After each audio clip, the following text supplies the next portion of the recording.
when we are going to be faint. And also, it also has the numerous functions like strength. By keeping our skeleton system more healthier, our body become more strengthened, and it also act as a hemopoietic tissue. Most of the RBCs, WBCs are originated from the bone marrow of the ribs and the long bone marrows which are spongy. It also involves in the protection like inner visceral organs like heart, lungs, and also the liver. And skeleton system, that is the rib, helps in the breathing process. Let us have a short summary about what we have seen.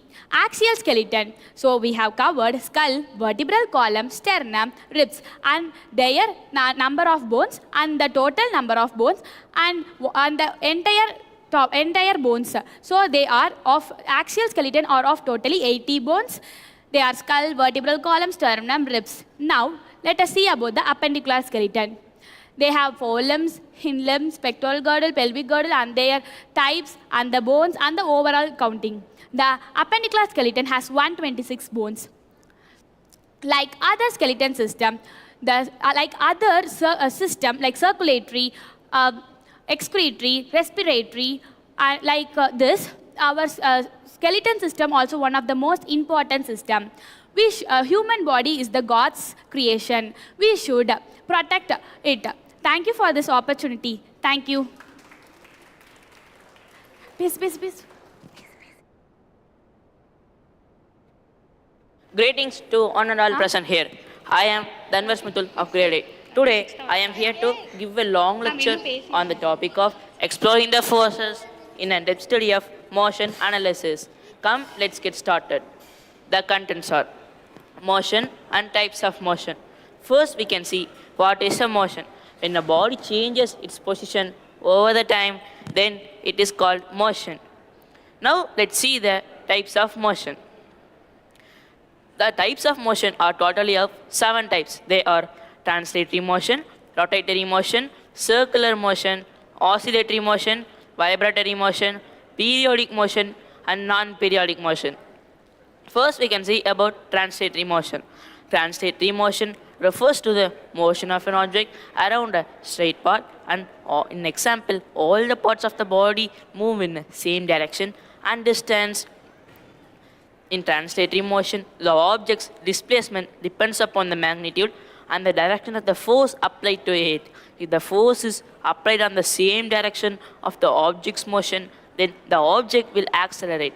If the force is applied on the opposite direction of the object's motion, then it will deaccelerate. The object's velocity is determined by object's acceleration. The object's acceleration is determined by object's velocity.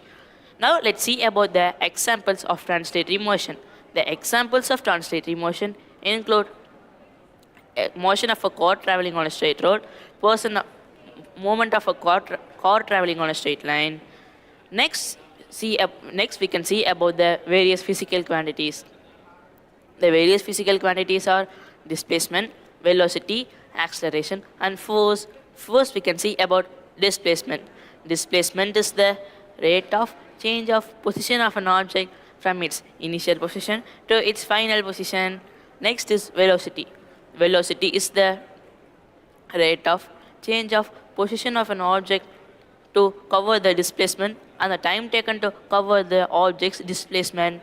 Next is acceleration. Acceleration is the change of velocity with respect to time. Next is force. Force is the physical quantity which states the motion of an object by acting on it. Next, let's see about the angular displacement, angular velocity, angular acceleration. First, we can see about angular displacement.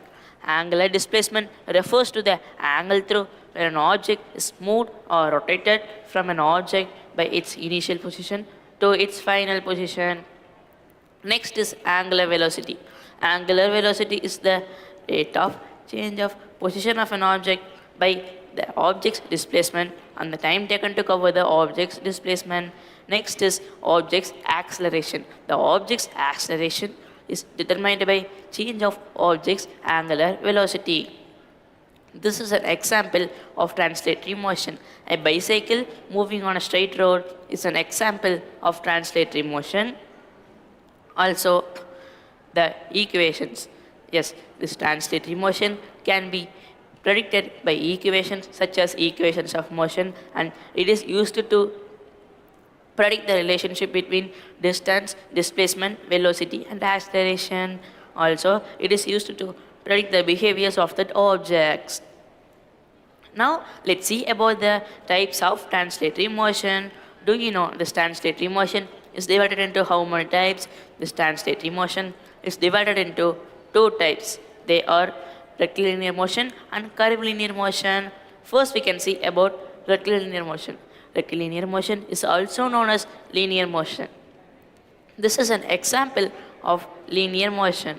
A car moving on a straight road is an example of linear motion. Linear motion is the type of motion where an object in this motion moves without any rotation or change in direction. In example, all the parts of the body move in a same direction and distance. It refers to the motion of an object along a straight path. This linear motion also can be described using various terms such as distance, displacement, velocity, and acceleration. First, we can see about distance. Distance is the scalar quantity which states the total length covered by an object along its path. Next is displacement. Displacement is the change of position of an object from its initial to the final point. The initial position refers to the starting point of the object. The ending position refers to the ending position of the object. Now let's see about velocity. Velocity is the change of displacement and the time taken to cover the displacement of the object. Next is acceleration. Acceleration is the change of velocity with respect to time, and the displacement, velocity, and acceleration. These three are the vector quantities. To analyze, next is curvilinear motion. To analyze and understand this curvilinear motion, the calculus and the vector analysis are often employed. Calculus provides the tools for determining the object's acceleration, while the vector analysis provides the direct acceleration of the object. This is an example of curvilinear motion. A roller coaster moving straight on its road is an example of curvilinear motion. Now let's see about the acceleration. The acceleration of this motion can be positive or negative by increasing or decreasing their speed. This acceleration can be speeding up or slowing down also by increasing or decreasing the speed of the object in this motion. This is a definition of curvilinear motion. Curvilinear motion refers to the movement of an object around a circular path. Also, this is the type of motion where an object moves without any rotation, or it may or may not involve change in direction, but the path does not changes. If it repeats, it will only move in the directions. The aspects, it also follows many aspects of everyday life, such as the movement of projectiles in physics, the operation of caviables in manufacturing, and the trajectory of spacecraft in space exploration. This type of curvilinear motion is often encountered in real-world situations. In curvilinear motion, the object may experience various forces which affect the trajectory of the object, such as gravitational forces, gravity, friction, and centripetal forces. These four forces keep the object from not moving from the object's trajectory. Now let's see about the rotatory motion. As shown in this image, this object moves in a rotational motion and also it rotates itself. This is known as rotatory motion. This is a definition of rotatory motion. Rotatory motion refers to the motion of an object around a central point or a fixed point of that object. or it can be also around a central position. In rotatory motion, the objects in this point move in a central arcs or with the rotational axis as the central point of that object. Now let's see about the examples. This rotatory motion examples include the spinning objects such as wheels, gears, turbines, and the rotation of celestial bodies such as planets and stars. The other instances include motion of a steering wheel and motion of a fan blade. Next, we can see about the movement of inertia, torque, and angular momentum. The movement of inertia measures the object's resistance to the rotational force which is applied to that object. Next is the torque. Torque is the rotational force which is applied to that object. The third property, which is the angular momentum. Angular momentum is the property which remains conserved unless an external torque is applied to that object. Next, we can see about this is an example of rotatory motion. Any planet rotating its star is an example of rotatory motion. Now, let's see about curvilinear circular motion. This is an example of circular motion.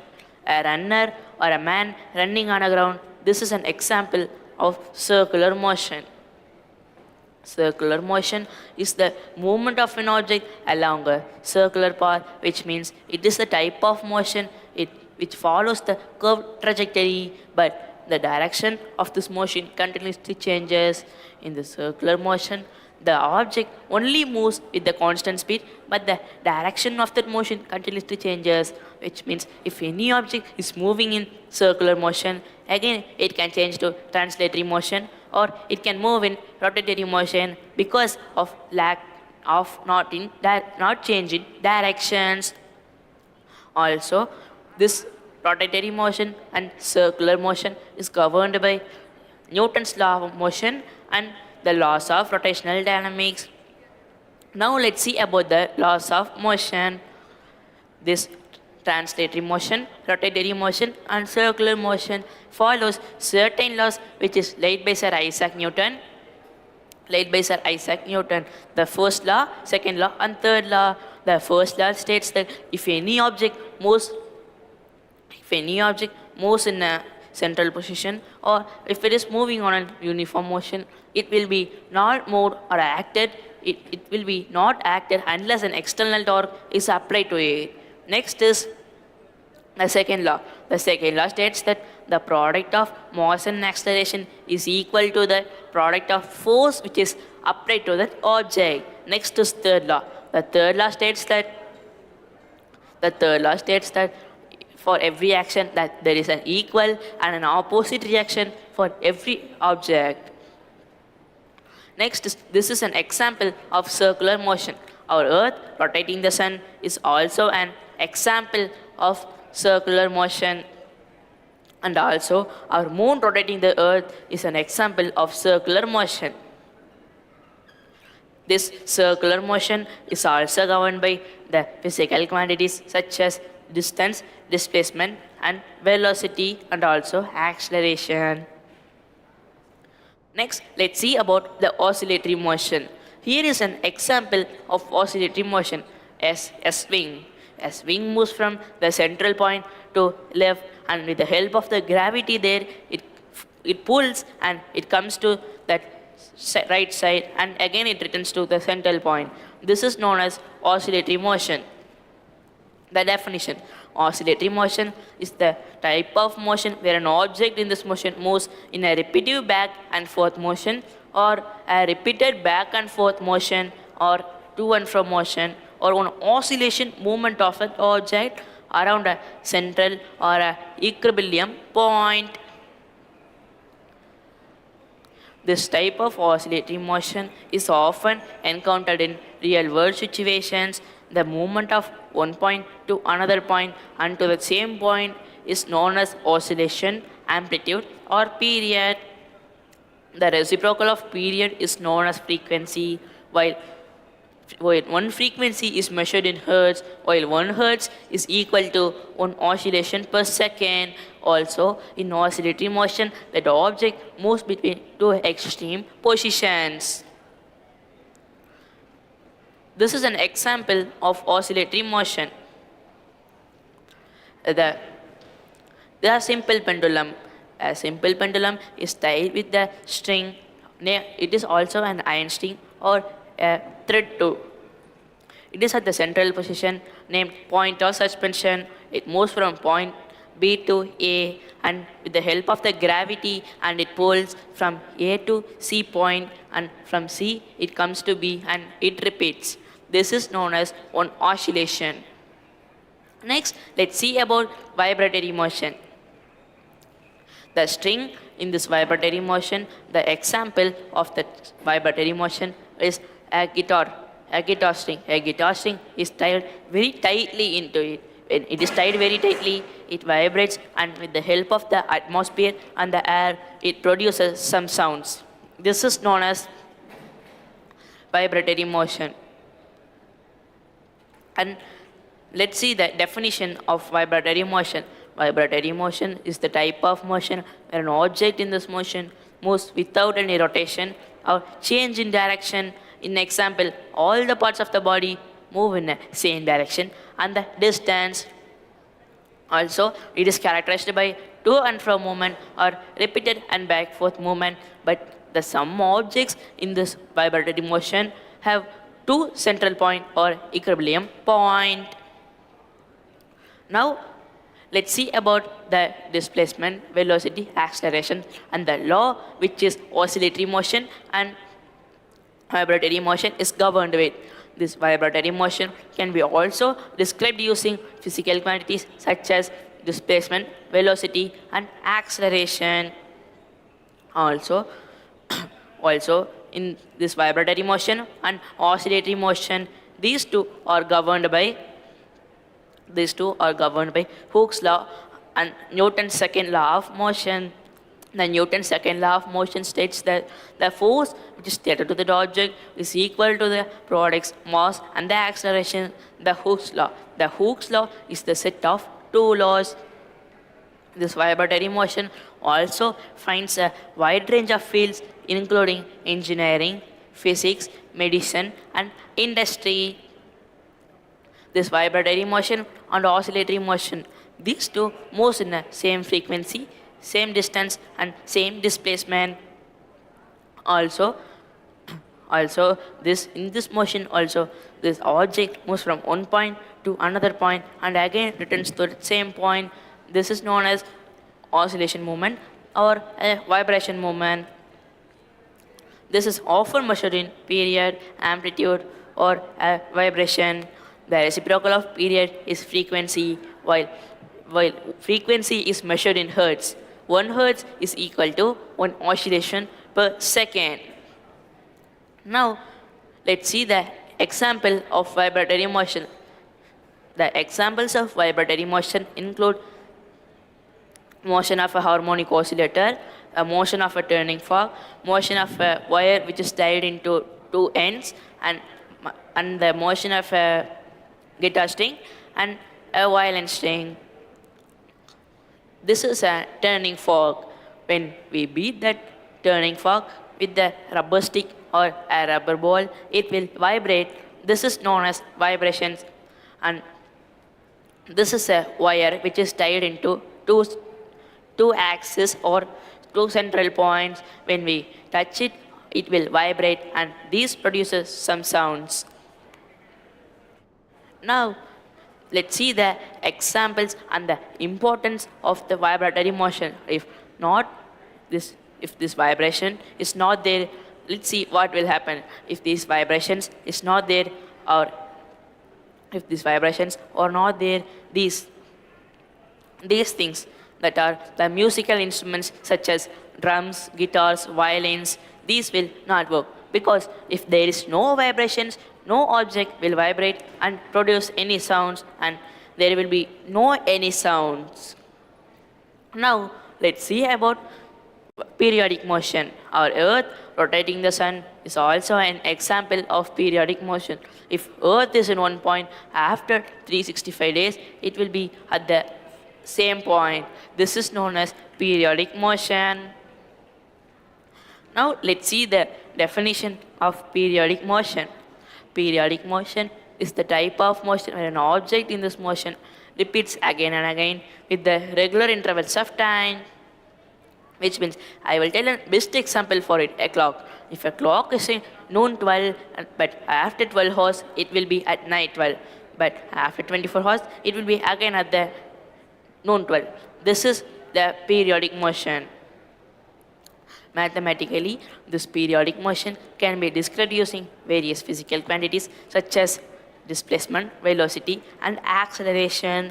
This periodic motion is also governed by Hooke's law, Newton's second law of motion, and the rotational dynamics. The rotational dynamics are the principles which help to understand periodic motion very easily.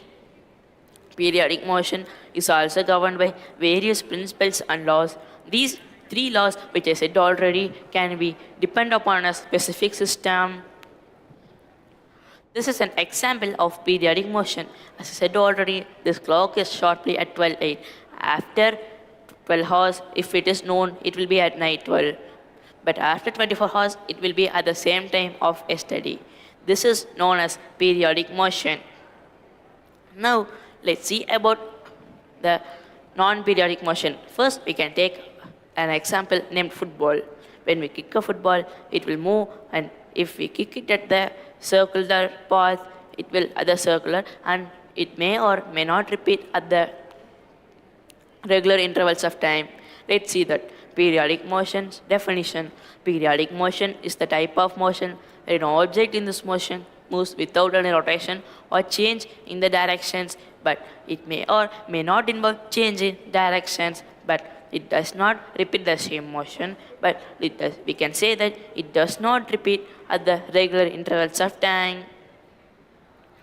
The time intervals between these may vary or significantly within the events, or it may vary significantly. Even the motion can vary in if any object is moving in translatory motion, it is said to be it is moving in non-periodic motion. Also, this non-periodic motion is the straight opposite of this periodic motion, because this periodic motion repeats over and over again with the regular intervals of time, but this non-periodic motion does not repeat at the regular intervals of time.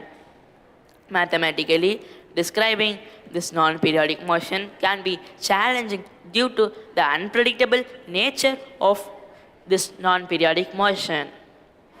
Now, let's see the example of non-periodic motion. This is an example of non-periodic motion, a swing. When a swing moves from one point to another, we cannot say that it will be remain at the same direction and same height or same displacement. It may vary, and sometimes it may not repeat at the regular intervals of time. This is known as an example of non-periodic motion. Now, let's see about the conclusion, the translatory motion. Now, we saw about the 7 types of motion. Now let's see the only definition of these 7 types of motions. The translatory motion. Translatory motion refers to the motion of an object around a straight line, but the direction and this rotation does not continuously changes. Next is rotatory motion. Rotatory motion refers to the motion of an object around a rotational path, but the direction does not changes. Next is circular motion. Circular motion refers to the motion of an object around a circular path, but the direction of that motion continuously changes. It may also rotate or may not rotate. Next is the oscillatory motion. Oscillatory motion is the repetitive back and forth motion or an oscillation movement or to and fro movement from one point to another point and to another point. It does not repeat over and over again at the regular intervals of time. Next is vibratory motion. I will tell the importance of vibratory motion. The importance of vibratory motion are Without vibrations, any musical instruments such as drums, guitars, and violins cannot work. This is an example of vibratory motion. Next is periodic motion. This periodic motion repeats after regular intervals of time, but it may or may not repeat at the regular intervals of time. If that does not repeat at the regular intervals of time, this is known as non-periodic motion. Thank you.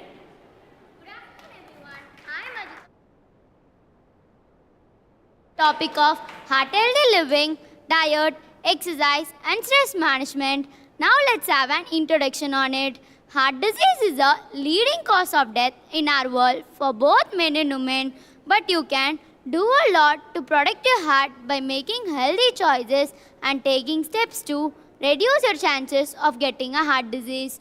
Your risk depends on many factors, some of which are changeable and others that are not. Risk factors are conditions or habits that make a person more likely to develop a disease. These risk factors may be different for each person. Now let's see about the risk factors for heart disease. High blood pressure, high low density lipoprotein cholesterol, obesity, unhealthy diet, and physically inactive. Why does a human heart feel weak? A weak heart muscle is caused by conditions like diabetes and so on. When the heart is weak, it's often unable to either fill up properly or pump efficiently. How to identify if a human heart is strong?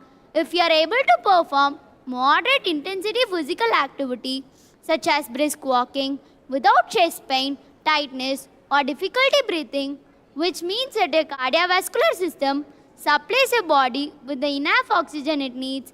Now let's see about women and their risk factors for heart disease.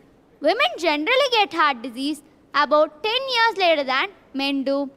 After menopause, women are more likely to develop disease in part because estrogen hormone levels drop. Women who have gone through early menopause naturally are twice likely to develop disease as women of same age who have not gone through menopause. Middle age is also time to tend to develop other risk factors for heart disease. Quit smoking. If you smoke, quit it immediately. Risk of heart disease and heart attack and worsen smoking will increase the formation of plaque in your blood vessels. Coronary heart disease are caused when the arteries that carry blood to heart are narrowed by plaque or blocked by clots. Chemicals in cigarette smoke cause the blood to thicken. Improper sleep. Sleep apnea affects how much oxygen your body gets while you sleep. Now let's see about two major risk factors for heart disease. High blood pressure. Blood pressure is the pressure exerted on the surface of blood vessels by the blood. This pressure circulates through arteries, veins, and capillaries. High blood pressure can damage your arteries by making them less elastic, which decreases for blood and oxygen to your heart. In addition, decreased blood flow can cause chest pain called angina. High blood cholesterol. Your body needs cholesterol to build healthy cells, but high levels of cholesterol can increase fatty deposits in your blood vessels. Eventually, these deposits grew, making it difficult for the blood to flow through your arteries. Now let's see about heart healthy diet. It's an eating plan that emphasizes diet for a healthy heart. Several heart healthy diets are recommended for anyone wishing to improve their heart. These include the DASH diet, Mediterranean diet, and many vegetarian diets. There are 8 steps to prevent your heart by a heart healthy diet. Now let's see about the first step. Control your portion size. How much you eat is just as important as what you eat. Overloading your plate, taking seconds and eating until you feel stuffed can lead to eating more calories than you should. So following a few simple tips to control your portion size can help you shape up your diet. Use a small plate or bowl. It's also important to keep track with the number of servings you eat. Something to keep in your mind. A serving size is a specific amount of food defined by common measurements such as cup, ounces, or pieces. For example, one serving of pasta is about 1/3 to 1/2 cup or about the size of a hockey puck. A serving of meat, fish, or chicken is about 2 to 3 ounces or about the size and thickness of a deck of cards. The recommended number of servings per food group may vary depending upon the guidelines you are following. Now let's see about the second step. Eat more vegetables and fruits. Vegetables and fruits are good source of vitamins and minerals. They are also low in calories and rich in dietary fiber. Vegetables and fruits like plant-based foods contain substances that may prevent cardiovascular diseases. They also help cut back on high-calorie foods. Vegetables and fruits to choose are fresh and frozen vegetables and fruits, low-sodium canned vegetables and fruits, canned fruit packed in juice or water. Vegetables and fruits to limit or avoid are vegetables with creamy sauces, fried or breaded vegetables and fruits, canned fruit packed in heavy syrup, low-sodium fruit with sugar added. Now let's see about the third step. Select whole grains. Whole grains are good source of fiber and other nutrients that play a vital role in heart health. You can increase the amount of whole grain in your heart healthy diet by making simple substitutions for refined grain products, or be adventurous and try some new whole grains such as whole grain farro, parley and so on. Grain products to choose are whole wheat flour, whole grain bread preferably 100%, high fiber cereal with 5 gram or more fiber in grain pasta, oatmeal and so on. Grain products to limit or avoid are muffins, donuts, cakes, quick breads, high-fat snack crackers, buttered popcorn and so on. Now let's see about the fourth step. Limit unhealthy fat, types of fat and their recommendation. Saturated fat, less than 6%. It's about 11 to 13 gram. Trans fats to avoid. There are simple ways to cut back on saturated and trans fats. Use meats with less than 10% of fat. Use less butter and shortening when cooking and serving. Use low-fat substitution when possible for a heart-healthy diet. For example, top a baked potato with low-sodium salsa or low-fat yogurt rather than butter, or use whole-sliced fruit or low-sugar fruit spread on a toast instead of margarine. Check the food labels of cookies, frostings and chips. Not only these contain trans fats, some even those labeled reduced fats may contain trans fats. Fats to choose are olive oil, edible oil, vegetable and nut oil, smart balance seeds and nuts.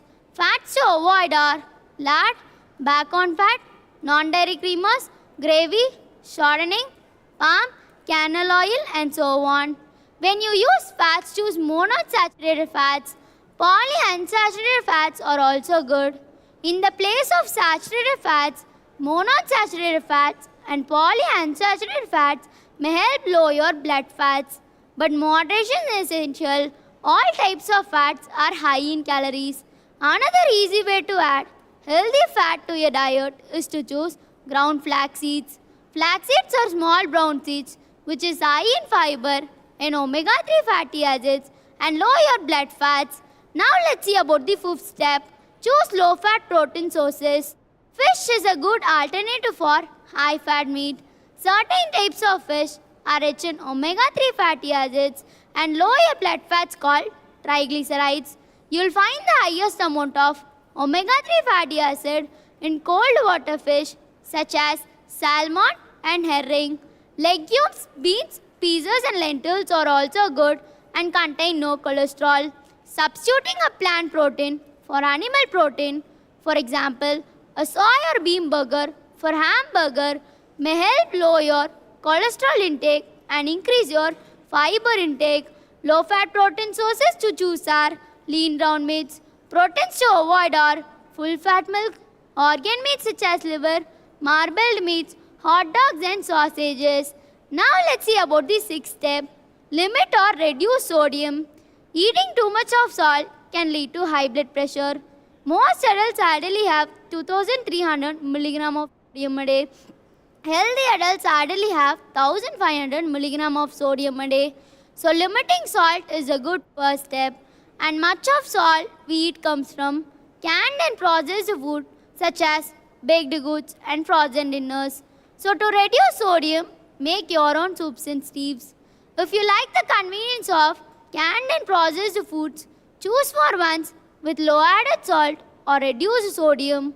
Be wary of food that claim to be lower in sodium as they are seasoned with sea salt instead of regular table salt. Regular table salt has the same nutritional value as sea salt. Another easy way to reduce sodium is to choose condiments. Many condiments are available in reduced sodium versions, as salt substitution can also add flavor to your food. Low salt items to choose are herbs and spices. Salt items to avoid are table salt and tomato juice. Now let's see about the 7th step. Plan create your daily menus. Watch your portion size and add variety to your menu. For example, if you are eating a grilled salmon one evening, try a black bean burger the next night. It helps you ensure that you are getting all nutritional value that your body needs. Now let's see about the 8th step. Allow yourself to an occasional treat. Allowing yourself to an now and then. A candy bar or handful of potato chips won't derail your heart health, but don't let it to an excuse in giving up your diet. If overindulgence is the expectation rather than the rule, you will face over the long term. What's important is that you are eating healthy foods most of the time. Now let's see about important foods that must be taken in your heart healthy diet. The first one is berries. Strawberries, blueberries and raspberries and blackberries are jam-packed with important nutrients that play a vital role in heart health. It also contains antioxidants that prevent oxidative stress, which contribute to the development of heart disease and stroke. The second one is black tea and green tea. They are associated with lower risk of heart attack and stroke, and it also good for your blood glucose health. The next one is eggs. Most adults ideally have 7 eggs a week. The level of egg consumption also play a vital role in heart health. The fourth one is bananas. It contains potassium and vitamin C, all play a vital role in heart health. Now let's see about the fifth one, pomegranates. Pomegranates help in hardening and narrowing of arteries. The sixth one is lemon. It contains potassium, hesperidin, diosmin and aerocitrin, which are important antioxidants that play a vital role in heart health. Now let's see about heart healthy exercises. Being physically active helps strengthening heart muscles. Few of the exercises which is best for your heart are: the first exercise is swimming. Gentle on the knees while providing a greater cardiovascular workouts. Swimming laps or water aerobic workouts can be more beneficial for your heart. The next exercise is jumping rope. It's a high intensity aerobic exercise which is portable and inexpensive exercise. The next exercise is dancing. It's a fun and enjoyable exercise. Whether taking a dance class or dancing at home or moving to a rhythm can be more beneficial for your heart. The next exercise is physical activity. It enables your heart's ability to pump blood more efficiently through our lungs and throughout your body. As a result, high amount of blood flows. The oxygen levels also rises. It's true that different type of exercises are needed for heart health. Weightlifting is considered the best for your heart. The next exercise is aerobic exercise. It ensures your overall aerobic fitness measured by a treadmill test and also helps cardiac output. It also have a lower risk of type 2 diabetes. If you already have diabetes, it's good for your blood glucose health. The next exercise is resistance training. It's good for your body composition. For people who are carrying a lot of fat in their body, for example a big belly, which is an important risk of heart attack and stroke, may help lower your blood fats and create linear muscles. A combination of aerobic exercise and resistance training help you increase your HDL cholesterol and lower your LDL cholesterol to non-consecutive days per week. Training is a good rule of thumb. Now let's see about the next exercise: stretching, flexibility and balance.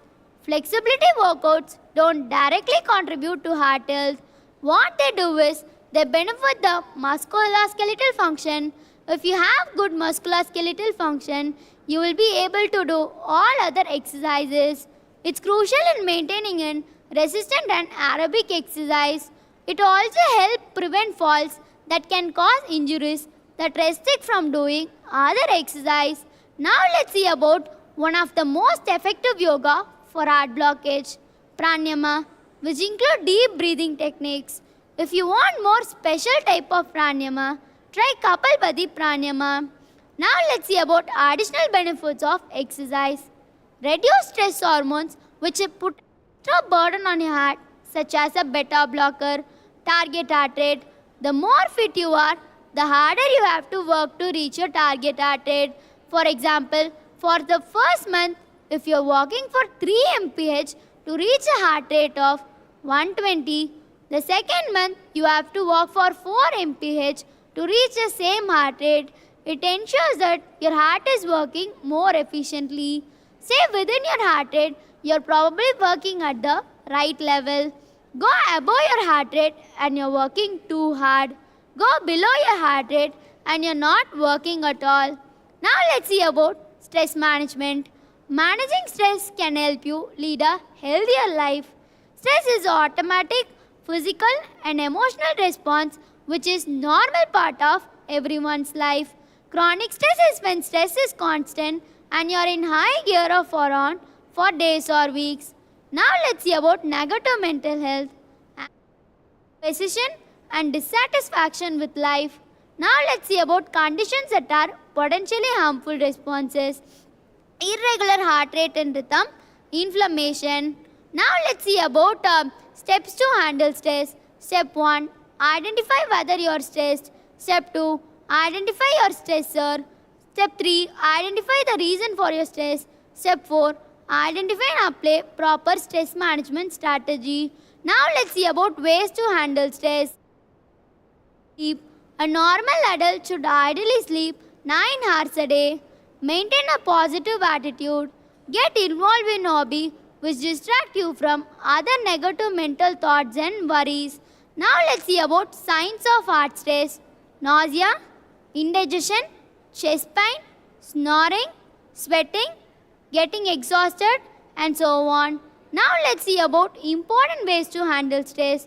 The first way is laugh. It relieves your tension by relaxing your muscles. It improves your mood and immune system. Laughter just makes us feel good. So look for humor in everyday life. Spend time with people who often makes you laugh. The next step is go for a hike. Combining exercises with time spent outside can be a great stress reliever. So look out for the nature. Touch and feel the color and texture of the leaves. Feel the ground beneath your feet. Let the nature fill your senses. You don't have to walk too far or fast to get the natural stress relieving benefits. What you have to do is just open your windows and look out for the nature. The next step is write. Write something that comes to your mind. Some people reflect about their days and about their plans. Some people feel that writing about their goals can make them less stressed and more motivated. The action of writing with a pen or pencil can also take you to another world, which is another benefit of writing. The next step is spend time with your friends and families. Spending time with your friends and families can improve your physical and mental health. Spending time with your friends and families can also release the natural stress relieving chemical called oxytocin. People who have a strong social network tend to live more longer. The next step is spend time with your cat or dog. If you're having a dog, you're more lucky as your dog will encourage you to grab a leash or go for a walk and you will get double benefit out of it. The next step is learn how to say no. You have probably heard it many times that you cannot make everyone happy. If you're finding difficulty in spending time with your friends and families, you have to cut something from your schedule. Stress can cause heart blockage. Stress increases the plaque rate and accumulate in your arteries. It makes platelets sticky and prone to form clots. The heart cells of people experiencing a broken heart syndrome are stunned by the adrenaline and other stress hormones. Fortunately, this gets better within days or weeks. Target heart rate. The target heart rate depends upon your age. For adults, the normal predicted heart rate is 220 minus your age. For example, if your age is 40, your normal predicted heart rate is 180. Stress ranges.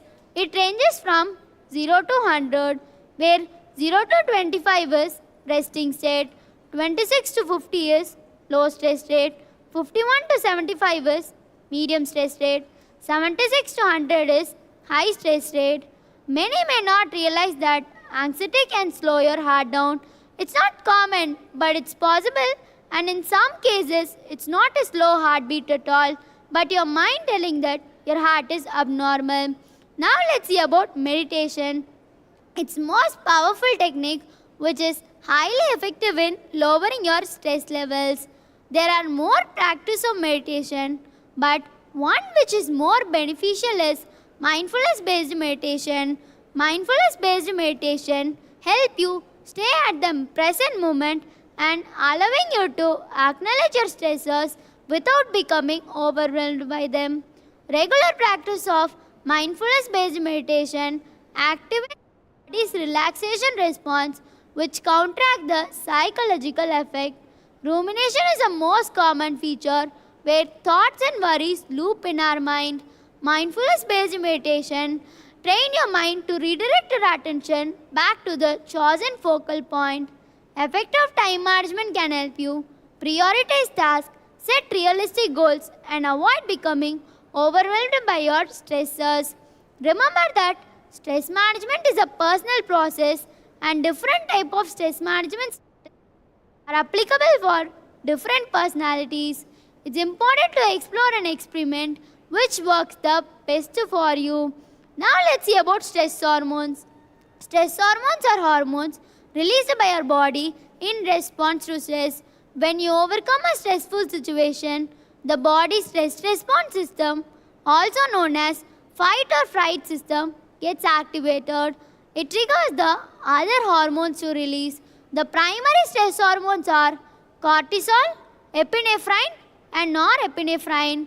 Cortisol is released by the adrenal gland. It also enhances your brain's alertness and focus. It also provides energy and increases your sugar level. Epinephrine is also released by the adrenal gland. Norepinephrine is also released by the adrenal gland, and it also helps you respond very quickly even at a stressful situation. Once the stressor is resolved, the stress response system also gets to a balanced state. It's true that stress hormones can be beneficial for our survival, but chronic stress or prolonged stress can also have negative consequences in our life. Now let's see about cognitive behavioral therapy. It's a widely ranged and evidence-based therapy. Art therapy, engaging in artistic work such as painting, drawing, coloring, sketching can lower your overall stress levels. It's an outlet for emotion. Music therapy, engaging in musical work such as listening to calm music can help you lower your overall stress levels. Massage and body work. There are various types of massage such as deep tissue massage, aromatherapy massage, and Swedish massage. All help lower your stress levels. In conclusion, adopting a heart-healthy lifestyle is crucial for maintaining your cardiovascular well-being. By incorporating certain habits and choices, you can promote your overall well-being. Thank you. Greetings to one and all present here. I am Hari Prakash of grade 8 from the Frontline Academy Matriculation Higher Secondary School. Today I am here to take a long lecture on the topic of sewage to sustainability, the value of wastewater as a resource for the society. Come, let's we start the lecture. The contents of water, benefit of purified water, water dispenser, rainwater harvesting, and how to avoid water pollution, the three methods of sewage treatment, step 2 filtration, and we have other more wastewater management, eco-friendly solution, sustainable treatment, reuse and recycling, green infrastructure and smart sewer, public awareness and future problems. Before we go into our content, let's we saw what are the important thing to live, to need to live. To live, we need the important resources are water, air, oxygen, food. Okay, now let's we start the content. Now, water. Water takes a big part in our life. Water regulates the earth temperature and it also regulates human body. Water is the only substance that exists in all three states of matter: solid, liquid and gases. The earth is known as blue planet because 70% of its surface covered by water. Without water, human cannot live a single day. Not only humans, all the living things like plants needed water. Water will be helps us from variety and different from sources. For example, we need food to live. So, if in agriculture we pour water to crops, then only the crops started growing. Then we will get food to eat. Like that, the water helps us from variety of sources. Next, let's we see about the benefit of purified water. Purified water improves the taste of water. Purified water taste is better than a normal water or a tap water. It is better to environment by choosing to drink purified water. Purification of water cannot remove harmful contaminant but can remove taste, smell and visual appearance for your drinking and give some tasteful and attractive water to drink. Purification of water can easy digestion. It helps us from break down the food from the body more effectively and easily. It is so healthy for us because while purifying, it removes the bacteria from water. Bacteria free water is so healthy for us. Next, let's we see about our next content, water dispenser. Water dispenser is also commonly known as water cooler. It is a machine that dispenses neither hot or cool with an refrigerating unit. Water dispenser that you can get an item or a quality in an easy and convenient way of something. The advantage of simple water dispenser: better for your health, make it easy to drink more water, help kids to consume less sugar, as well as save your money and save your space. Next, let's we see about rainwater harvesting. Rainwater harvesting is a system of collecting and storing rainwater for later use. Rainwater harvesting system can range a simple boiler or a tank that connected downspouter to elaborate a large-scale system unit to store water for entire society. This water the government will be stored in a place and they were recycling it in a proper manner and supplies to us in a home. The advantage of rainwater harvesting: conserve water sources. Conserve water sources, more sustainable, help with an eco-friendliness. Next, let's we see about how to avoid water pollution. To avoid water pollution, a method is to proper disposal of any trash or little may you have. If you're near any body of water, ensure that to throw a trash or a garbage in a trash can or a recycle bin that will prevent the entire trash by not entering into water and polluting the water.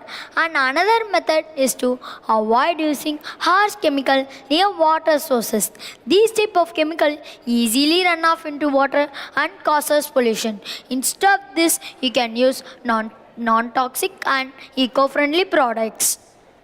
And lastly, be mindful for your water usage. Turn off your tap while you're washing and brushing your teeth. This will conserve water sources and avoid unnecessary pollutions. Next, let's we see about the 3 steps of sewage treatment. Sewage treatment is one of the biggest process in water sources. It has only 3 methods, but it takes days, weeks, or many months also. Let's we see the 3 process. Primarily to remove the solid part from the water. and secondarily to remove the bacteria and decomposed part from the water, and lastly the exact filtration. Let's we see the brief explanation of this. Primarily to remove the solid part from the water, that means to remove the solid part like plastic bottles and metals, steels, copper, wires like this. After this, the water automatically goes to the second process. In second machine, the second process is to remove the decomposed part and bacteria part from the water. Like mean it will remove the microorganism which cannot be seen in our eyes, which has been mixed in the water. So these type of things it will be removing in the second process. And after removing the bacteria and decomposed part from the water automatically goes to the third process. The last process is exact filtration. This will be exact filtrating the water by inch and give us a fresh water. These type of water you can use it for industrial, agriculture and irrigation, even drinking in some cases. Next, let's we see about step 2 filtration. Step 2 filtration. The things required are beaker container mixture, filter paper, conical flask and a funnel. Oh, keep aside these materials and now take the filter paper. Take the filter paper and fold the filter paper in half and fold filter paper half to create an quarter circle. Open up the filter paper and place it in a conical flask. Push down the filter paper so it fits against the wall of the filter paper. Pour little amount of solution to be filtrate. This will prevent the solution by not slipping and not entering the water to the four edges of the flask. Now take the beaker container mixture and pour it into the filter paper. The filter paper will be absorbing the dust particle from the water and give us a filtrate water to us. This we can use wherever we need. This is a carry. You can carry somewhere for your personal uses. Next, let's we see about water scarcity. According to recent reports, 600 billion of people lack access to clean drinking water. Water scarcity is also known as water shortage. Water shortage can cause diseases like food poison to fever and causes cholera. Cholera is nothing but which is a disease causes in our intestine. This is when you are not drinking water, when you afford to drink water, your intestine start drying. On that time, you got diseases like cholera. Even doctors cannot find medicine for this cholera. So, drink water more. Now, the major causes of water scarcity. Natural climatic such as flood, drought, storm, wind, more human consumption, overuse of wastage water, global rise warming in fresh water demand. These are the major causes of water scarcity. Next, let's we see Prestige oil damage in 2002. Did anybody knows why we are calling it Prestige oil damage in 2002? Yeah, absolutely right. It was happened in November 19, 2002. So we have been named it Prestige oil spill in 2002. Now let's we give an intro of this spill. A Prestige was a Greek container oil tank that carries approximately 77 metric tons of heavy fuel oil. Unfortunately, it starts suffer a structure problem and start leaking in Gallic Ocean, Spain. This spill has an impact on 1,000 kilometers of its coastal line and affect wildlife, fishes, tourists and local economic. The spill has released 50 metric tons of oil to 60 metric tons of oil into the ocean and considered as one of the worst environmental damage in European history. Next, let's we see about water cycle. Water cycle consists of three major processes: evaporation, condensation and precipitation. Evaporation is a process where a liquid surface changes into gas. The water evaporates as water vapor and it condenses and forms as clouds and it precipitates back to the earth by rain or snow. The demonstrate or the continuous movement of water in the atmosphere is known as the water cycle. Water cycle consists of different and variety of complex system. The transportation and the continuous movement of water is known as transportation. Next, let's we see the divider in water. The divider in water is nothing but the cheating in water and water business. This is because of many companies started selling water in a plastic bottle and kept a charge for it. As a result, they got an exclusive amount for it. Close your eyes and think back to your olden days. In olden days, water is free for all. But nowadays, it is commodity and many people are afford to drink water. Some additional points. These type of water sold in plastic bottles or causes pollution and takes 100 years to decompose. In the world, many people are asked to clean drinking water while others are wasting it. So don't waste the water. Please save the water. Next, let's we see about how wastewater affect human and animals' life. Wastewater and sewage can have an adverse effect on humans and animals' life. Sewage can cause us diseases like internal, respiratory and digestive causes, and wastewater can cause us diseases like fever, diarrhea, cramp, and weakness and lot of appetite. Next, let's we see about wastewater management. Wastewater management is a circle to ensure the safe and health of the people and the environment. Wastewater treated plants play a circuit role on removing harmful pollutants and contaminants from wastewater before that discharge back into our environment. The proper management of wastewater can avoid pollution like rivers, lakes, ponds and other water bodies which can have a several impact on aquatic animals and plants' life. Next, let's we see about eco-friendly products. Eco-friendly products is nothing but the things which we are used like detergent, soaps, which has been reduced the amount of chemical is known as eco-friendly products. Everybody knows about the Lifebuoy and many Synthol and Rin detergent and soaps. These type of soaps and detergents can have a big chemical in it. However, it has been mixed from the water. While purifying, it is so dangerous to purify.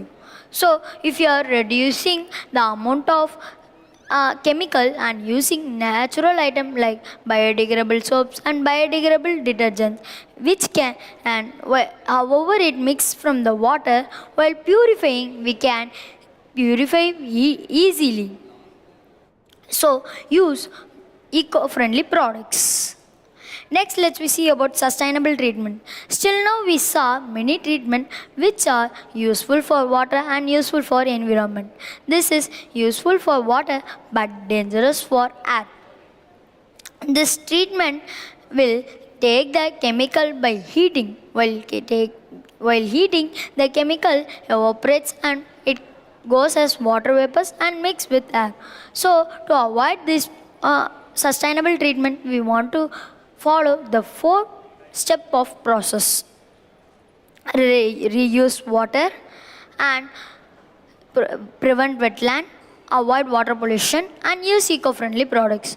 Already we saw what is eco-friendly products. In this, while we are using it, we can avoid the pollution of water and we can avoid sustainable treatment. Next, avoid water pollution is proper disposal of hazardous material and not littering it, and avoid using harsh chemical like pesticide and use fertilizers to keep waterways and riverways clean and healthy. And preventing wetland. One of the best example is soil can absorb water from it and give us the loss of particle known as groundwater. So, while we are preventing it, we can store more water in our groundwater, and it gives shelters to many members also and reduce the water amount. Reduce water amount is nothing but use water in an efficient appliance. This will help in this important resource. Next, let's we see about reuse and recycling of water. Why we want to reuse and recycling? Any ideas? Yeah. Just a fact. In a day, a human is drinking more over 5 liters of water in a day. The water amount started to decrease. While we are not reuse and recycling it in a recycling, we got water scarcity. If you are recycling, the water amount will be balanced, and we will not afford water scarcity. So the recycling of water should be in a proper manner. Improper manner of recycling water can cause us many diseases to human and environment, because if you are not recycling it in a proper manner, however the water will be useful to drink. While we are drinking it, we can cause us internal and digestive damage and diseases also. Next, let's we see about green infrastructure. Green infrastructure is a natural and semi-natural which can have a impact on economic, social and political benefits. But it has more disadvantage. Let's we see now. If nowadays everybody are occupying the land for building parks, roadways, riverways, and while we are preventing like this water parks and the land near there, the water resources also we are wasting. Like in parks, many of the rides will be in water. So these rides will be enjoyful, but that is unnecessary of water, and that can cause us water pollution. For a fact, we can take if every parks can observing water from the lakes or ponds, the water amount started drying. They keep the water a day but they are not reusing or recycling it proper. So they are pouring it to the plants. The plants also will started drying, and that also harmful to us. Next, let's we see about smart sewer. This is one of the smart sewer which has been useful for rainwater harvesting. You can observe this picture that while it rains, from the top of the roof, the water collects and goes to the underwater. We have kept a pipe has been set there. In there, we have a system of purifying.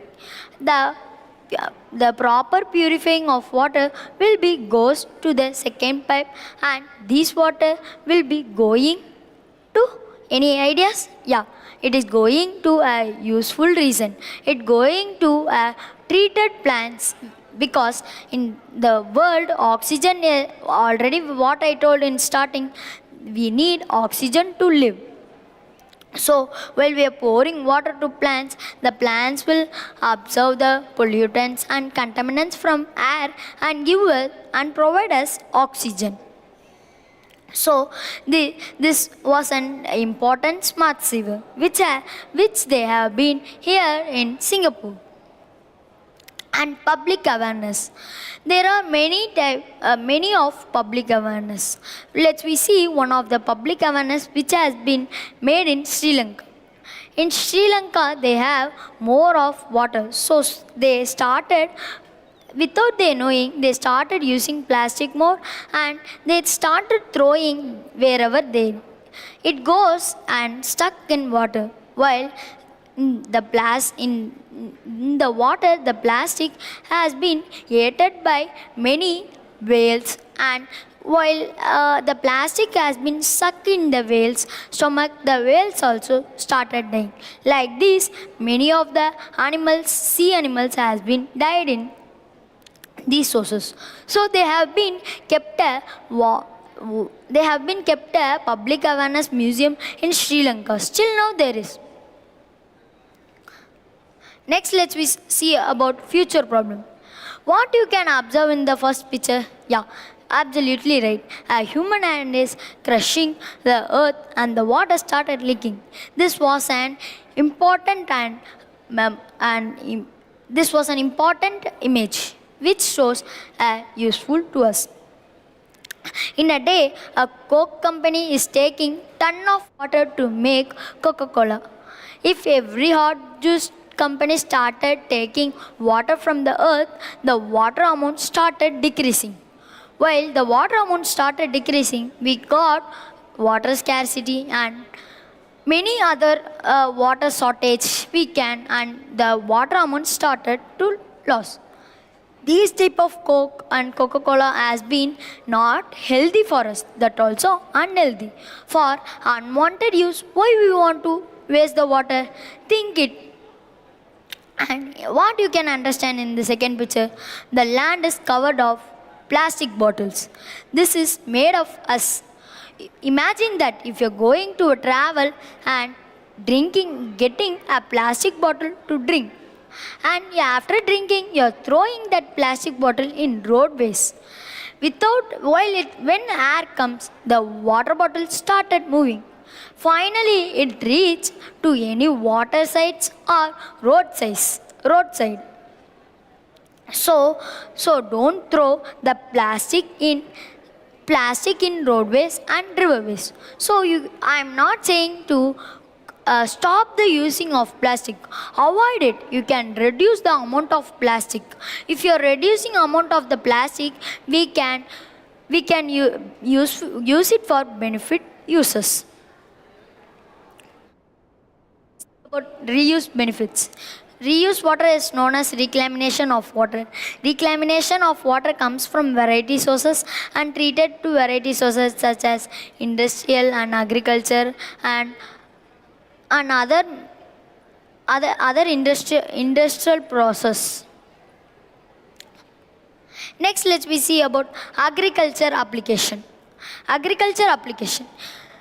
We can, if you are wasting already what I told, that the Coke company is taking water from underwater.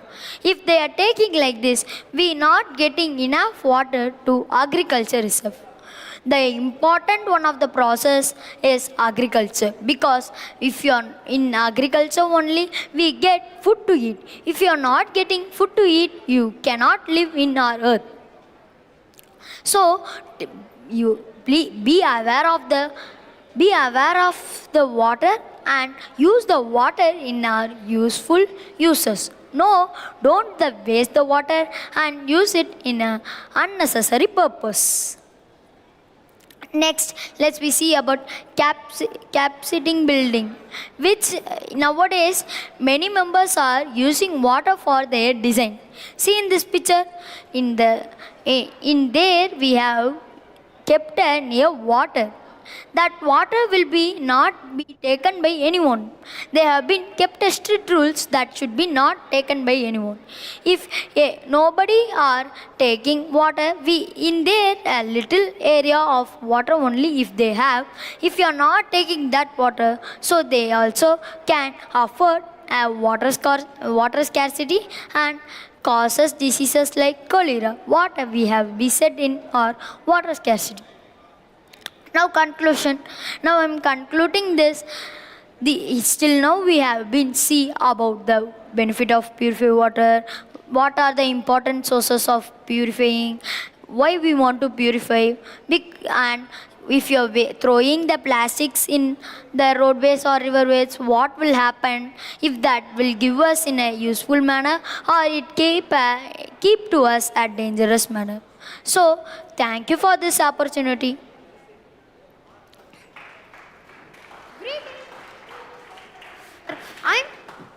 I'm S. Dakshit of grade 8 from the Frontline Academy Matriculation Higher Secondary School. I am here to deliver a long lecture on the topic of illuminating the world, the role of light in science, technology and as well as in our society. First, we could see about what are my contents. My contents are introduction about light, the properties of light, images, lenses, and the properties found by a plane mirror, spherical mirrors, and the spectrum, prism, wavelengths, and as well as the rays. First, we could see about about light. What is light?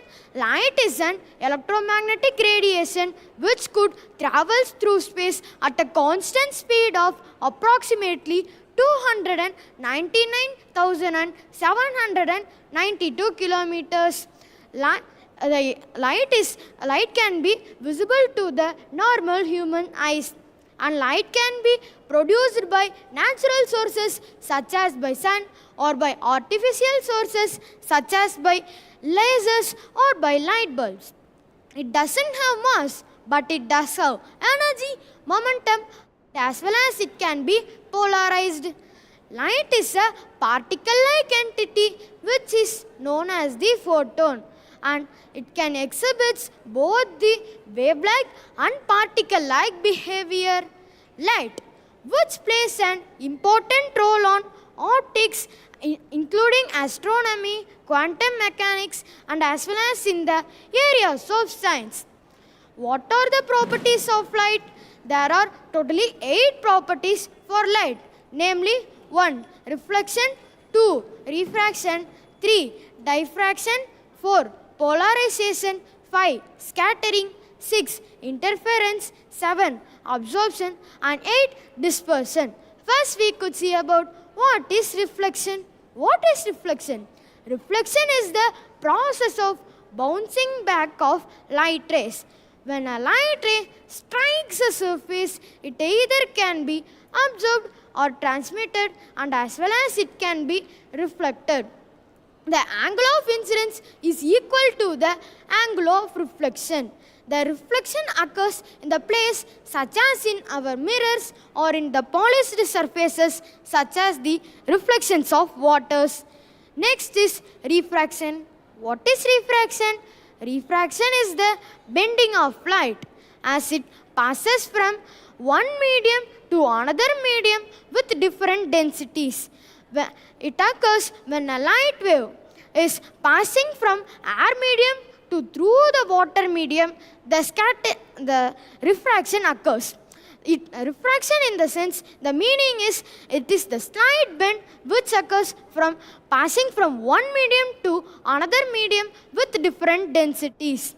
Now we can look at the pencil as refracted in my slides. Next is diffraction. What is diffraction? Diffraction is the bending of light around an obstacle or through an opening. It occurs because the wavelength of a light wave is comparable to the size of the opening or the wavelength of the object.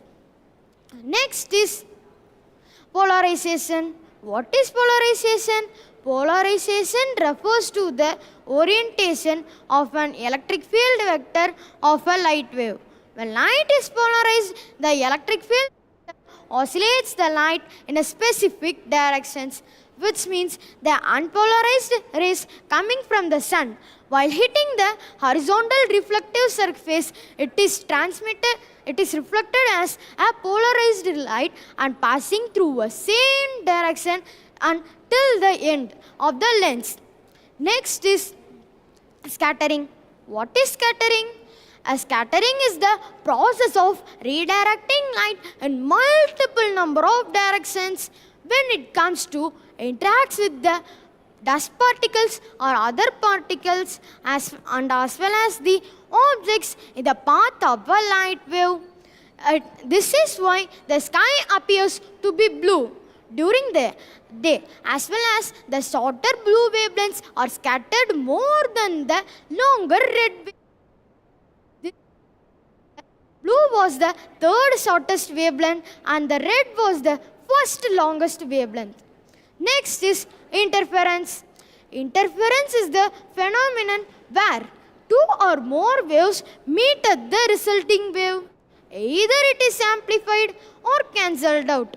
Amplified in interference is constructive interference and cancelled out in interference is destructive interference. An example for an interference is, for example, CD, which means compact disc. Next is absorption. How does it occurs? Absorption occurs when a light wave is absorbed by a material and causing the energy of light to be converted into other forms of energy, such as heat. In this line, the white object will reflect all those colors which also on it, but the black light will absorb all the colors, which is known as the absorption. It is why if we mix all the colors into a pit, we will get black color. Next is dispersion. What is dispersion? Dispersion is the process of separation of white light into its component of colors. The component of colors of a light wave was VIBGYOR. V for violet, I for indigo, B for blue, G for green, Y for yellow, O for orange, and as well as R for the red. It is listed in the order of increasing wavelength, which have been already we have seen in our day-to-day life, such as the rainbow. The component of colors of a light have different wavelengths. Therefore, they bend at different angles. While passing from one medium to another medium, they have slightly diffracted from other sides of each has different diffraction. Dispersion occurs by a prism or other refractive material such as by diamond or others. Next is images. What are images? Images are nothing, but what we see is an image. Images are classified into two types, namely real and virtual. First, we could see about what is a real image. A real image is an image which can be projected onto a screen or to a piece of paper and is formed when light rays appear to converge at a particular point after passing through a mirror or a concave lens. And the real images are always virtual, which means it will always be inverted like upside down. Like for example of inverted is the bats which were hanging upside down in the caves. A real image is also called as the image which we can see by through a projector, and the examples for a real image are a projector of image which is formed by a projector or to a telescope. Real images can be magnified or diminished depending upon the characteristics of the mirror or the lens which produces them. Next is virtual image. What is virtual image? A virtual image is like the opposite for the real image, which means a virtual image is an image which cannot be projected onto a screen or to a piece of paper. Virtual images are always to be upright, which means not at all inverted in everything. Virtual images are always appear to be in polished surfaces or in the mirrors. For example, in the reflections of waters. Virtual images cannot be projected onto a screen because it appears to converge but do not converge at a point where the light rays appear to converge. Next is lenses. Lenses are the transparent optical component which have curved surfaces and they can bend light rays. So they can lenses are used in wide range of applications such as in spy holes indoors, including our eyeglasses, cameras, telescopes, and as well as in the projectors. Lenses are also classified into two types, namely of concave lens and convex lens. First, we could see about what is a convex lens. What is convex lens? Convex lenses are lenses which are also called as lenses of converging. Convex lenses are thicker in the middle and thinner at the edges. And they can also refract light rays, which means they can also bend light rays. So they can converge. Converge means collecting all the light rays which falls on it and sending it back to a single ray or a beam. Convex lenses are used in applications such as where the light rays need to be focused at a single point, such as in magnifying glasses or in the microscopes, telescopes, and as well as in the projectors. Next is concave lens.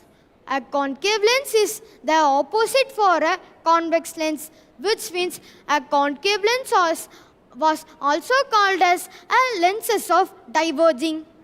Concave lenses are always thinner in the middle and thicker at the edges, and they can also refract light rays, so they can diverge. Diverge in the meaning, in the sense which was diverging, spreading apart the light rays through other wide range. Concave lenses are used in applications such as to correcting of nearsightedness and as well as in the areas to spread light rays in a wide range of angles such as in flashlights. Next is a plane mirror. What is a plane mirror? A plane mirror is nothing but a mirror which is placed on a plane surfaces such as in the walls or in the floors. And a plane mirror has its own properties. There are totally 5 properties for images which were formed on a plane mirror, which were namely of virtual, upright, laterally inverted, same size as the object, equal distance from the mirror. First we could see what is a virtual. A virtual is an image which cannot be projected onto a screen. And virtual images only form behind the mirror. And virtual images cannot be touched or captured by anything. So, virtual images can also be called as the false images, which means it will not like true. It can be either in the big size or in the small size. Virtual images are always appear in the mirrors or in the reflections. Next is upright. What is upright? When, for example, when the man is standing upright, his image will be reflected as standing upright, which means they both have the same orientation has been reflected, which means upright was the main property for the images which were formed on a plane mirror. Next is laterally inverted. Laterally inverted can simply said it as the interchange between left and the right, such as if the object is standing at the left, his image will be reflected as standing at the right. If his object is standing at the right, his image will be reflected as standing at the left. This is known as the interchange between the left and right. But if we go through the image which were formed on a mirror only, we could understand they both were at other interchange direction. Next is same size as the object. The plane mirror has the property or a law to obey that the object which was formed by a plane mirror has need to be the same size as the object also being reflected. Next is equal distance from the mirror. The equal distance from the mirror can also be said it as if the sizes are equal, then the distance also could be equal. In this image, you could see the basketball player is standing 11 lines behind the mirror. His object is reflected as 11 lines forward of the mirror. So we could understand they both were at the same distance from the mirror. Next is the spherical mirrors. What are spherical mirrors? Spherical mirrors are the mirrors which have curved surfaces like the back side and the front side of the spoons, and they can also refract light rays. and spherical mirrors are slightly like the lenses which I had already told earlier. The spherical mirrors can also be classified into two types, namely of a concave mirror and a convex mirror. First, we could see about what is a concave mirror. What is concave mirror? A concave mirror is a mirror which curves inward like the inside of the spoon. And a concave mirror can also refract light rays, so it can diverge. When the concave mirror diverge, as if they diverge, the focus will be laid at the backside of the mirror. So the focus should be called as virtual focus, which means as the false focus. And a concave mirror can form both the real and as well as the virtual images. A concave mirror is a mirror which connects all the rays together and passes through a single ray to a single point. The single point is known as the focus. Next is a convex mirror. What is a convex mirror? A convex mirror is the opposite for the concave mirror, which means a convex mirror curves as a mirror which goes outward like the back side of the spoon, and it can also refract light rays, so they can diverge. As if they diverge, the focus should be laid at the back side of the front side of the mirror, so it is known as the focus. The distance between the focus to the focal length, it is said to as be the focal length. A convex mirror can form the images which were in virtual and as well as the reduced images. What are reduced images? Reduced images are nothing. The sizes have been reduced or increased by a real image. Next is the spectrum. What is a spectrum? A spectrum is a band of colors ranging from the order of increasing wavelength, such as in VIBGYOR. I already told that, so I no need to mention now also. As it is a spectrum, it is a visible light, which is also an electromagnetic radiation. Visible light is a light which is visible to our eyes. The spectrum is also called as a visible light. The colors in the spectrum are listed in the order of increasing wavelengths, such as red to violet, in the backwards of the orders. How does a spectrum can? A spectrum can be formed by a prism or by when diffraction grating happens.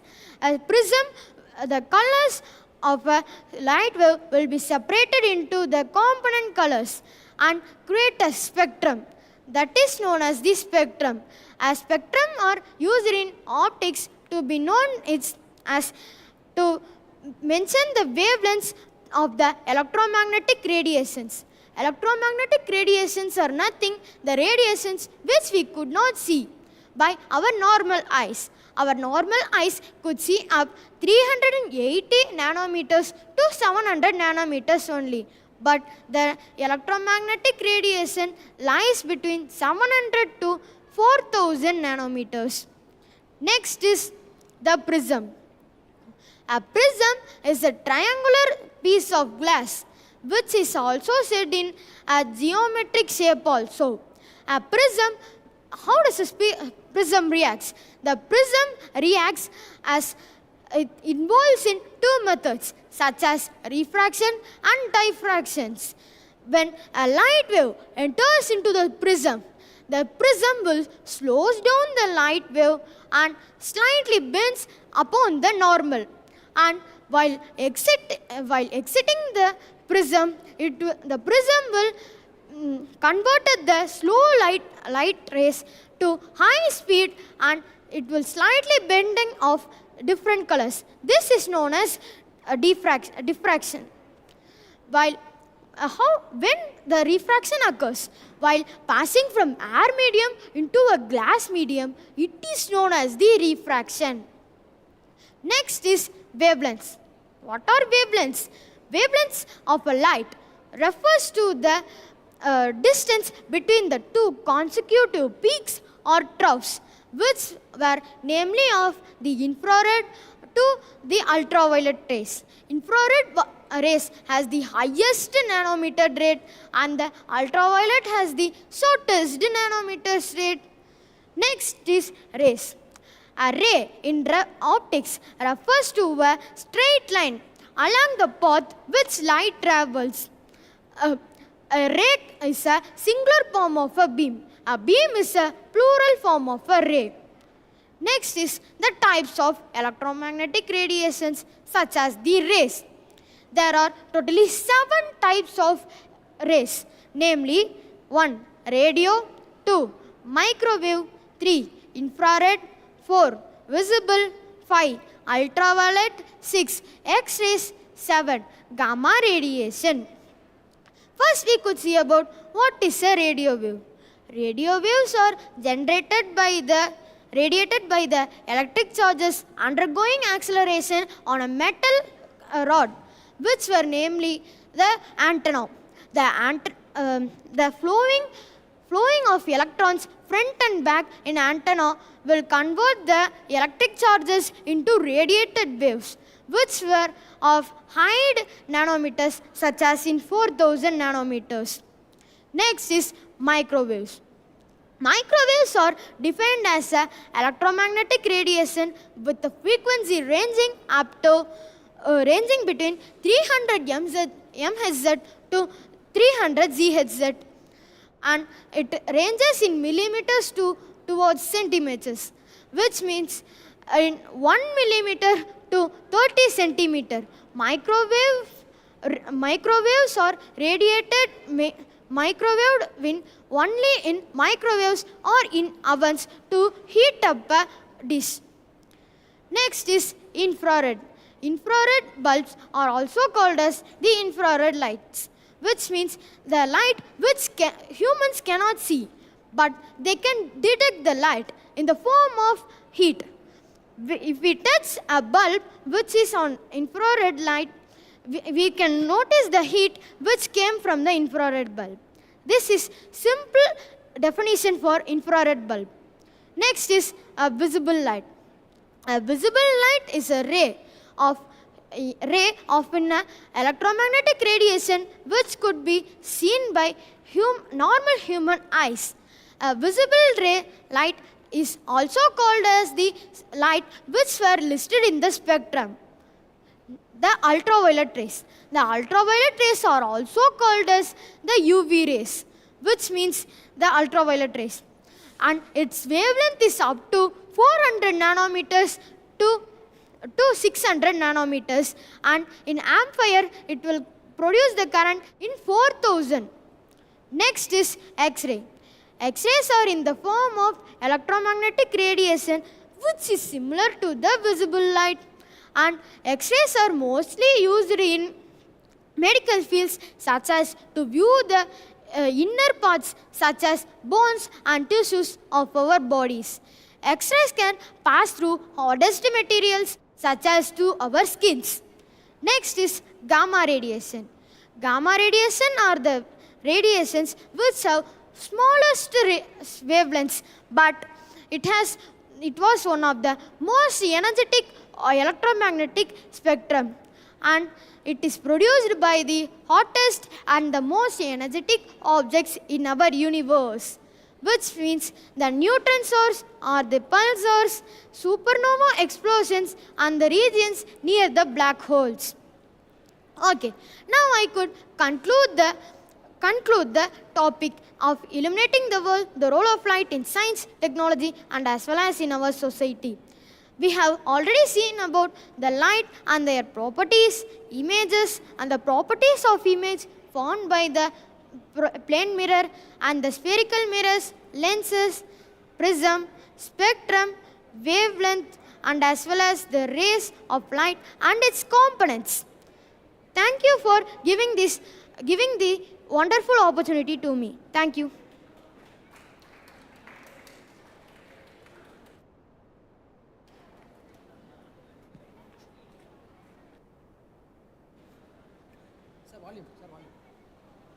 Of grade 6 from the Frontline Academy Matriculation Higher Secondary School. I have an interesting topic. Now I am here to give a lecture on the topic of color, culture and celebration, delving into the carnival around the world. Before going into that topic, let's see first what's meant by a festival. Because this topic is full around of festival. A festival is a series of plays, films, musical performance held in one day, time or place. A festival is a good opportunity to gather people from different religion, communities, and backgrounds. Now let's get into the topic. The first country and its famous festival is India and Diwali. Diwali is the biggest and most important festival of the year. It is the celebration of victory of light, good over evil, and the human ability to overcome. When it comes to the special thing, the special highlight of Diwali is Gulab Jamun, which is sugar-soaked ball, everyone's favorite. Basically, it is a North Indian sweet gained across India and spread over and especially enjoyed during on Diwali. When it comes to the dress code,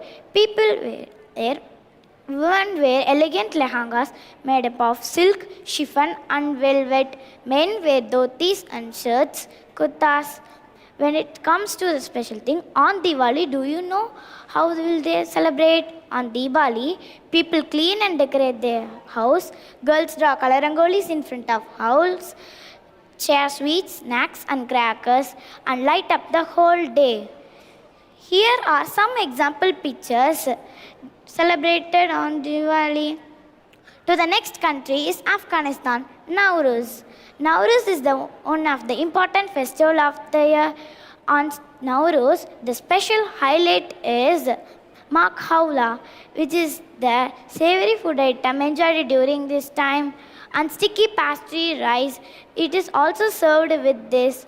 Nowruz is the celebration of harmony of nature with deep bond of nature in incorrection of nature. When it comes to the dress code, people dress up in the costume that is traditional costume. This festival also additionally includes music, dance and many other things. Here are some example pictures of dress code and the food items and events that are celebrated during this time. To the next country is Cambodia, Vishak Bachia. It is very interesting. It is the festival of monks and celebrated during this time. When it comes to the highlight, making it highlight is Cambodia's festival. To this, participants often wear samput, which is the national garment of Cambodia. Both women and men also wear this samput, which is the national garment. To the next, the special highlight of this festival is one notable dish such as water-glowed mornings, tied fried rice with garlic, palm sugar, sweet, shallots, and other notable dishes includes veg fried rice, includes vegetables, oyster, fish, beef, and soy sauce, and etc. Some example pictures, you can see how they are decorating the festival with lotus flower. To the next country is China. It's a very interesting festival is the Chinese New Year. One of the special festival is Chinese New Year. It is one of the annual festival celebrated with great enthusiasm and sighting of new moon. Do you festival is celebrated with every year is associated with an animal. This year is Black Rabbit year. Red envelopes. Red envelopes are filled with honey. Elders give red envelope filled with honey to younger families, and the money is wrapped in red color wrapped to ward off the spread. This festival also additionally have like music, dance, like lion dance, dragon dance, flower market shopping. Some examples are given here. It is also includes like savory food items served during this time. Food plays a significant role like dumplings, dumplings, spring roll, sweet rice ball, fish, steamed chicken are some example food items served during this time. Some example pictures of dragon dance and red dress. This is the red dress. Red plays a significant role in this festival. It is customary for people to dress up in red color. To the next country is Japan. Urban Festival. Urban Festival is one of the Buddhist and traditional festival. It is celebrated over 500 years and celebrated with great enthusiasm. To guide this spirit, it is celebrated of ancestors. It is believed that ancestors are returning back to the earth to see their families and relatives. Chochan or Chochan Day. Lanterns are kept to guide the lanterns. Here are some examples of the lanterns. To this colorful, they wear the colorful dress code additionally includes like colorful dress code. It also includes savory food items like sweet dumplings, popularly during its octopus balls, auction, sweet rice and steamed chicken. Here are some example pictures. This is the famous dance enjoyed during this festival. When it comes to this, urban dance. This is the name of urban dance. To the next country is Indonesia. Nyepi Day in Bali. The Nyepi Day in Bali marks the Sak calendar, which is the important and famous festival of the year. The Indonesia's Nyepi Day Bali goes under a unique transformation.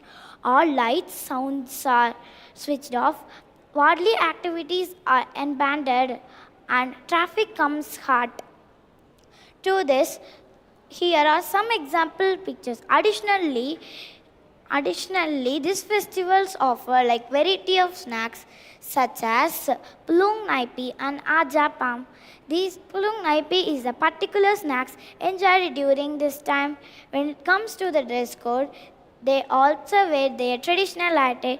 This festival also additionally have people participate in parades, performance and temple marching from temple to temple.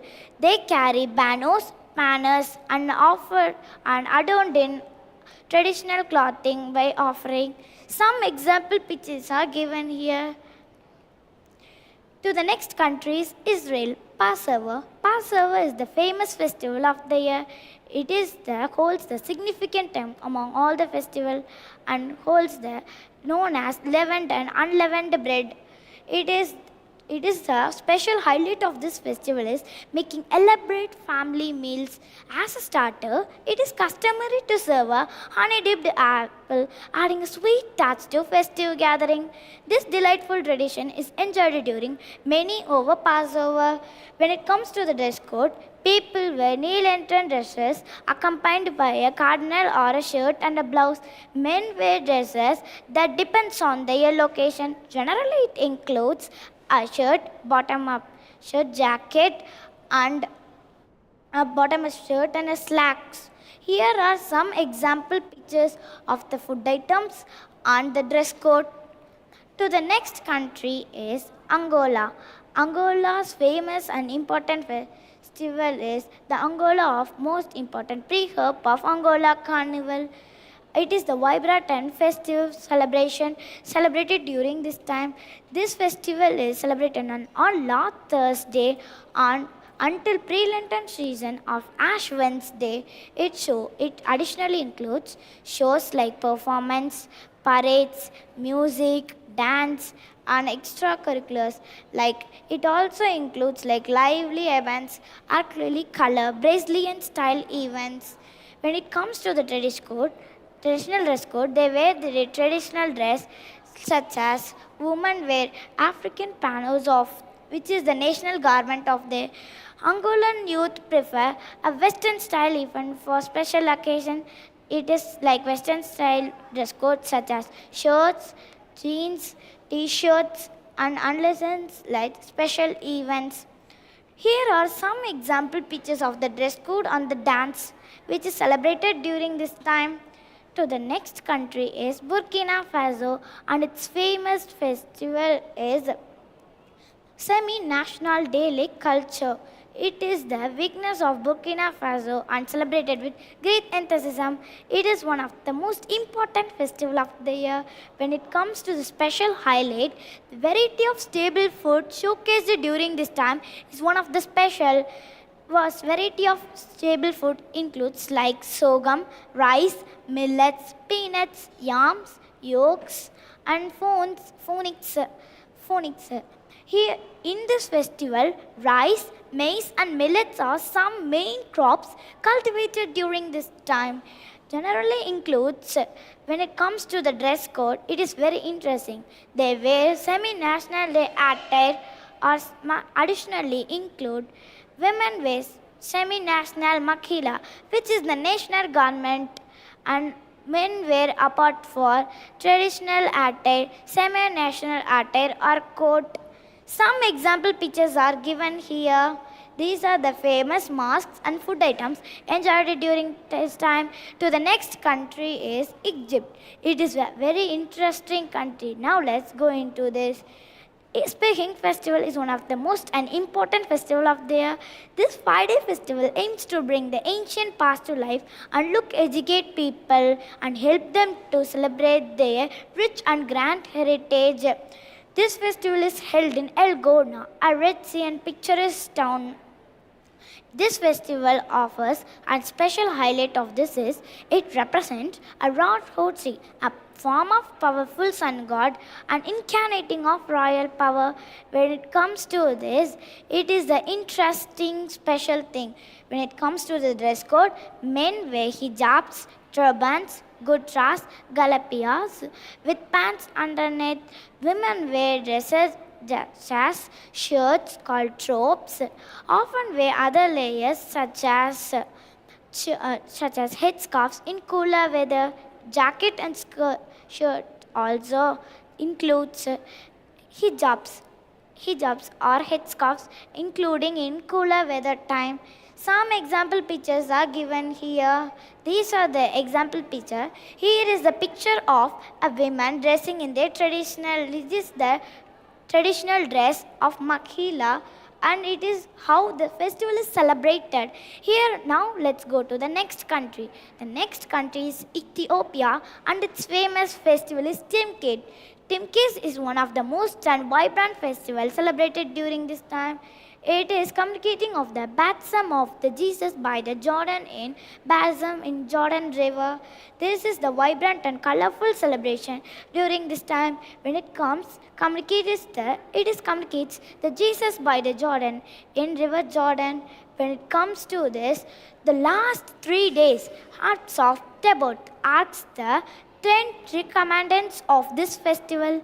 It is the last 3-day festival celebrated during this Timkit. To this, women wear traditional makhila dresses, hijabs, and dressing like it is to neck to toes. It is a head covers to neck to toes dresses. Generally, it includes like cotton scarves and tops for hairs and shoulders. Some example pictures are given here. This is how they celebrate their festival and with the great enthusiasm. To the next country is Australia. It's a very interesting country, and its famous festival is Australia Day. This festival is held in 26th January. This festival also referred as the National Country Festival. This festival is celebrated to encourage the citizen and reflects Australian. Aboriginal people call this as Invasion Day, a day of survival, or the Incarnation Day. On this day, people dress up in green and gold dress, which are the national colors of Australia. Others choose to wear the traditional dress code that denotes the Australian. When it comes to the special highlights like meat pie, veg meaties, snows, chocolate dipped bananas. When it comes to the special thing in the festival, they fly Aboriginal flag or terrestrial island flag. Some people fly one or more outside of their house. Here are some example pictures given. This is how the festival is celebrated. Here are some examples. The first picture is known as Mejmitis, and here are some example other food items during this time. To the next country is building, and its famous festival is Omegang Festival. Omegang Festival is one of the famous and most important festival of the year. It is filled with various Omegang and various Omegang of this festival. It holds an historical and cultural festival. It is celebration on first Thursday of Ash Wednesday in pre-Lenten season. This festival is the special highlight of bravery side of authentic styles crafting in Omegang festival. When it comes to this festival, we have many events like dance. Here also includes like dance, music. When it comes to the dress code, there is no strict dress code, but it generally includes like traditional dress code like plume headdress, ostrich plume, and it also includes like wide range of stylists like Brazilians stylists. Some example pictures are given here. This is how the festival is celebrated with dance, and here are the dress code of this festival. To the next country is Denmark, and its famous festival is Roskilde Festival. Roskilde Festival is one of the most important festival of the year. It is the celebration of in Europe and Nordic countries. It is one of the biggest and most important and biggest musical festival held in this Denmark. It is actually held in like South Roskilde of Denmark. It is created in 1971 by two high school students and a promoter. This festival is one of the important and colorful festival celebrated with delightful tradition.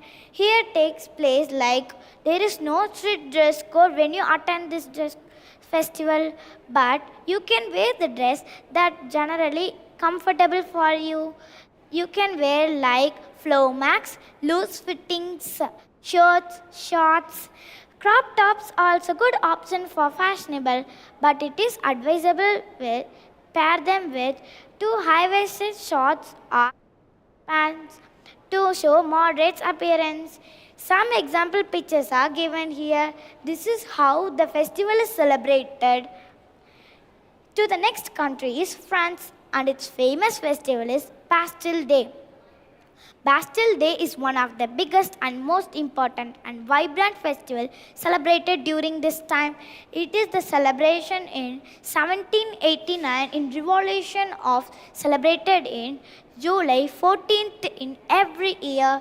Its celebration generally it includes summer outdoor activities such as music, dance, parades like marching from parades. Here are some examples given. This is how they parade and this is how the festival is celebrated. When it comes to the dress code, it is customary for people in dress up in red, blue and white because these are the national colors of France flag. When it comes to this, the France flag names calls charcoal, which is known as the French flag name.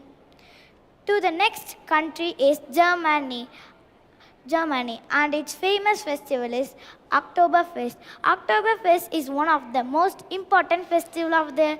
It is the of victory in every year. As a accept of Oktoberfest, it is drinking, eating, singing and cavorting, but that doesn't mean that only drinking is there to do in Oktoberfest ground. Dressing up for this festival is very simple, a dindle for women and a lendas for men. When it comes to this, here are some example pictures. This is a good, it is known as pedestal. It is a good accompaniment of the beer.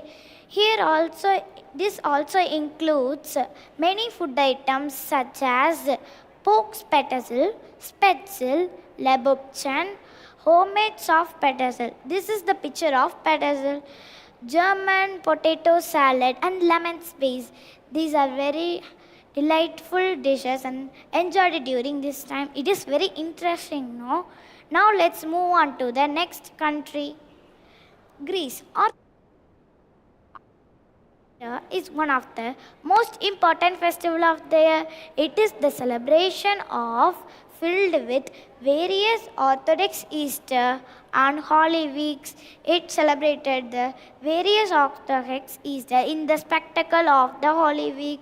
It communicates the Jews and the Jesus. It is the foundation of Christorian. It is the event of Christorians. When it comes to the dress code, people, both women and men, dress up in such as tunic, chiton, and the cloak. A cloak. These are the main dress code that is worn during this time. Cloak. Cloak is also called a hemtation. Do you know what is meant by hemtation? A hemtation is a large rectangular piece of heavy fabric, often worn upper edge to reach the waist. It is important of this festival. Here are some example pictures of dress code and how they celebrate this festival. To the next country is Italy, and it is a world famous festival. It is the celebration of Carnival of Venice in Italy. It starts on Shrove Tuesday and ends before the Lenten season in Ash Wednesday. It is the famous and vibrant festival celebrated during this time. This festival is world famous for its elaborate masks and costumes. Here are some example pictures of the elaborate costumes. When it comes to the special thing, includes fat chili or fatal with or without pastry creams or savory sweets enjoyed during this time. Savory pastries enjoyed during this time such as gorchili, lebuchan, tortillis. It is the picture of the food item. When it comes to the dress code, most organisms allow people after party in gala dress or black tie, but more visitors do not dress up at all. To the next country is Canada, and its famous festival is Winter Quebec Carnival. It is one of the vibrant festival. This plays a significant role in who visiting the Winter Quebecs of the Winter Quebecs heritage in this. It generally includes like ice canoes, ice notes, dog slidings, slidings, snowman, and other Winter Quebecs heritage sports. It is a very interesting, to hear. It is interesting. Staying warm is essential for outdoor activities, so it is recommended to wear hats, mitts, gloves, and warm socks. Laying circulations is very important, so it is advisable to wear snow pant with multiple tops and insulated jacket with waterproof boots. Don't forget to cover your eyes and skin with SPF lip balms, sunscreens, and sunscreens. Here are some examples. This is the example picture of snowman. This is how the festival is held. To the next country is USA, the United States of America, and its famous festival is Mardi Gras. Mardi Gras is one of the most important festival of the year. It is the celebration of vibrant celebration. It is annually celebrated in USA. It takes place in New Orleans in Louisiana. When it comes to the Mardi Gras, more organisms are in French tradition. This is the starts on Fat Tuesday and it ends on Tuesday in pre-Lenten season and Ash Wednesday. It is the using of fats before Lenten season and communicates of the festival. When it comes to this, it is a vibrant and colorful festival celebrated during this time. Most visitors make masks and costumes with elaborate makeups. Here are example pictures of the mask. To the next country is Argentina, and its famous festival is the Carnival. Carnival is a highly celebrated festival and one of the most important festival of the year. It is the celebration in South America, and Argentina is a great place to see it. This festival is one of the special aspect of this festival is filled with most important and filled with music, dance, and lively Muruga parades. Some example pictures are given here. Here are it is the atmosphere of joyfulness filled with this festival. When it comes to this, people wear elaborate masks and costumes and inspired by traditional folk characters. This is the embracing of the spirit of the carnival and the country. Some example pictures are given here. To the next country is Brazil. The Brazil is one of is the famous festival is the carnival of Brazilian carnival is the annually festival held during this in not nationwide of Nordic countries, and it is the colorful festival. This festival also additionally includes like colorful parades, dance, music, and especially a special event like samba dance and samba music. This carnival, like Rio de Janeiro, plays a significant role in this festival because it attracts 2 million people in per day in a street. When it comes to this, here are some example pictures like given here. To the next country is Colombia, and its famous and vibrant colorful festival held during this time are the Barranquilla Carnival. The Barranquilla Carnival is a highly celebrated festival during this time. It is the rich of showcasing the rich and celebrating the historical and rich culture of folklore tradition of Barranquilla and the Caribbean region. To this festival, it is a vibrant festival of one of the most important festival of the year. It showcasing the rich and Caribbean region. When it comes to the dress code, they wear their traditional dress code generally includes sneakers, shorts, tops, and jeans, flip tops. Because this festival is dress code like comfort is sky. When it comes to the special highlight of this, culinary dish items enjoyed during and prepared during this time like chicha doreje. It is the one of the famous drink enjoyed during this time, and lulu, pan, borjono, avalanche, chocolate wafer, and banana in chocolate dip are some other dishes enjoyed during this time. Here are some example pictures of the dress code and the dance. To this next country is Ecuador, the last and the final country. It is very interesting to hear now. Now let's see. It is the last and the final country of the lecture. It is when it comes to the special thing of this festival and the special highlight, Itrami festival. Itrami is the special festival of the sun god, and it's symbolizing a symbol. It is the picture of the symbol of the sun god, and this is how they celebrate this festival. This festival also includes like corn fatumi and corn beverage, chicha or chicha de jora. These are the drinks that are enjoyed during this time. This festival also includes the traditional clothing such as colorful clothing, partakes in chicha.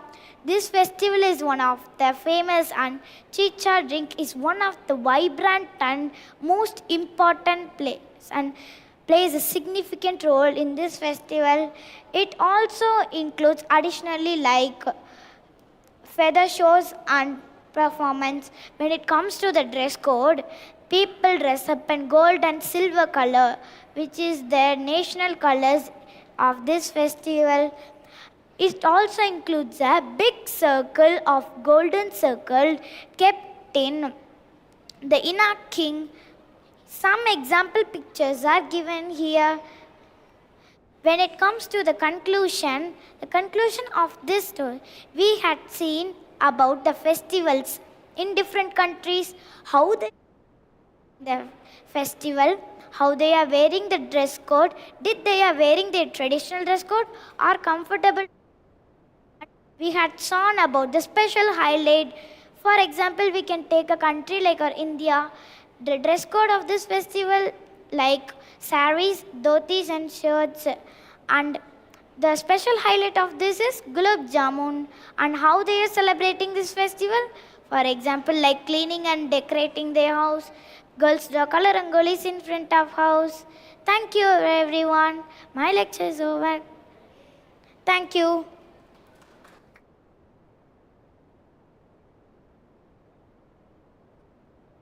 Good morning, ladies and gentlemen, esteemed judges, and good morning, ladies and gentlemen. My name is Aswashni, and I am from grade 6B at the Friendline Matriculation Higher Secondary School. Today, I am going to lecture on the topic is Interstellar Odyssey, the depth of the space. I am going to lecture on the subtitles are general space information, galaxy, planets in the solar system, sun and solar eclipse, moon and lunar eclipse, ozone layer and astro. First, I am going to tell that is nothing but that is an space. Outer space is common space. It is expanse that exists beyond Earth's atmosphere and between the celestial bodies. All the known planets, stars, galaxies are containing. Outer space is not completely empty. It's a near perfect vacuum containing plasma of hydrogen, helium gas, cosmic rays. The baseline temperature of the outer space, as set by the background radiation, is 2.7 kelvins. Outer space does not begin at a definite altitude, but the astronomers kept the imaginary line that is to the 100 kilometer above the sea level. Certain portions of upper stratosphere and the mesosphere, something referred to near space. Humans have started physical exploration during 20th century. Initially, they have used then they have followed and crewed rocket flight. Yuri Gagarin was first achieved in 1961. The economic cost of sending humans for human exploration. So, uncrewed spacecraft have reached all the known planets.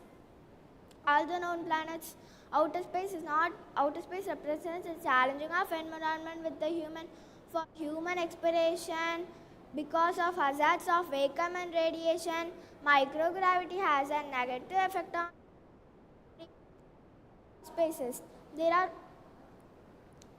See here, this is the Kármán line, this is the sea level, which is to the 100 kilometer above the sea level.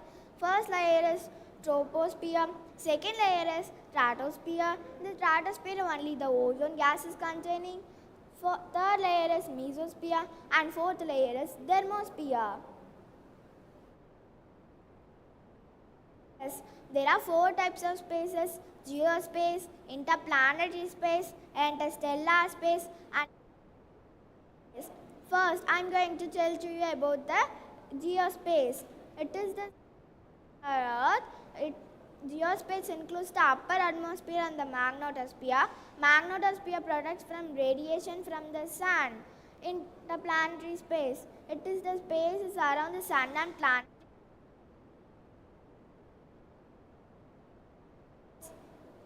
It has a continuous stream of charged particles from the sun. This stream creates a very thin atmosphere, that is heliosphere. Billions of miles into the space is the interplanetary space. Interplanetary space has a magnetic field generated by the sun. Next is interstellar space. It is the galaxy is not occupied by a planet. It is the space is not occupied by a galaxy or the planetary systems. It is continuous to the edge of the galaxy, where it is fades into the intergalactic void. Next is intergalactic space. It does not have any cosmic voids between the large-scale structure of the universe. Next, galaxy. A galaxy is a system of stars, stellar elements, and interstellar gas bound together by a gravity. A galaxy have averaging an estimated of 100 to 400 billion stars, ranging to the size of the galaxy. Dwarfs. It is the smallest size of the galaxy. Supergiants. It is the largest size of the galaxy, so it are containing more than 100 trillion dark matter. Only the few percent is the stars and nebulae. Nebulae is a star clouds of gases. It also a type of star. Supermassive black holes are common feature at the center of the universe.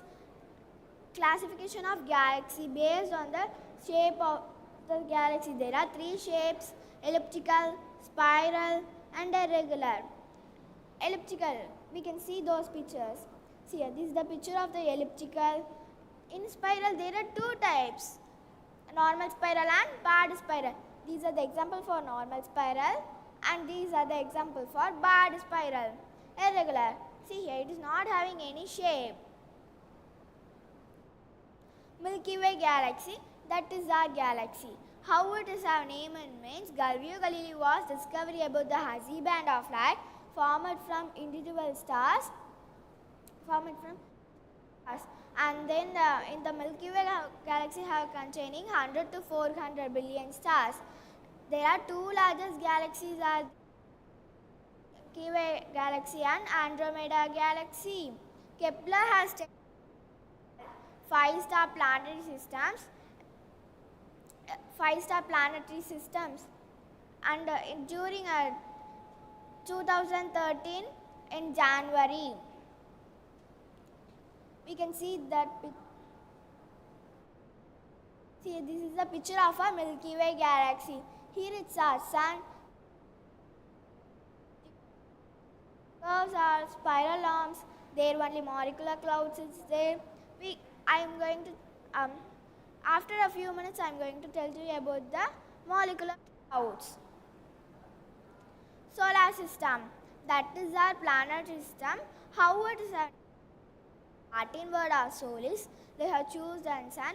Related to the sun and stars, the word is solar, so they have kept an solar system. A planetary system includes the host ball, that is sun, planets Mercury, Venus, Earth, Mars, Jupiter, Saturn, Uranus, Neptune, dwarf planets such as Pluto, and dozens of moons. Here, this is the picture of our solar system. It has many moons in different colors. Example for dwarf planets: Pluto, Eris, 2000 OR10, Haumea, and Makemake. Sun, that is at the center of the solar system. How it is our name and means, with the giant molecular cloud collapse into part. In those parts, they have it have formed sun. It have formed stars related. In those stars, our sun is formed. It is not too big and it is not too small. It is in midway, that is medium. It is the first brightness. The second brightness is Sirius, 13 billions of times more. That is only our sun. Sun's energy has supporting our Earth's life and climate also. Earth's life such as photosynthesis, etc. It is our many. And UV rays have sanitizing our water and tools. And it also had efforts like sunburn, skin cancer, etc. The sun is formed from gases, that is hydrogen gas and helium gas, varying human skin color in different regions. Because of the ozone depletion, the human skin color have different regions. See here, these are the benefits of health. These are the of health. Because of the ozone depletion, the UVB and UVC also come, reaching easily. If we see in the longer time in the sun, with the naked eye, it will affect our eye. If we see in the short time, it won't affect our eye. There are 7 sun's atmosphere split and outer layers. Inner layers have 3 and outer layers had 4. Inner layers are core, radiative zone, convection zone. Outer layers are photosphere, chromosphere, transition region, and corona. Layers of sun. We can see those pictures at the sun. See, this is the core, radiative zone, convection zone. These are the photosphere. With that outer part, the outer edge alone, that is transition region. The rays are called as a corona. Solar eclipse. The moon coming between the sun and earth. It are 4 types of solar eclipse are they: partial, total, annular, and hybrid. Partial means at the under part, in the particular part, half of the sunlight will enter the part and half of the sunlight will not enter. That only partial. In that particular part, shadow. In the umbra part, any shadow, any rays will not reach the moon's shadow. Annular. The moon going near to the sun, that is annular. Hybrid. The moon, it is in between of annular eclipse and total eclipse. That only hybrid. See here it's our moon, sun, earth. In the umbra part, that is a thick shadow. The partial shadow, that is called as an penumbra part. The moon, it is in the between that entering part, that is cross mark. In that the moon, it is the hybrid. Planets in the solar system. There are 8 planets: Mercury, Venus, Earth, Mars, Jupiter, Saturn, Uranus, Neptune. Before the rays and all, it is our 9 planets, including our Pluto. It is the 2 smallest, so they have choose that it's the dwarf planet. So totally it have there 8 planets. Mercury, it is in 8th in size and mass of the planet. We cannot see because it is near to the sun and too small. This is a symbol of the planet. The orbital distance is 58 million kilometers. The revolution period is 88 days. In the Earth itself, this much rays is coming. In the Mercury, how much rays is coming? You can imagine this. It is as no moon. Venus. It is in 16 size and mass of the planet. We can see as the morning star and evening star. This is the symbol of planet. The orbital distance is 108 million kilometers. The revolution period is 224.7 days. It has no moon. Earth. It is in 15 size and mass of the planet. We can live because it is a good atmosphere, good environment, etc.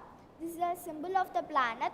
The orbital distance is 1,496 million kilometers. The revolution period is 365.25 days. It is has only one natural satellite, that is our moon. Why the? Because the land level is low and the water level is high. In the space, if we see in the earth, it is look like a only blue. So they have kept the blue planet. It is also a name. Moon. It is the second brightness. Second brightness, I have said Sirius. In Earth's sky, the second brightness is moon. First brightness is always the sun.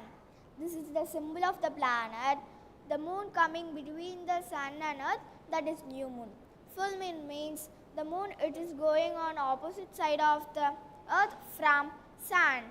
That is full moon. Phases of moon. There are 4 types of phases: new moon, first quarter, full moon, and last quarter. See here, new moon, first quarter, full moon, last quarter. Again it will be coming new moon only. Lunar eclipse. The arena of moon, it is in during lunar eclipse is full, half. It has totally 3 types. lunar eclipse are there: partial lunar eclipse, total lunar eclipse, and penumbral lunar eclipse. Partial means, see here, the moon, it is in the between of the umbra part and penumbra part, that is partial. The moon, it is in the umbra part, that is total. The moon, it is in the penumbra part, that is penumbral.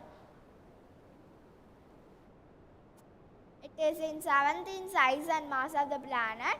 It also known as a reddish planet. We can see at the night sky, it is in like a red point, red with orange mixed point. This is a symbol of the planet. The orbital distance is 228 million kilometers. The revolution period is 687 days. It has 2 moons, Phobos and Deimos. It is twice to the Earth's day. And between of the distance from Earth to Mars, that is 1.5 million kilometers. Jupiter, it is in the first in size and mass of the planet. We can see with the using of smallest telescope also. This is the symbol of the planet. The orbital distance is 778 million kilometers. The revolution period is 12 years. It has 92 moons. It will be taking rotation next. Only 10 has to take rotation. Saturn, it is in second in size and mass of the planet. We can easily found this. It is an Saturn only because it is surrounding in the Saturn place. It surrounding a narrow rings. It is formed from ice cubes. This is the symbol of the planet. The orbital distance is 1,427 million kilometers. The revolution period is 229.5 years. It has 62 moons. Yes, it is in third in size and mass of the planet. We can see with the using of telescope.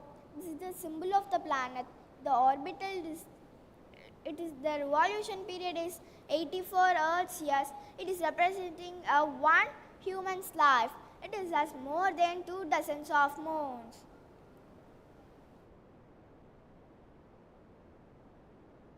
Neptune, it is in 4th in size and mass of the planet. We can see with the using of largest telescope. It is look like a blue and green point. This is the symbol of the planet. The orbital distance is 44 lakh 98,250 million kilometers. The revolution period is 164.79 years. It has 10 moons. Now it's out of the sun. Then ozone layer. It is also known as an ozonosphere. It is a thickness of the various regions. It is in the polar regions that the atmosphere is thicker because it has ice cubes. If it is there, it is small. All the UV rays will come and it will melt, and the land level is low and water level is high. Became thinner near equator regions. The UV rays have split into 3 types of radiation: UVA, UVB, and UVC. The ozone layer is exiting as 15 to 35th kilometer.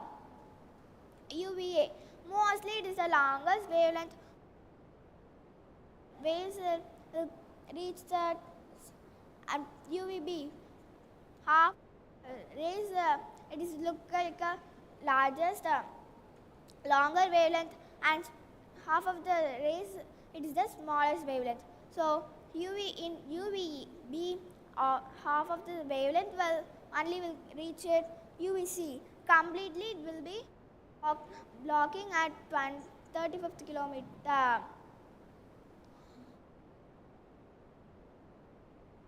See here, this is the picture of that. Example, UVA, full the sunlight is going UVB partial is going UVC. It is blocking fully at the 35th kilometer itself. Ozone depletion.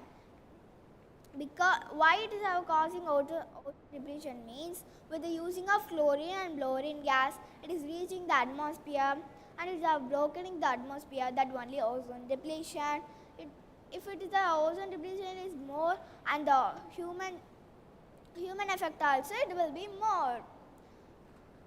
And protocol in during 1897, because what they have chlorine and fluorine gas we should not release from human activities are there or by the industries. They have believing in the future the ozone depletion will be in the past. Like see here, step 1, CFCS is going near to the ozone layer, and step 2, the ultraviolet radiation is coming and it is brokening that. Step 3, all the rays is coming. Step 4, ultraviolet radiation is there and mostly it also have human effects. See here, this is the cause. If it is the cause is the effect also there. These are the effects. If it is both the cause and effects are there, it also has solution.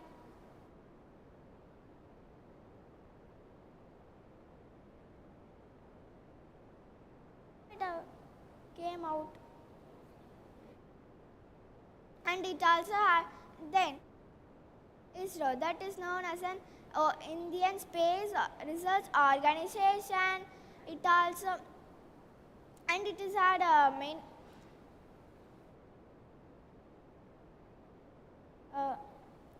the headquarters in Bangalore in Karnataka, Bangalore. It have launched only one satellite first. In ISRO also there many, and the ISRO have launched for Moon 2 satellites and Mars 1 satellite.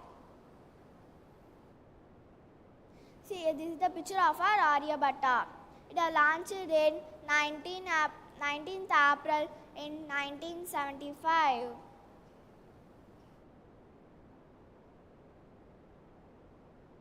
Exploration, that is nothing but that is a moon exploration. Chandrayaan-1, that is the first mission that launched by Tumba, and Chandrayaan-1 it have carried many instruments. 5 are Earth's and 5 are India's, and another 6 are outer industries. And it also had a vision we should need to launch it in 2024 Chandrayaan-2 Mars exploration. They have sent only one satellite to the Mars. It also had many features, and the next Mars mission is Mangalyaan-2. They should need to end it by 2024. See here, this picture of a Chandrayaan-1. This is the picture of a Mangalyaan-1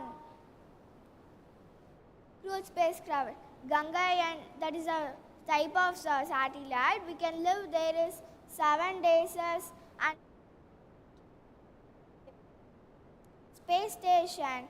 It is there is we need to send the space station by land. We need to send the space station by ISRO. It for 400 kilometers. It is 15 to 20 days. We can live by 15 to 20 days by only 3 peoples.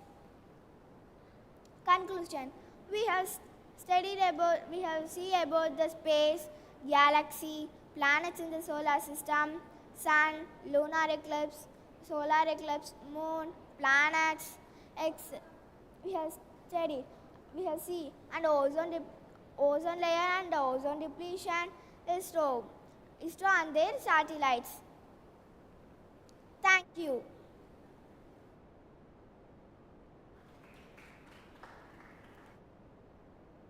Present here. Welcome to the Frontline World Record Festival. And I am Cinema from grade 7. Today I am here to give my lecture on the topic of the enlightening minds, the impact of modern education. Let us start the introduction. What is meant by modern education? Do you all know? Let us see now. As we all know, whether in the ancient times or in the modern times, education is a pretty huge thing in our life. But modern education, mode is different from education. I mean, mode is the past. Today's modern sociality is developing more and more quickly, and the information of dissemination is becoming more and more amazing. The traditional education as a stage of history peoples now have their own way of education. So today's education has its new purpose. Modern education is education given by schools and introduced today. Modern education includes current statistics, latest studying methods, and etc. The next one, let me tell about importance of modern education system. Do you all know what is the importance of modern education system and their types? Let us see now. We usually said that the education requires a grown up. The education that is also known as growth or potential changes that entered education requires the term itself unwinds a meaning. The education that is provided by schools and now is known as modern education. Modern education develops a sense of learning and essential life skills. The next one, let me tell about accessible education. Accessible education is a process of designing course and developing teaching styles to meet the peoples of variety background and abilities and lighting styles. Every child has the rights to education, which means that all kids should have a chance to go to school and learn new things. Modern education makes sure that those with disabilities also can come to school and learn with others. We want everyone to learn and success in their life. The next one, let me tell about engaging technology. Technology made it possible from people from all the walk of in our life to have access to different resources. Technology means using computers, tabs, and special apps for exploring new things. In modern education, we get to use those cool tools for learning more fun and interesting. We can even learn from people who live away from us. The next one, let me tell about developing future skills. In modern education not only teaches like to memorize facts, it's also be a good peoples and that will help us to learn the skills that will help us in the future. We can think like critical thinkings, which means we can solve problems to show our knowledge to everyone and think ourselves. We can work with others and be creative, so we can come up with new and exciting ways. The next one, let me tell about personalized learning. In modern education, we learn in a way that works best for us. We can learn from our own place and focus on the thing that which we are interested in. The next one, let me tell about global connection. Global connection connectivities as a whole from peoples, in which peoples and devices are able to connect with the world, be connected anywhere. Modern education help us to connect with the students and for over the world. We can talk to them, learn from them, and work with any projects or any other activities. Personalized learning examples. We can give some way to students to show their knowledge to everyone and flip to lecture and work. The next one, let me tell about practical learning. Practical learning is a task in which students and peoples are able to connect with the world, be connected anywhere, and to observe peoples and when do things by themselves. In modern education, we believe that every children, those with disabilities also can come to school and learn with others. In modern education, we get to do things by themselves and trying them out. The next one, let me tell about inclusive education. The World Health Organization defines in the inclusive education as a strategy of that all the children, those with disabilities, to have access to different resources. Technology Technology means using computers, tabs, and special apps for exploring new things. The next one, let me tell about learning for life. Education is not just something that we are in the school, it's a lifelong journey to grow and learn. Modern education develops a love from learning, and we want to keep up learning when we are not in the school because there is always something new to discover. The next one, let me tell about building characters. In modern education, we learn in a way that works best for us and follows on values and chapters developments in our life. Building characters means modern education not only teaches subjects like maths and science, it's also be a good peoples and share ideas and solving problems together. The next one, let me tell about environment awareness. In modern education, we learn in a way that works best for us. Modern education also teaches environment and how to take care of it. We learned about recycling, reducing, saving energy, and protecting animals and plants. This helps us understand better and providing our planet to the next level and in the future. The next one, let me tell about carriage and exploration. In modern education, we learned about different types of carriage and exploration, and we explore new types of jobs and what they involve. This helps us to promote our own life, and we can choose a job that which we are interested in, and we will enjoy in the future. The next one, let me tell about health and well-beings. In modern education, we learned about how to take care of our body and minds, and we learned about exercising, eating healthy foods, and managing stress. This helps us to stay better and happy and stronger. So we can do our best in schools or in our life. The next one, let me tell about creativities and imaginations. Modern education encourages to use our imaginations and be creative. We can draw, paint, write stories, and come up with new ideas. The next one, let me tell about social skills. In modern education, we learned about how to work with others and be good people, and we learned about what is right and what is wrong. We want to share ideas with them and solving problems together, building things and projects or any other activities. The next one, let me tell about cultures and awareness. In modern education, we learned about different types of cultures and what they involve. We learned about cultures, traditionals, and languages. We learned about celebrations and languages around the world, and we respect the cultures, traditionals, and it's make more interesting to learn. It's like having friends from different countries, and we can learn their cultures and traditionals to explore our minds and ideas. The next one, let me tell about ethical values. In modern education, we learned about right and wrong, and we learned about kindness, respect, and responsible for our own action. And we learned about how to work with others and be good peoples, and we want to use our own ideas to succeed in our life. The next one, let me tell about fun and engaging learning. In modern education, we learned about modern education help us to learn more fun and engaging learning.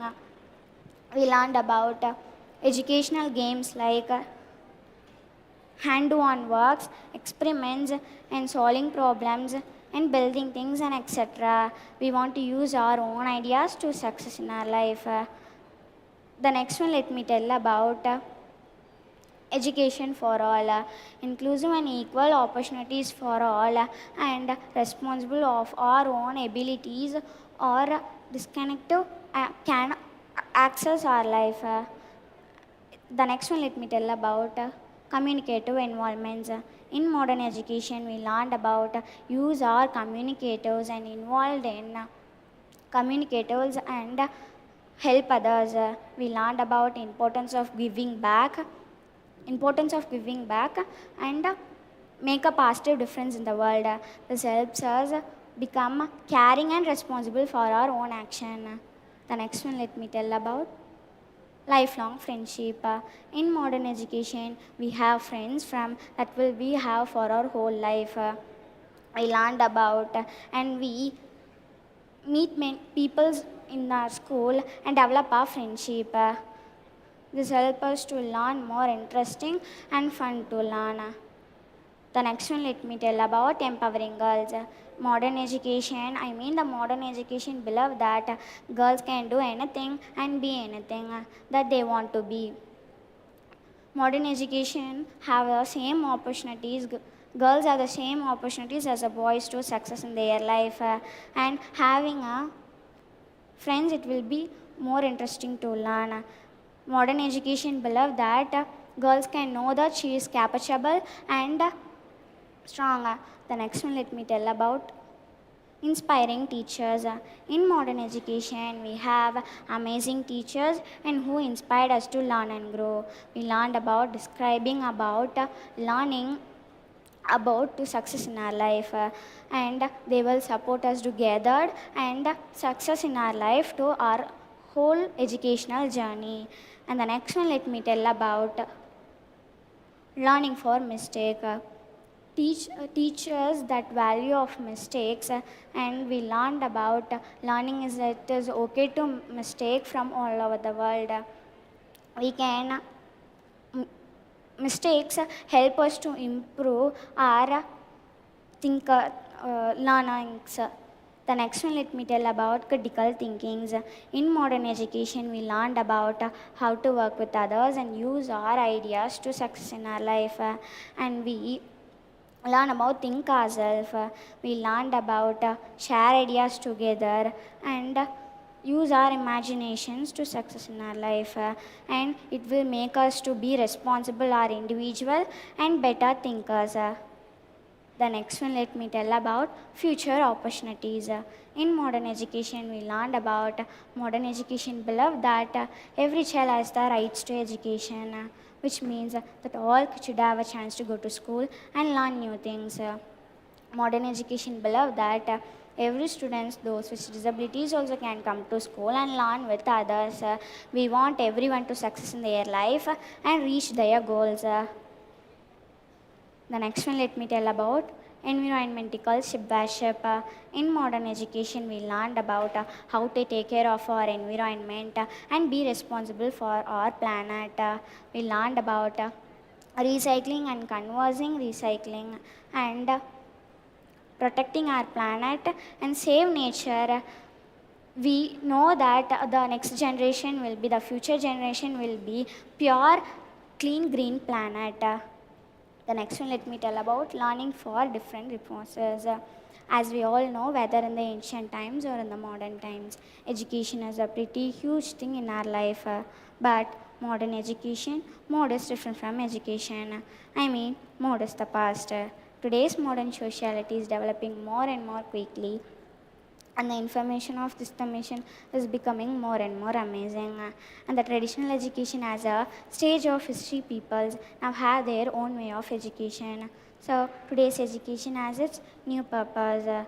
And we, as we all know, that education is a main thing to learn and dream more, which we are interested in.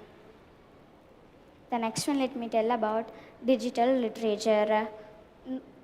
Modern education teaches internet safety and website safety to use online and communicate with others. Also, modern education teaches use internet safety with the help of parents or friends. The next one, let me tell about active learning. In modern education, active practical in our learning process, engaging in reading and make it on hand-on experiments, activities or projects or any other activities. The next one, let me tell about educational resource. In modern education, we learned about processing access to our reach our goals and resource, exploring books and watching educational videos, online meetings like Zoom meeting and websites and intranets. The next one, let me tell about celebrating diversity. Modern education help us to learn more things and celebrating diversity in all its forms in education. Learn different cultures, traditionals, and religions and their own languages, and this help us to learn more fun and interesting. The next one, let me tell about the difference between traditional education and modern education. Now let us start us in the traditional education. Traditional learning is reference to a teacher communicate with a group of students and they will attend a fixed duration in the classrooms. This helps us to teachers conveying and subjects specific topics and subjects. We will attend the classes in at the seeing of teachers. The next one, modern education. Modern education means with the using of gadgets like tabs, mobile phones, laptops, or etc. With the using of online meetings. The next one, let me tell about. And this is the picture of modern education and traditional education difference. Method of teaching. Let us know of online education. Online education means the same thing we are using the computers, tabs and special apps for exploring new things. In modern education, we get to use those school tools for learning more fun and interesting. We can even learn from our own place and focus on the thing that which we are interested in. In modern education, we learn in a way that works best for us. We can learn in our own place and focus on the thing which we are interested in. This helps us to learning more fun and interesting and enjoyable to learn. Then let us learn about e-learning. You all know what is meant by e-learning? Let us see now. E-learning means with the help of using teacher communicate with the students with a group of methods. As we traditional education as a stage of history, people now have their own way of education. Today's education has its new purpose and success in their life. Modern education is also known as growth or potential changes, and it includes current statistics and latest studying methods and etc. We learned about exploring new things and with the help of using experiments, projects or any other activities. This helps us to learn more fun and interesting to learn.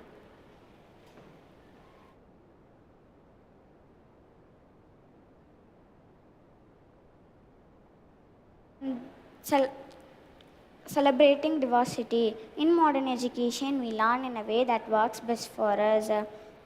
We learn to help others and communicate in involvements.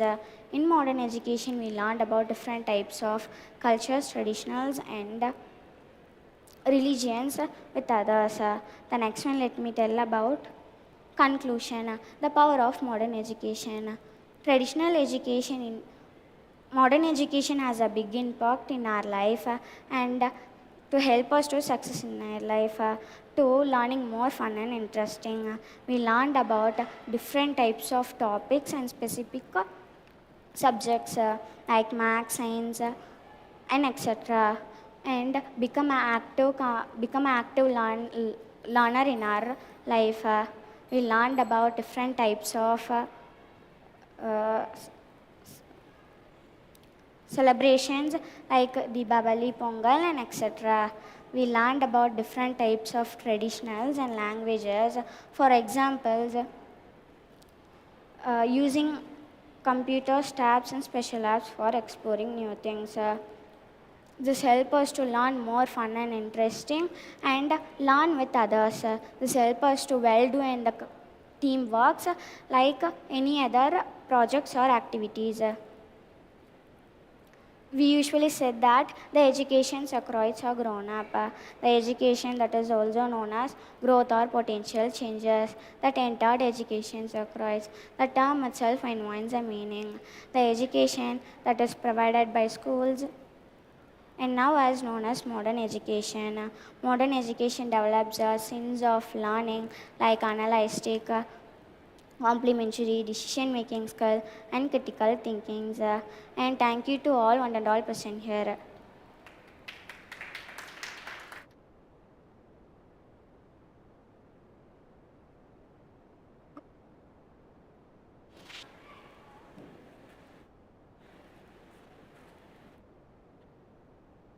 To one and all present here, I welcome you all to this lecture marathon. First of all, I want to thank Friendline Groups of School for giving me this wonderful opportunity to speak in this event. My name is Harini. I am from grade 7. Let me introduce my topic. My topic is about virology, viral structure, classification, genetics, pathogenesis, and the impact on ecosystem and antiviral agents. Introduction to virology. Virology is the scientific study of viruses, which are microscopic infective agents that can cause diseases in living organisms. It encompasses various aspects of virology, including their structure, classification, replication, pathogenesis, and interaction with their host organism. Next is definition of viruses. Viruses are microscopic infective agents that can cause diseases in a wide range of organisms, including plants, animals, and even other microorganisms. They are considered as cellular because they lack the cellular structure found in living organisms. Here is a picture of historical milestone in virology. In 2017, the impact is 1 and 2 points. In 2018, it is 3. And in 2019, it is 5 points. 2020, it contains 6, 7 and 8. And in the present year, 2023, it contains 12, 11 and 13. And our next topic is viral structure. The genetic material. The genetic material contains of either DNA or RNA, which is surrounded by a protein coat called capsid. The definition of DNA is deoxyribonucleic acid, and the definition of RNA is ribonucleic acid. And our next topic is overview of viral. Viruses are transmitted from person to person through various routes such as respiratory droplets, contaminated food, contaminated water, and contaminated surfaces, and even through insect bites. Components of a typical virus is, as I said before, a typical virus contains either genetic material or an capsid. First let us see about genetic material. A genetic material contains either DNA or RNA. It carries the instruction necessary for the process of replication. Capsid. The capsid is the protective protein coat that surrounds and protects the genetic material. It is made up of repeating protein subunits called capsomeres. It provides structural integrity to viruses and can help its genetic material from degradation. And our next topic is different viral shapes. The viral shapes contains isohedral, helical, and filamentous. But let us see about isohedral. The isohedral viruses can be roughly spherical in shape. They contain 20 equilateral triangles of viruses. Helical viruses can be cylindrical or rod-like in shape. They are coiled inside their genetic material. Filamentous viruses can be rigged or flexible. It can include and thread-like in shape. And our next topic is viral genetics. By analyzing the viral genetics, researchers can reconstruct their evolutionary by relationship and develop phylogenetic trees. It includes understanding the development of diagnostic tests, vaccines, treatments, and therapies. Next topic is structure and organization of viral genome. A viral genome exhibits a wide range of structure and organization. It includes many types of process, and here are some arrangements of process, including coding regions, non-coding regions, and overlapping genes. First, let us see about coding region. A virus typically contains of coding region which can encode viral proteins. Non-coding region. A virus typically contains non-coding region which often serve to them to regulatory functions. And the last is overlapping genes. Nowadays, some viruses employ overlapping genes. That means they can provide multiple proteins in a single stretch of nucleotides. Our next topic is, here is a picture of virus. It contains envelope, xylotic protein, protein coat, RNA and reverse transcription. Next topic is genome replication strategies. The strategies can vary between different types of organization, including DNA replication and RNA replication. They contain prokaryotic and eukaryotic. The prokaryotic is nothing but bacteria and archaea. The eukaryotic refers to animals, plants and even fungi. Viral mutation. Viral mutation refers to the changes that occurs naturally during the process of replication. It can give various differ in viruses, including their host cell's behavior. Viral evolution is the process that what viral mutation gives changes, and it can change its behavior and many other processes. Here is a picture. It contains virus first, radication, escape, chimeric and cybogenic.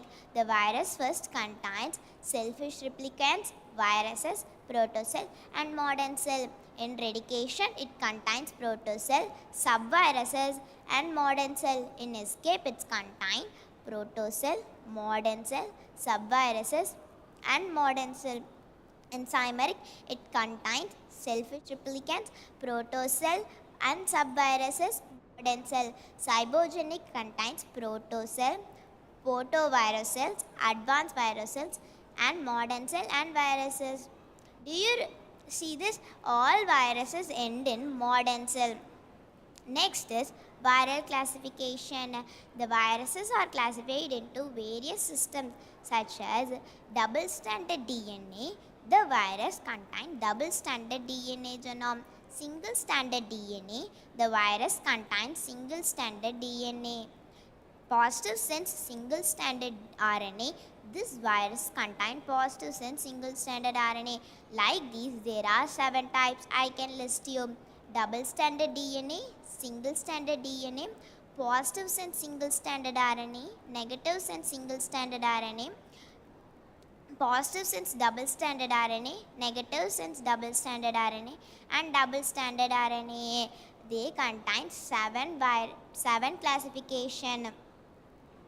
Taxonomy. Taxonomy is a science of classification which refers to mainly in the context of biology. It refers to understanding, identification, naming, characterizing and many others. It is based on the hierarchy system. Baltimore classification system. The Baltimore classification system is a widely used system for classifying viruses, their viral structure and many more. It was proposed by David Baltimore, a Nobel laureate, in 2007. Why the name is called Baltimore classification? Because the inventor's name is David Baltimore. Next topic is characteristics of viral. Viral characteristic refers to many processes such as structure and assembly. They refer to what characteristics did viruses contain. Viral pathogenesis. Viral pathogenesis is the receptors of viruses on the surface of the host cell, and it can enter the virus easily by a simple process. It refers to a highly genetic process because they can determine their viral genome and tissue tropism of the viruses. Steps of viral infection. The steps of viral infection are entry and uncoating. The entry also can be called as coating. First, let us see the entry. The entry of viruses is nothing but how the viruses entry. In entry, the viruses entry with the protective protein layer. After entering the host cell, it releases on the genetic material into the host cell. But in uncoating, it differs. It only in the starting stage, it only infect the genetic material into the host cell, and it is a fast process. Host virus interaction. The host virus interaction also contains entry and uncoating. It is a process. What viruses do first? What viruses do first?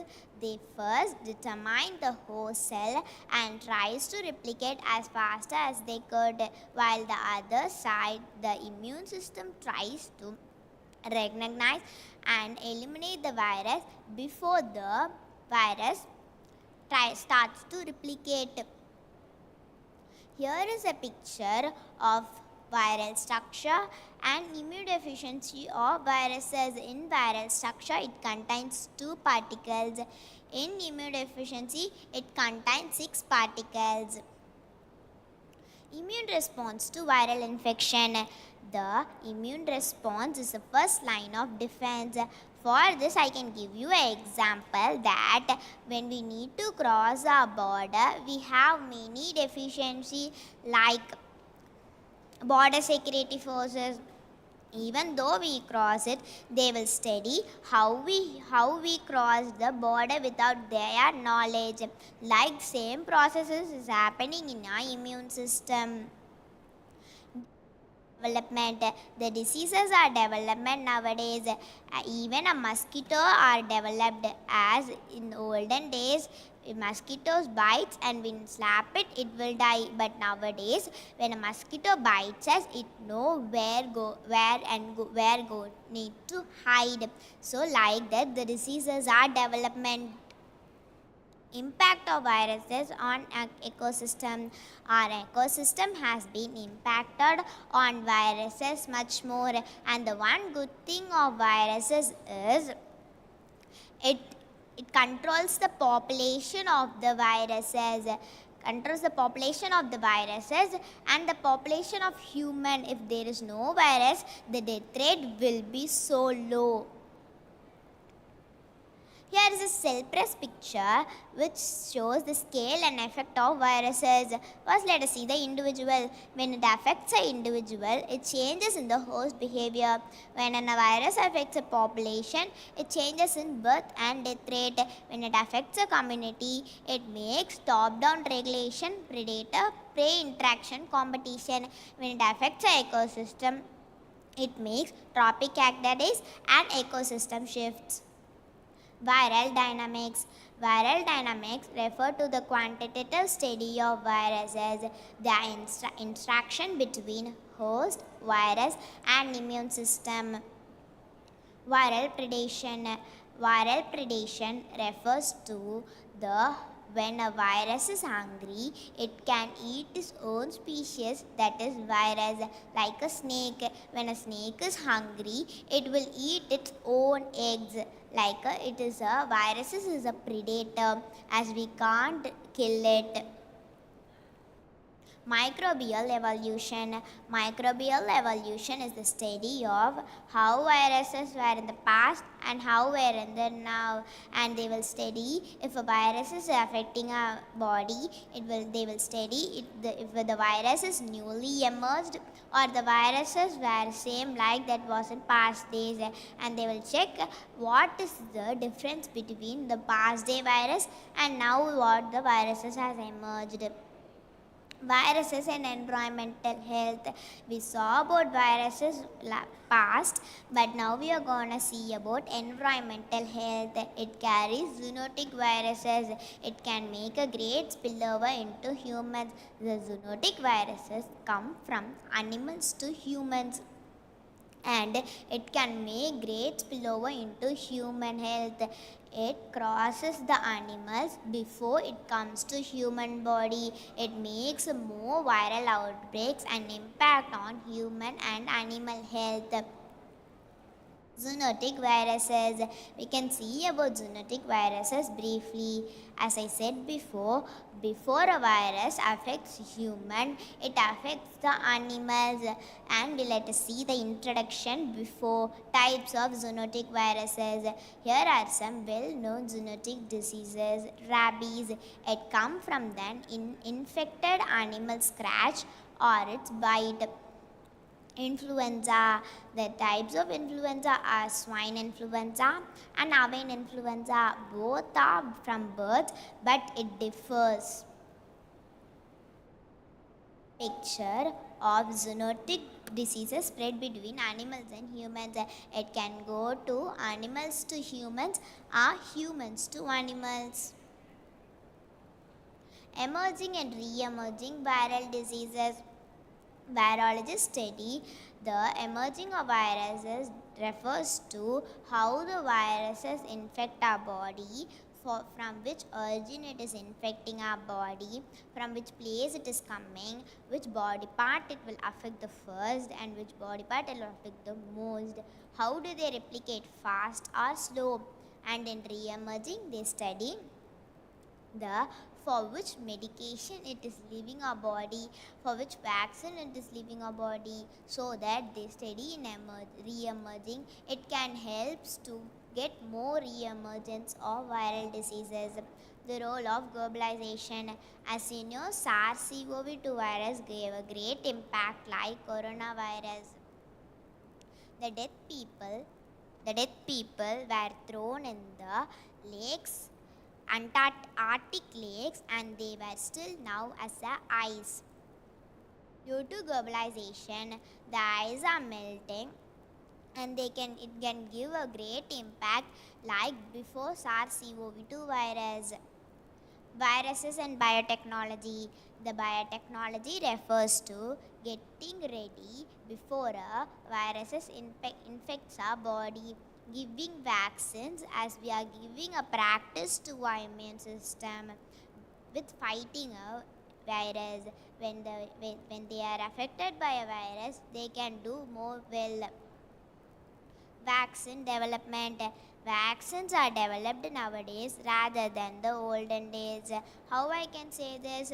As in the olden days, when we need a vaccine for dengue, they will give separate vaccines like fever vaccine, stomachache vaccine, and headache vaccine. But nowadays, we have a separate vaccine for separate diseases, like we have separate vaccine for malaria, separate vaccine for dengue. And here's a picture of COVID-19 vaccine. Summary and future directions. In future, the summary is, in future, why we need to study viruses more? Because it is important to study viruses, as they will give a antiviral agent in the past. Recap of key points. As I told, the viruses always will be inactive in our ecosystem. It will not die. And I told we should stop globalization because we can get the SARS-CoV-2 virus impact and many more. Future prospects in virology. Future, they will study how the viruses are emerging in our body, and the vaccines. They will find a vaccine for different, and when we need a vaccine for coronavirus, we need an inactive portion of a coronavirus. And when we need a vaccine for diabetes, we need a coral relief. And future, they will study how viruses are emerging our body. Study and understanding of viruses. Why studying and understanding of viruses is Important because it is a great crucial for public health. In future, the virologists study the viral structure, replication, and pathogenesis of viruses. Antiviral agents, as I said before, we need a biotechnology like antiviral agents. The antiviral agents and biotechnology differs, as we need a biotechnology is getting prepared before a virus affects us, but antiviral agents is a vaccine that is preferred. Thank you for this wonderful opportunity. Good evening, one and all present here. My name is Higher Secondary School. Welcome to today's lecture on the topic of marine megafauna, the science of oceanography and marine research. In the next 30 minutes, we'll be exploring the wonders of the oceans that everyone can understand. The contents are oceanography, marine life, marine megafauna, marine research, mysteries, and marine habitats. First, let us talk about oceanography. Oceanography studies the chemical, physical, biological features, etc. It includes ocean histories, ocean chemistries, conditions. There are 6 types in oceanography: physical oceanography, chemical oceanography, biological oceanography, geological oceanography, marine geophysics, ocean engineering. First, let us talk about physical oceanography. Physical oceanography studies the physical properties in the oceans such as temperature, salinity, density, waves, currents, and tides. It involves investigating movement of water, ocean currents, formation of waves, and the interaction between the ocean and atmosphere. Next, let us talk about chemical oceanography. Chemical oceanography explores the composition and the behavior of chemical substances in the ocean. It use of techniques such as distribution of dissolved gases, nutrients, trace elements, pollutants in the seawater. This field also studies the process that controls chemical reactions, nutrient cycling, and the impact of human activities on ocean chemistries. Next, let us talk about biological oceanography. Biological oceanography studies the organisms and ecosystems that exist in the oceans. It focuses on studying marine life, including microorganisms and plants such as phytoplankton, from animals from tiny zooplankton to large marine mammals like whales, sharks, dolphins, sea turtles, etc. Biological oceanographers investigating the topics such as population dynamics, food webs, biodiversity, and the ecological relationship between organisms. Next, let us talk about geological oceanography. Geological oceanography studies the geological structures and processes occurring beneath the ocean surface. It uses of techniques such as seismology, gravity, magnetic measurements, and remote sensing to map, understand the geological structures. The use of techniques such as structure of the seafloor, formation of underwater mountain ranges, mid-ocean ridges, distribution of dissolved gases, distribution of sediments, formation of coral reefs, and the behavior of submarine, volcanoes, and earthquakes. This field also studies the past climate changing by analyzing the sediments, cores, and fossils. Also, geological oceanography also studies the sediments, cores. Next, let us talk about marine geophysics. Marine geophysics focus on the physical properties on the seafloor and underlying earth crust. It uses of techniques such as seismology, gravity, magnetic measurements, and remote sensing to map, understand the geological structures. Next, let us talk about ocean engineering. Ocean engineering applies engineering principle to design and develop the technology for use in the marine environment. It uses of techniques such as designing underwater mountain ranges, ocean sensors, and system harness energy from the oceans. Examples are tidal and wave energy. How the wave energy was creating. In the oceans, the waves are coming, they conduct the electricity. We call upon hydroelectricity. We can study on the physics, chemistry, etc. Next, let us talk about marine life. Marine life refers to organisms that diverse them that inhabit the oceans, seas, and other saltwater environments.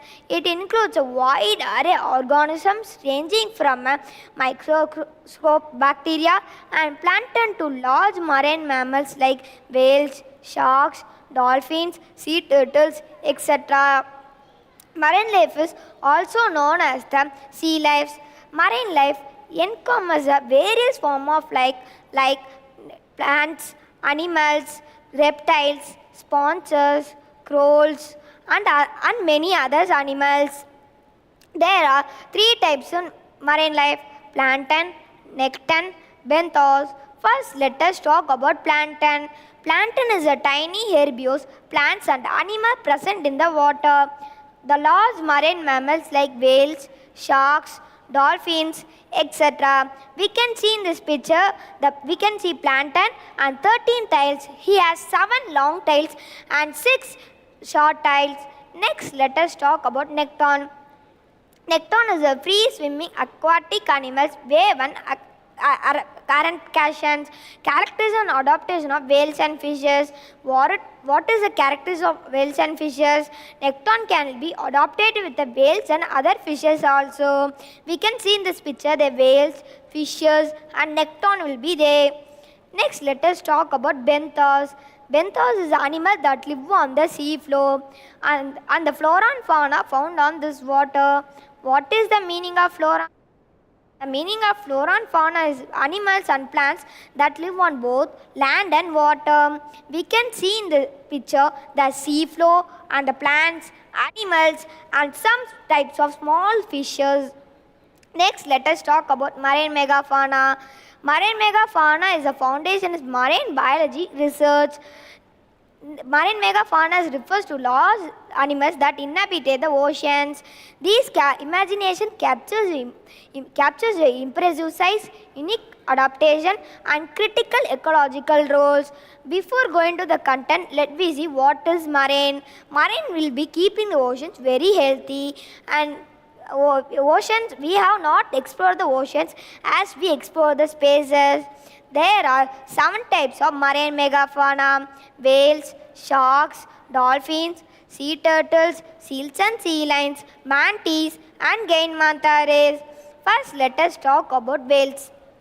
Whales are the largest animal on the oceans, and their specifics such as blue whale, humpback whale, sperm whale, orca, or killer whale. How the whales are destroying in the oceans. We are putting plastics on the oceans and they are eating. So they are storing and they cannot able to digest. So only whales are destroying. In 2011, the fishermen found the whales floating on the oceans. They took to land and cut the stomach. It has lakhs of plastics. Please do not put the plastics. Next, let us talk about sharks. Sharks are the apex predators in marine ecosystem. Their specifics such as the great white shark, tiger head shark, emperor shark are well known as examples of marine megafauna. Sharks are the dangerous animal on the oceans. How dangerous? Sharks can be killed. The whales also. It has sharp teeth. We can see in this picture the sharp teeth. Next, let us talk about dolphins. Dolphins are highly intelligent and social marine mammals. They are known for their playful behavior, aerobatic displays, and communication system. The dolphins can communicate with the ultrasound waves to another dolphins to inside of female orb. Dolphins are beautiful animal on the oceans and the friends of humans also. Can breathe like humans. Next, let us talk about sea turtles. Sea turtles are ancient reptiles that have been around for millions of years. They have distinct shells and flippers adapted around the body shape. Next, let us talk about seals and sea lions. Seals and sea lions are semi-aquatic animals and have one current action. We can see seals and sea lions on South America, South Africa, as well as in Discovery channels. Seals and sea lion skins are used to make sweaters, jackets, and etc.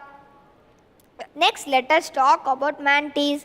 Manatees are also known as the sea cows, are large herbivores that inhabit the oceans. They have paddy-like flippers around the body shape. The Indian manatees and Amazon are well known as specific. Next, let us talk about Gain Manta rays. Gain Manta rays is the largest ray they Pacific. They are reaching 7 meters and 23 feet. The Gain Manta rays is the largest ray they Pacific. They have like pectron fins to use glide through the waters. Next, let us talk about marine research. Marine research is related to studies of impact of offshore subsoils, operation, and their contribution on the environment and the biological variety. It provides jobs and livelihoods for 3 billion people, nearly 50%.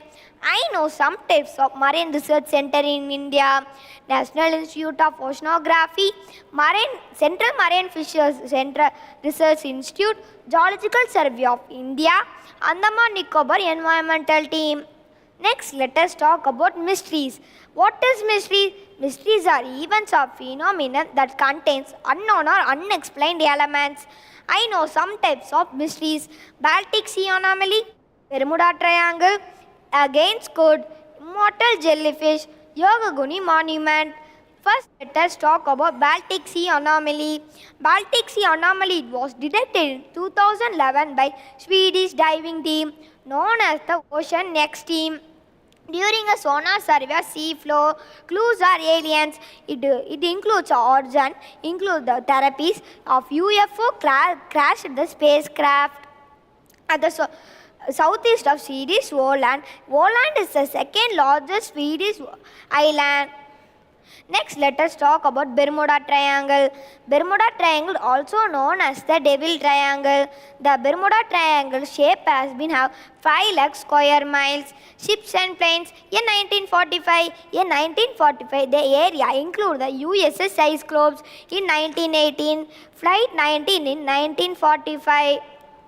The 3 points of Bermuda Triangle has been Miami, Bermuda, and Puerto Rico.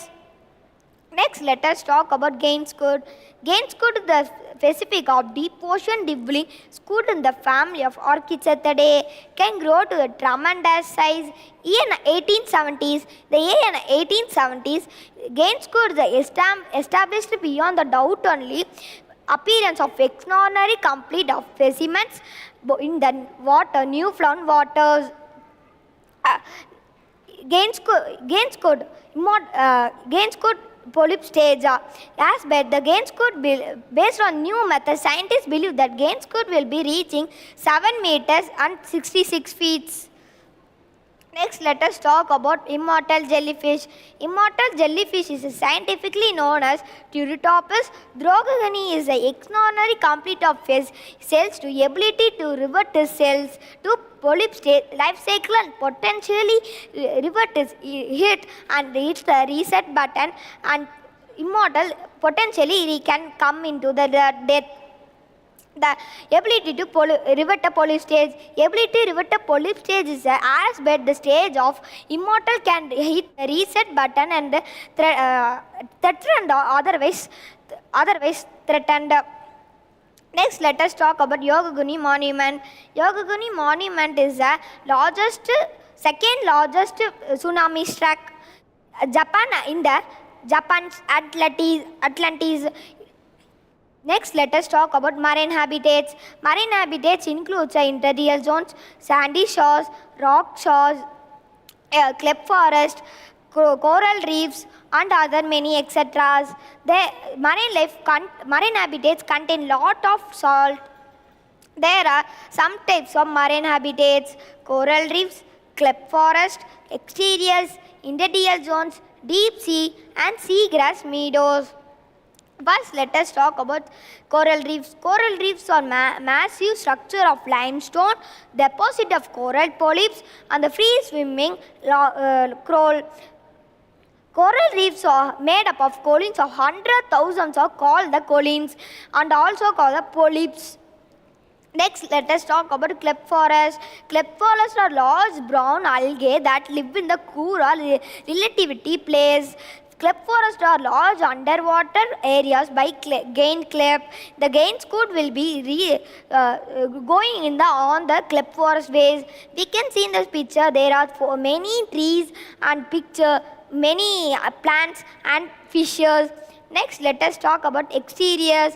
Exteriors is what the river meets the seas. So many animals reproduce in the speed the yearly part of their lives there, etc. etc.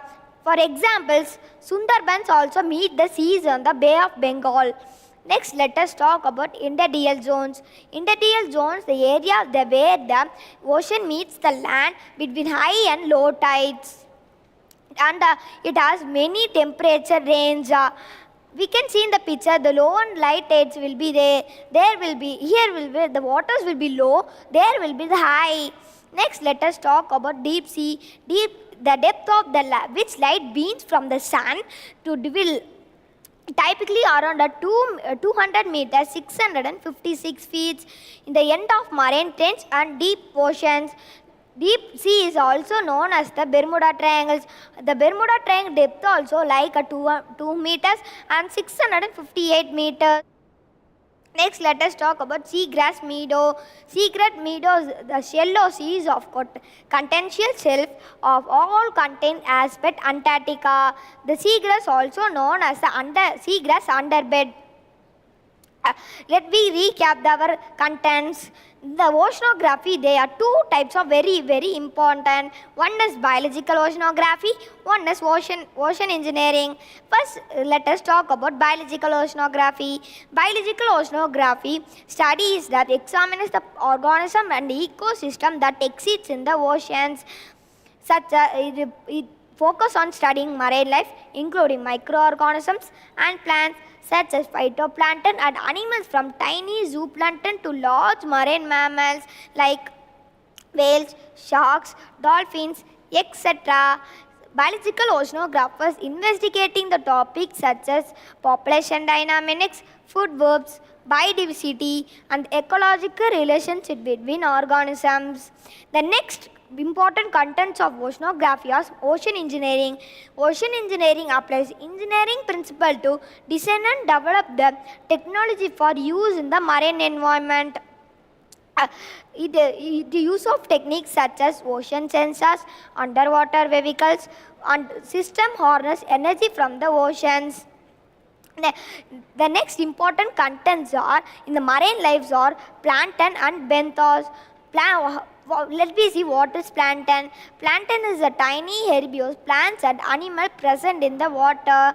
The large herbivores that inhabited the oceans like whales, sharks, dolphins, etc. It has 13 tails.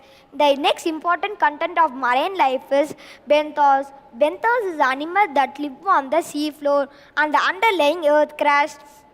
The flora and fauna found on this water. What is the meaning of flora and fauna? You will be know. I will be telling the plants and animals that live on the both land and water. The next marine megafauna is the importance of marine megafauna is whales and dolphins. Let me see what is whales. Whales are the largest animal on the oceans and their specifics such as blue whale, humpback whale, sperm whale, etc. How the whales are destroying the whales, they are putting plastics on the oceans and they are eating and storing on the stomach and they cannot able to digest, so only whales are destroying. 2011 the fishermen found the whales on the Atlantic Oceans, so they took to land and cut the stomach. It has lacks of plastics, the conclusion of lecture, oceanography, marine research allows us to unravel the mysteries of marine megafauna. Thank you for your attention and happy reading. Greetings to one and all present here and little body lecturers. Today, I am with you SK Srinitha from grade 7, the Frontline Matriculation Higher Secondary School, Tirupur. I am here to talk all about the Indian National Congress, the Congress path, the journey towards development. Now, there are multiple topics about Indian National Congress, and I am going to show you few points about Indian National Congress. The first point about Indian National Congress is history of Indian National Congress. Surendranath Banerjee was collecting people from all over India and conducted a meeting in 1885. And he was also wanted to conduct and create a meeting in 1885 in Kolkata. While he was busy in collecting people, a retired British official named Alan of Germanium wanted to create an association which would be under the supervision of British and let the government know about the supervision of British. On 28 December 1885, Indian National Congress was founded at Gokulas Tejpal Sanskrit College at Bombay with 72 delegates. Hume assumed as General Secretary and Umesh Chandra Banerjee was the elected President of Indian National Congress. And he was also located in Kolkata. And Indian National Congress is also called the Indian Political Party, and its abbreviation is INC. I for Indian, N for National, and C for Congress. Indian National Congress after 19th century under the leadership of Mahatma Gandhi, especially after 1920, the Indian National Congress became the principal leader of independence, and India led to the independence from UK. It's the first thing to emerge in Asia and Africa. And the next point I'm going to share with you is the first Muslim president of Indian National Congress. Do you ever wonder who is the first Muslim president of Indian National Congress? Badruddin Tyabji was the first Muslim president of Indian National Congress. And Badruddin Tyabji was born on 10 October 1844 and died on 19 August 1906. He was a politician, lawyer, and an activist during British Raj. He was also a first Indian to practice as barrister of High Court of Bombay. And he also founded Ajman Islam Sanskrit College at Bombay and it started with 1 institution and now it's 80 plus institutions from pre-primary to graduate and postgraduate level. And Tyabji is who served as a third president of Indian National Congress, and is also known as the prominent member of Tyabji family. And Kamruddin Tyabji and his elder brother Tyabji were more instrumental in finding INC, and he's also wanted to create an high scope of Congress which should be worked by hand and gain more support from Hindus and Muslims as well. In the period of president in 1887 to 1888, he focused on uniting the Muslim community and promote interaction between cities Muslim, and he is also instrumental in finding Islam Club.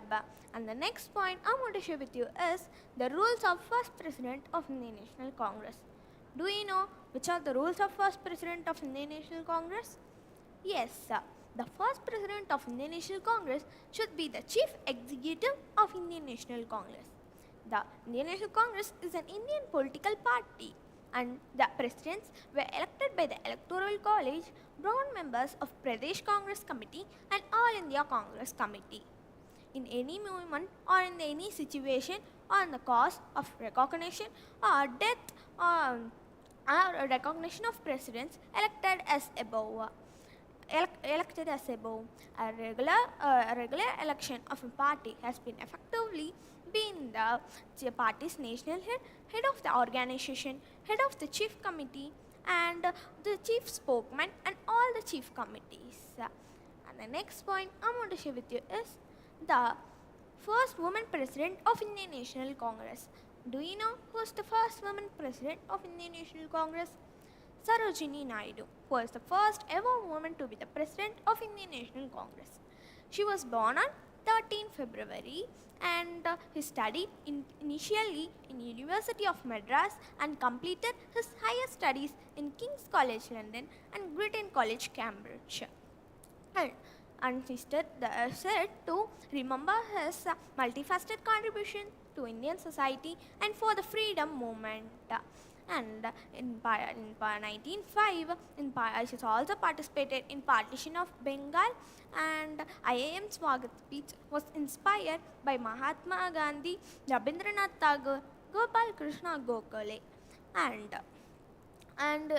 motivated him to move towards the freedom. And after these talks in 1915 to 1918, he delivered more lectures on the topic women's empowerment, social development, and nationalism in many parts of the country. And he's also be the first ever woman president of Indian National Congress in 1925.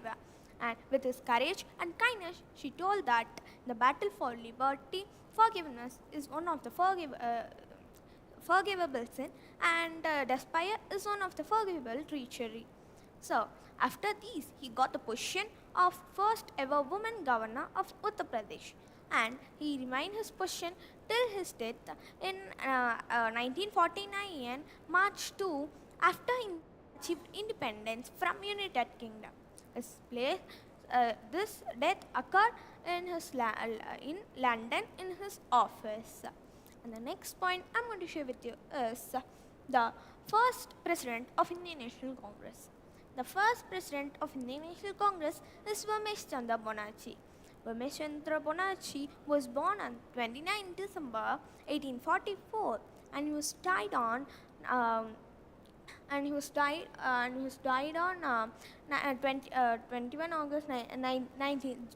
July 1906, and in Croydon, United Kingdom, and is also known for the first president of Indian National Congress, co-founder of Indian National Congress, and he was also an Indian lawyer. His nationality is British Indian. And his spouse is Himangani Motilal, and his cause of death is gunshot wounds or heart attack. And Ramesh Chandra Bonacci is also a member. And the next point I'm going to share with you is the previous symbols of Indian National Congress. The previous symbols of Indian National Congress are the two bullock carts carrying a yoke while in the breakaway action, and and it was promoted by an election, which is a general election, and it named Kawatan sucking calf. And these are the symbols of Indian National Congress. And the present symbol is hand with tricolor. And the next point I'm going to share with you is the old name of Indian National Congress. No matter, there is no old name of Indian National Congress, but they will call them the Congress Party, or simply the Congress. So after it made Indian National Association. And next point I'm going to share with you is that this is the picture of members who attended the first session of Indian National Congress. And the next point I'm going to share with you is Mahatma Gandhi, the President of Indian National Congress, and President of Indian National Congress, history, what led to be the President of Indian National Congress, and his history. Mahatma Gandhi was the President of Indian National Congress in 1924, the annual session held at Belgaum in 1924. And the annual sessions were held twice in Ahmedabad in 1902 and 1921 with the elected presidents respectively. Mahatma Gandhi became the President of Indian National Congress because of the moderator team led by Gopal Krishna Gokhale. and led by Gopal Krishna Gokhale. And also how he joined Indian National Congress. Mahatma Gandhi joined Indian National Congress by his return from South Africa. And his Mahatma Gandhi's history. He was born on 2 October and he was died on 30 January. His cause of death is gunshot wounds, and his parents are Karamchand Gandhi and Putliba Gandhi. His spouse is Kastubha Gandhi. He has 7 children. I will list it later. And Mahatma Gandhi was awards are Time Person of the Year 1930. And Mahatma Gandhi was preceded by Abdul Kalam, preceded by Sarojini Naidu, and succeeded by Abdul Kalam Azad. He was also the Muslim president of Indian National Congress. And he was born and raised in a Hindu family in coastal Gujarat. And the next point I'm going to share with you is sessions of Indian National Congress. The first session held at Bombay. The elected president was Bhumesh Chandra Bonnerjee, and the second session was held at Kolkata in 1886. The elected president was Dadabhai Naoroji, and the third session was held at Madras in the year of 1887. The elected president was the first Muslim president of Indian National Congress, Badruddin Tyabji. The fourth session was held at Allahabad in the year of 1888. The elected president was George Shule, and the fifth session was held at Bombay in the year of 1889. The elected president was Sir William Wimbledon. And the next session was sixth session, which was held at Kolkata in the year of 1890. The elected president was Ferozesh Mehta. And the seventh session was held at Nagpur. The elected president was Anand Charlu. And the eighth session was held at Allahabad in the year of 1892. The elected president was Bhumesh Chandra Bonnerjee. And the ninth session was held at Lahore, and the elected president in the year of 1893, and the elected president was Sri Dadabhai Naoroji. He was also the 3 times president of Indian National Congress, and I will list it later. And the 10th session was held at Madras, and and in the year of 1894, the elected president was Alfred Webb. And the 11th session was held at Pune. In the year of 1995, the elected president was Surendranath Banerjee. And the next point I'm going to share with you is the Muslim presidents of Indian National Congress. The Muslim presidents of Indian National Congress is Badruddin Tyabji, Rathamila M. Sayani, and Nawab Syed Muhammad, Syed Hassan Imam, and Hakim Ajmal Khan, Mulana Muhammad Ali, and Mulana Abdul Kalam Azad, and Mukhtar Ahmed Ansari, who were the Muslim presidents of Indian National Congress. And the next point I'm going to share with you is the 3 times president of Indian National Congress. As I told first, Dadabhai Naoroji was 3 times president of Indian National Congress. He was born on 4 September 1825 in Navasi, and was died on 30th June. He was died on 30th June in 1917 at Mumbai. He is also known for Grand Old Man of India, and is also known for Grand Ambassador of India. And who served as the 2nd President of Indian National Congress, and 9th President of Indian National Congress, and 22nd President of Indian National Congress. He was a politician, reader, merchant, scholar, and writer. And the next points of and the next point I'm going to share with you is the British attitude towards Indian National Congress. Do you know what is meant by British attitude towards Congress? Yes, I will tell that British are favorably invited to the Indian National Congress from its old years of its formation, and it is some were participated in the sessions and actively answered the questions, such as Alan Octavian Hume was also known as the co-founder of Indian National Congress. But however, they turned hostile towards the Congress, and they started to openly criticize the Congress, and they realized that not to becoming a means to contain the masses of anger. And the next point I'm going to share with you is Purna Swagas resolution. What is meant by Purna Swagas resolution? Yes, Swagas stands for independence. Purna Swagas resolution means complete independence. We celebrate complete Independence Day on 26 January. On the annual session held at Lahore, the elected president was Jawaharlal Nehru, and they attended the meeting, and Jawaharlal Nehru asked all the congressmen, all the politicians to not participate in forthcoming elections and resign the legislature which it signed. And they also attended another session, and they said that to create another mass movement. Who is the first present president of Indian National Congress? The present president of Indian National Congress is Mallikarjun Kharge. People will call them Mallikarjun Kharge, but his real name is Mapanna Mallikarjun Kharge. So the name Mapanna comes from his father Mapanna Kharge and his mother Saibaba Kharge. His spouse is Radhabai Kharge, and he is also member in Rajya Sabha since 2022 and become the present president of Indian National Congress.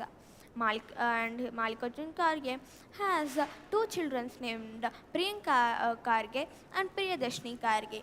Priyanka Kharge, who is an Indian politician, as well as Mallikarjun Kharge is also an Indian politician. This is the picture of Mallikarjun Kharge. Mallikarjun Kharge was born on 21 July 1942 and celebrating his 81st birthday today, and he's 80 years old. His parents were and the next point I'm going to share with you is the recent elections held at Karnataka. Total seats won are 135 and seats won are also 135. There is no leading seats and gain or loss is 55 plus.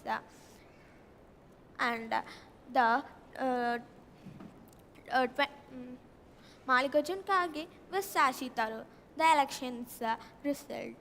The candidates are Mallikarjun Kharge and Shashi Tharoor, and his home state is Karnataka, and Shashi Tharoor's home state is Kerala. And electoral vote is 7,897, and for Shashi Tharoor 1,072. And percentage is 84.14%, and for Shashi Tharoor 11.42%. With this leading votes, Mallikarjun Kharge became the president of Indian National Congress. Thank you.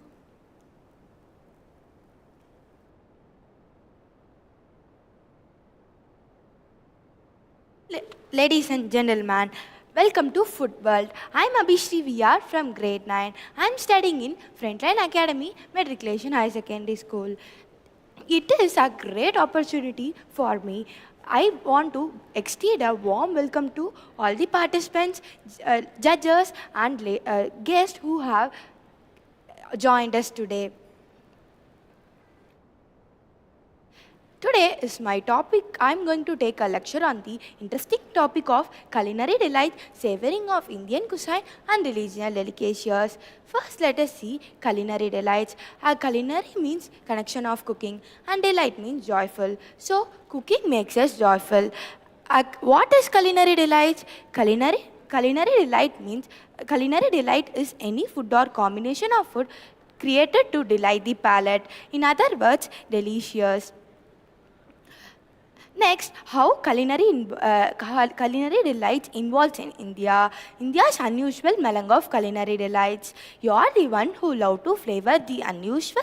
then India is the place for you. Whether it is north or south, that doesn't matter. It's only the partition of explosion that the flavors will play a major role. Every state is blessed with a unique flavor, and there is a lot to learn and experiment across the length and breadth of India. Next, feast fit for kings and queens in the north. Vishwan is a 36-dish feast which are pride of Kashmiri culture. This is rich and more flavorful. In other words, this is called feast fit for kings in the north. If you are a vegetarian, then you can go to mountain state of Himachal Pradesh where vegetarian feast is served. Dam is a dish that involves 5 to 20 dishes cooked without meat. Next, the dishes that defy the odds in the west.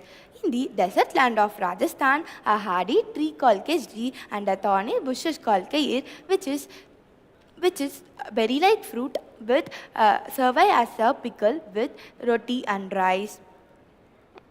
Next, further down in Mumbai, a local burger called vada pav, which is cheap, filling, and efficient dish with white bread sandwich, deep fried with patty made of potato. Next, the spicy affairs in the south for the bold and fearless. Southern side is likely known for idlis and dosas, and South Indian cuisine has variety of chutneys, curries, and powders.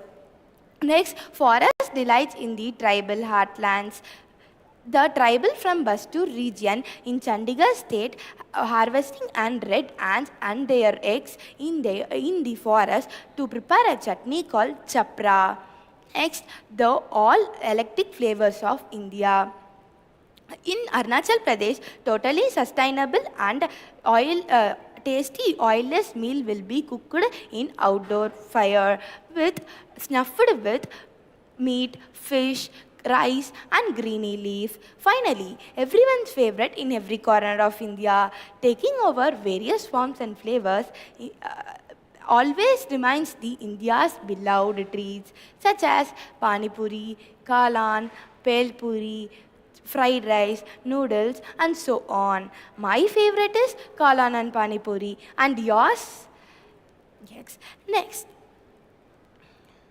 Next, here we have some culinary delights. First, we have biryani, delicious biryani. Next to biryani, we have butter chicken. Down to butter chicken, we have pani puri. Next, we have chola bhatur. Here we have Rogan Josh, and up top of the Rogan Josh, we have the crispy dosa. Before the watering the jalebi, and here we have dokla. First, let us see everyone's favorite dish, biryani. I don't know why I get more excited and making my taste bud watery whenever I hear this word biryani. It is a mix of meat and rice traditionally cooked over an open fire with more ingredients. Biryani is always rich and flavorful, flavor mix of veg or non-veg. Biryani is originated among the Muslim of South Asia. Similar dishes are also prepared in other parts of the countries, such as in Iran, Myanmar, Thailand, and Malaysia.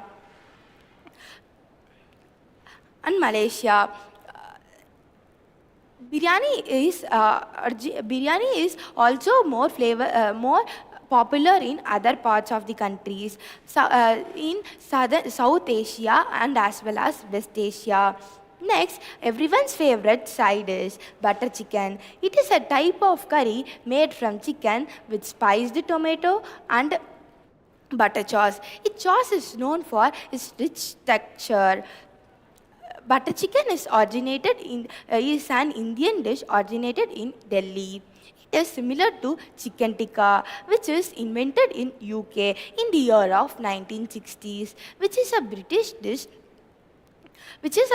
dish having a own blend of taste that can easily identify it. Next, everyone's often night dinner dosa, but it has lot and lots of varieties. It has more than hundreds of varieties. And dosa is an South Indian pancake made from finely ground rice and lentils. It is sometimes stuffed with spiced vegetables and sometimes is usually eaten with chutneys. A dosa is also called as dosai. Dosas are popular in South Asia as well as around the world. Those in India, dosa is popular in Karnataka, Tamil Nadu, Kerala, and Udupi. The crispy dosa is almost dates back 5th century. Next, Rogan Josh, an Indian dish of curried meat, typically lamb in a rich tomato-based sauce. It is originated in the state of Kashmir. Rogan Josh and Buna are so similar in their DNA, so they could be brothers and sisters. Rogan Josh is originated in the dates back almost 14th century. Next, we have chola bhatur. Chola bhatur is often eaten as a breakfast or sometimes accompanied with lassi.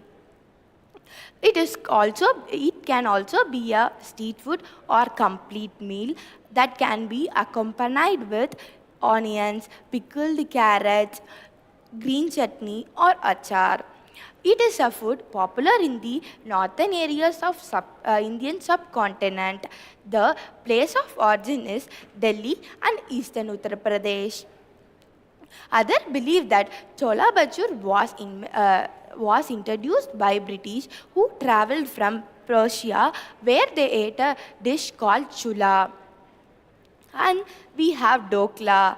Dokla is a savory, spongy dish native to India and parts of adjacent states and is popular throughout the country. In 11th century, dokla has described as a dukia, and in 16th century they have changed as then only they have changed as dokla. Dokla is also more flavor mix and more crispy.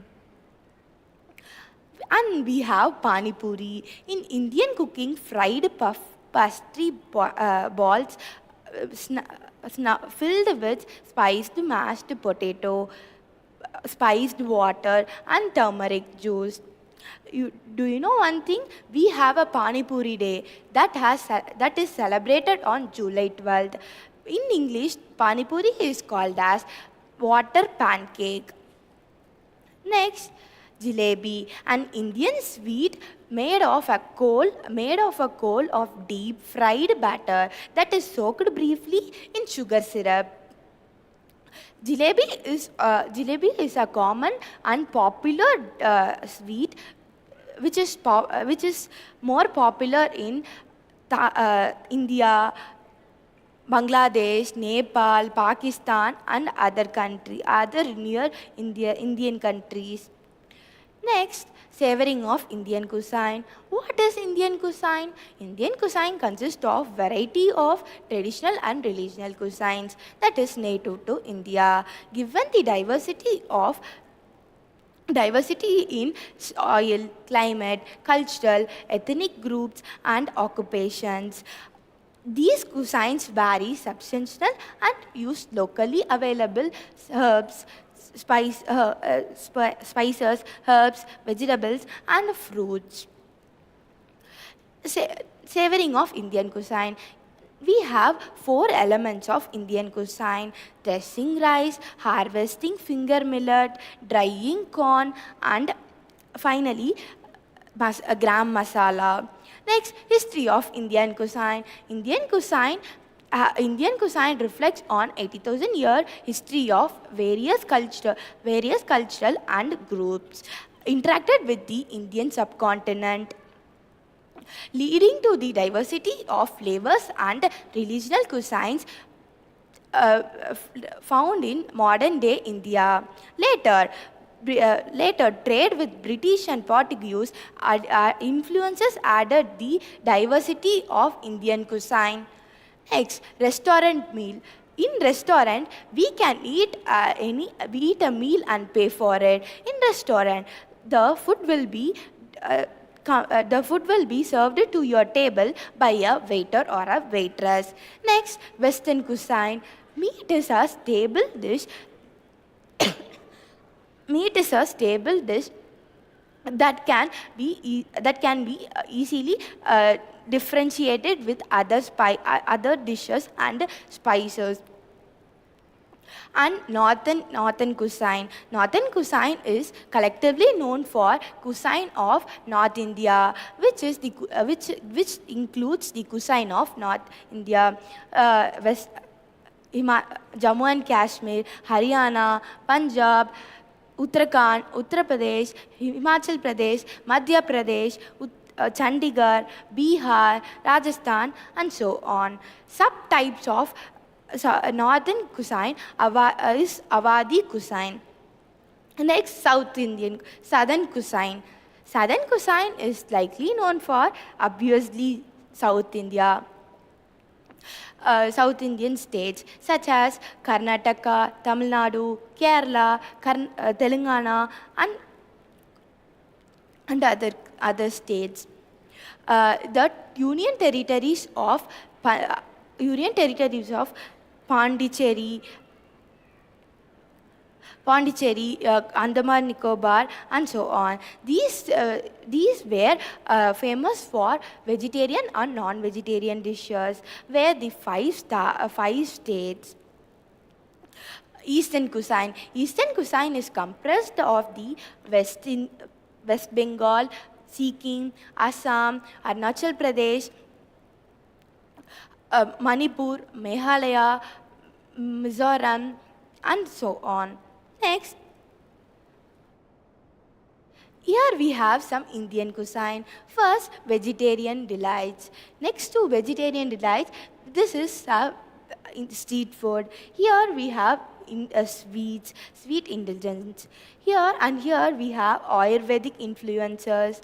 Here, the spices.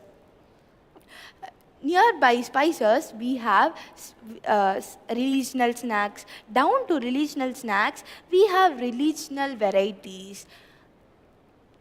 Now, we can see spices as substance, especially a powder that is made from plant and which used to give a flavor. Spices is made fresh, whole dried, pre-ground dried, and so on. As fresh dry is more costly, and it has short period of time. Next, we have regional varieties. Regional cuisine is cuisine based upon national, local, and state cuisine. Regional cuisines may varies upon food availability and trade, varying climates, cooking tradition and practices, and cultural differences.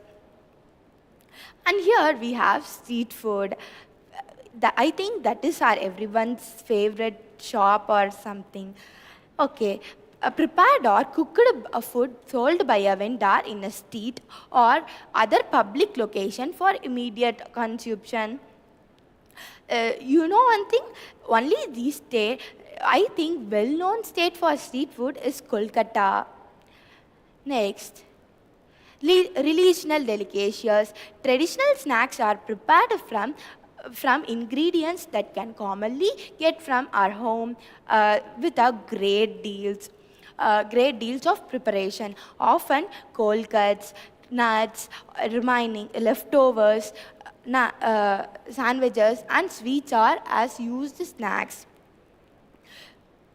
You know one thing, India's favorite snack is well known for samosa.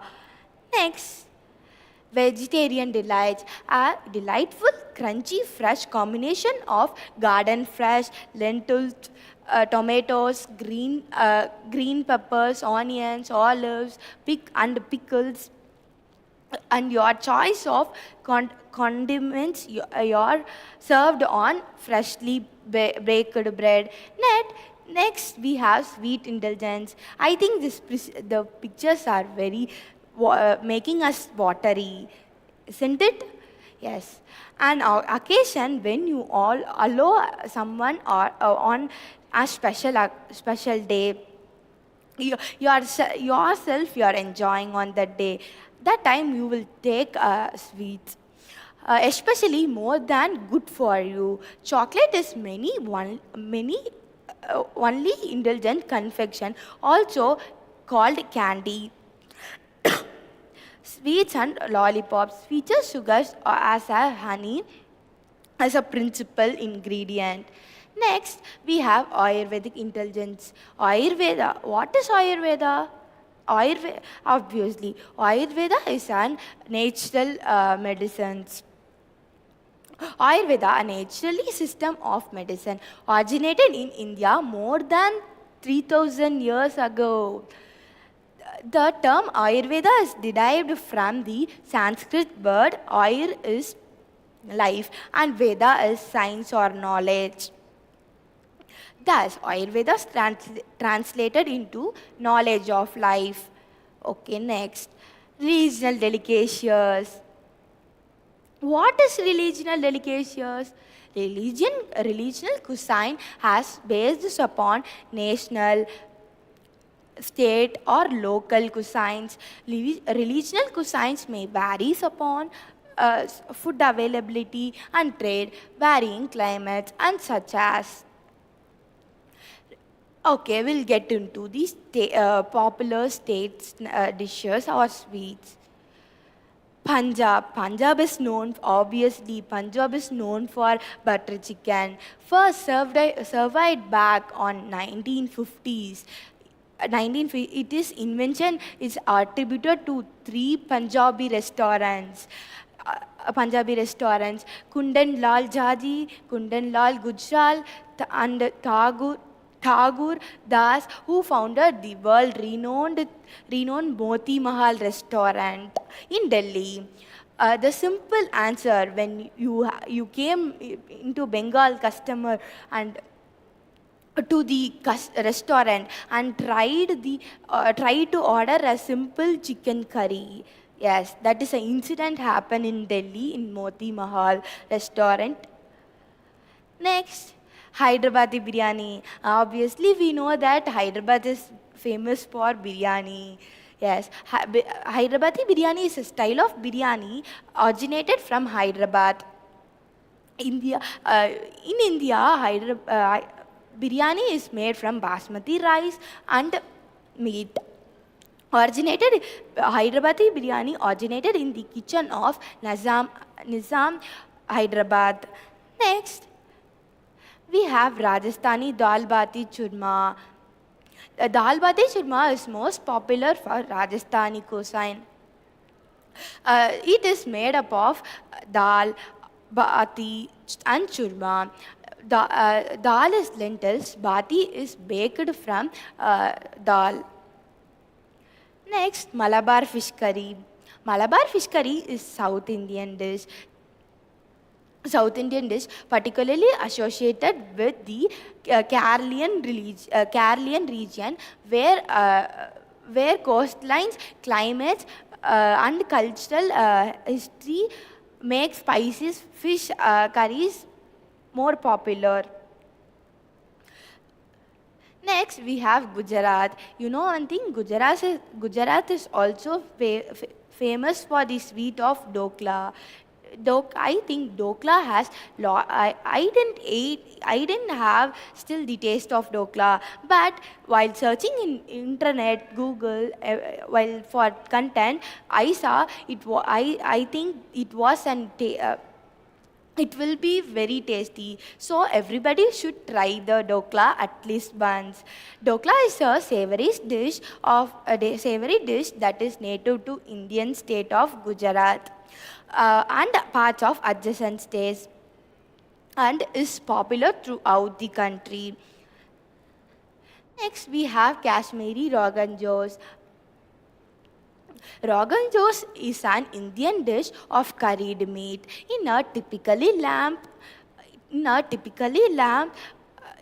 which is rich in flavorful and tasty, where the name derived from Persian words with the Rogan oil, Jos means intense heat.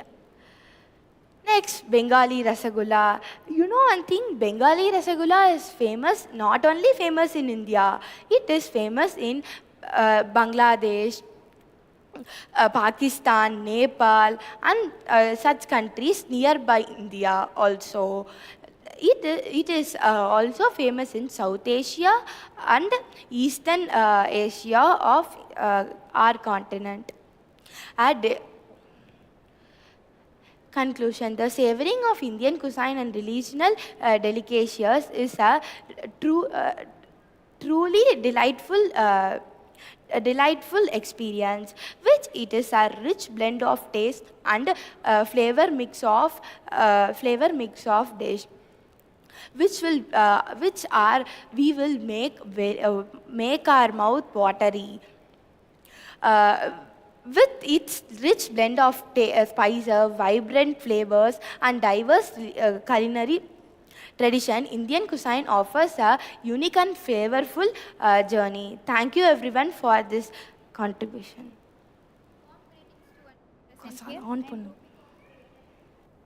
Frontline Academy Matriculation Higher Secondary School at Tirupur.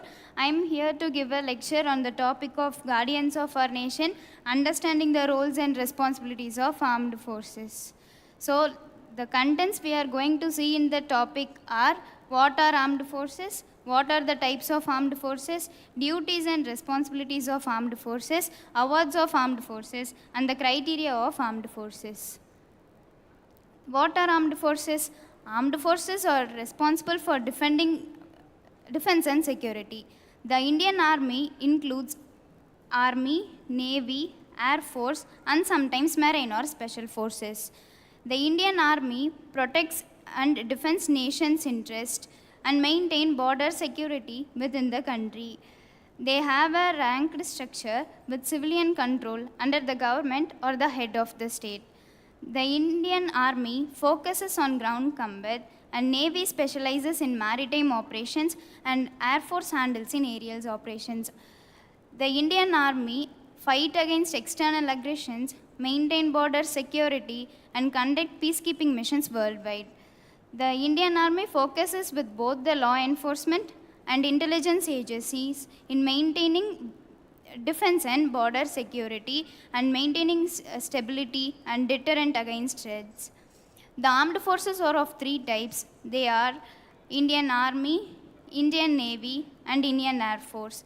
The first picture clearly depicts what is an Indian Army. The second picture shows that what is an Indian Air Force, and the third picture shows that what is an Indian Navy.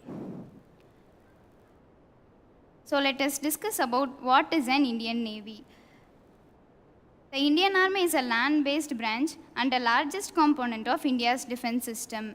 The Indian Army is responsible for specific geographical area and maintaining border security and to safeguard territorial integrity and maintain peace and stability within the country. The Indian Army is responsible for conducting counter-insurgency and counter-terrorism operations worldwide, to conduct aid during natural disasters and supporting civil authorities when required. The Indian Army provides a wide range of equipment and weaponry, including tanks, armed forces, vehicles, helicopters, and many other things. Criteria for joining the Indian Army. There are specific criteria and eligibility requirements that applicants must meet. First, let us discuss about nationality. The persons who are joining in the army should be the candidate of India. He must be the citizen of India. Age limit. The age limits may vary based on the entry level and the educational qualifications they have. The main age group from which the army persons can be as a candidates is from 19 to 21 years of age, and they also varies between the courses chosen by the candidates. Educational qualifications. The educational qualifications is must to join as a candidate in the Indian Army. whereas English requires 50% of scoring and science and mathematics requires 40% of scoring. However, a bachelor's degree from a recognized university or institution is must to join the army. Martial status. For certain entries such as National Defense Academy, NDA, the candidates must be unmarried. The married candidates are responsible for the services such as Combined Defense Examinations, CDS examinations, physical fitness. The applicants must meet the physical standards set by the Indian Army. This includes parameters such as height, weight, and chest measurements. The candidates must also be in a good physical and a mental health. Medical standards.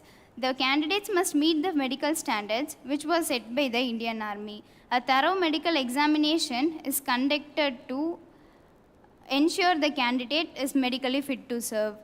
Written examinations. There are certain written examinations such as NDA, TES, AEC, and TA examinations which are conducted before joining the army. The important step before interviews and final selections is these examinations. Training and capacity building. The Indian Army candidates must be trained and for enhancing skills and capabilities of army personnel. Aid to civil authorities. The candidates assist civil authorities during crisis and the emergencies selection process. The Indian Army requires some selection process which the candidates must meet before joining the army. This includes written examination which was followed by an interview and physical fitness test and medical examinations. Let us discuss about the topic duties and responsibilities of Indian Army. National defense. The Indian Army plays a crucial role in maintaining national defense within the country and maintaining border security. Counter-insurgency and counter-terrorism operations. The Indian Army plays a vital role in conducting counter-insurgency and counter-terrorism operations to conduct peacekeeping missions worldwide. Border security. The Indian Army plays a vital role in securing borders and maintaining goodness in landfields. Peacekeeping operations. The Indian Army plays a vital role in maintaining peacekeeping operations worldwide. Disaster management. The Indian Army is responsible for maintaining security and maintaining disaster management during natural disasters such as cyclones and natural calamities. Infrastructure development. The Indian Army maintains roads and builds these structures during the time of uses. Training and capacity building. The Indian Army plays a vital role in training and capacity building for the candidates. Indian Army awards includes Paramveer Chakra, Ashoka Chakra, Mahavir Chakra, Kirti Chakra, Veer Chakra, Shaurya Chakra, and the Sena Medal. First, Paramveer Chakra was given for the acts of bravery, and Ashoka Chakra is the first highest military decoration award given for the acts of bravery. Mahavir Chakra is the third highest military decoration award. Kirti Chakra is the fourth highest military decoration award. Veer Chakra is given for the acts of bravery and maintaining defense during army.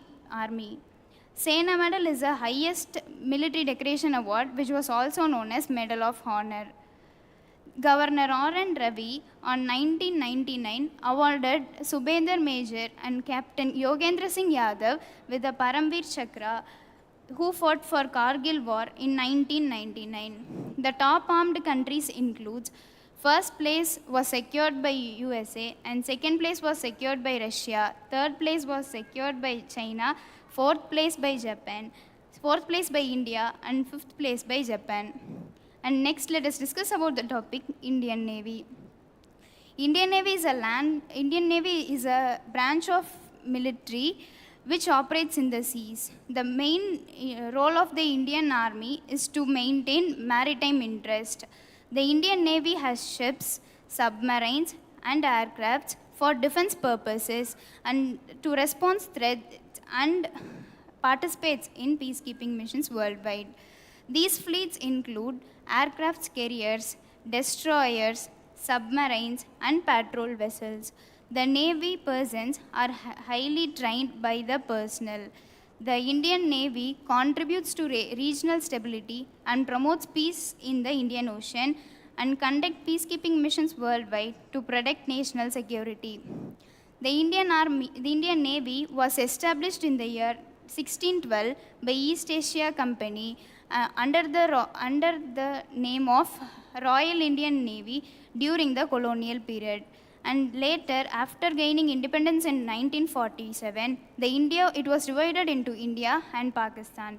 The Indian Navy operates a wide range of ships, submarines, and aircrafts and maintains commando forces. The Indian Navy plays a crucial role in India's overall defense, security, and maintaining prosperity. The basic criteria for joining the Navy are nationality, age limit, educational qualifications, martial standards, physical standards, and the selection process. The nationality. The candidates must be the citizen of India, and certain individuals of Indian origin settled in other countries are also eligible for joining the Indian Navy. Age limit. The age limit may vary based on the entry level and the educational qualifications you wish to join. The Indian Naval Academy requires 16 to 25 years of age to join the Navy, whereas DEPC and SSC requires 10 to 18%, 10 to 24 ages of groups of people are joining the army. Educational qualification of SSC. The educational qualification of SSC, the age limit must be from 21 to 25 years.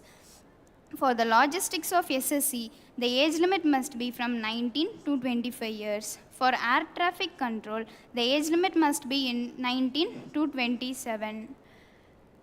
Educational qualifications. The educational qualifications may also vary depending on the entry level and the courses they wish to join. Martial status. The candidates, only unmarried candidates are eligible, and some married candidates are also eligible for some courses. Physical standards. The candidates must meet the physical standards set by the Indian Army. This includes parameters such as height, weight, eyesight, and physical fitness. They also includes the chest measurements. The candidates must be in a good physical and a mental health to join the Indian Navy. Selection process. The selection process includes written examinations and the service selection board and medical examinations and a merit test. They conduct various tests and evaluations to join the Indian Navy. Next, let's discuss about the point duties and responsibilities to join the Indian Navy. Nationality. The Indian Navy plays a vital role in maintaining defense and maintaining the border security. Naval welfare. The Navy plays a vital role in maintaining naval welfare with other countries, including Pakistan, Afghanistan, and many other countries. Maritime border security. The Indian Navy plays an important role in maintaining maritime border security and conduct peacekeeping missions worldwide. Power projection. The Indian Navy projects the power when required. Naval diplomacy. The Indian Navy is responsible for protecting the country and defending against the borders. Search and rescue operations. The Navy is responsible for search and rescue operations during the time of disasters. Training and capacity building. If a candidate is interested in to join the Navy, they must be trained professionals. The Indian Navy awards include Mahavir Chakra, Veer Chakra, Navo Sena Medal, and the Sena Medal. The top armed Navy countries are: first place was awarded by China, and second place was awarded by Russia. The third place was awarded by North Korea, and fourth place by USA, and the last place by India. Next, let us discuss about the topic Indian Air Force. The Indian Air Force is a land-based branch and it is a aerial branch of Indian Armed Forces.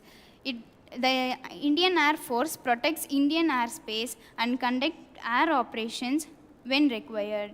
The Indian Air Force uses fighter jets, airplanes, and helicopters to carry missions including defense, transport of troops, and supplies.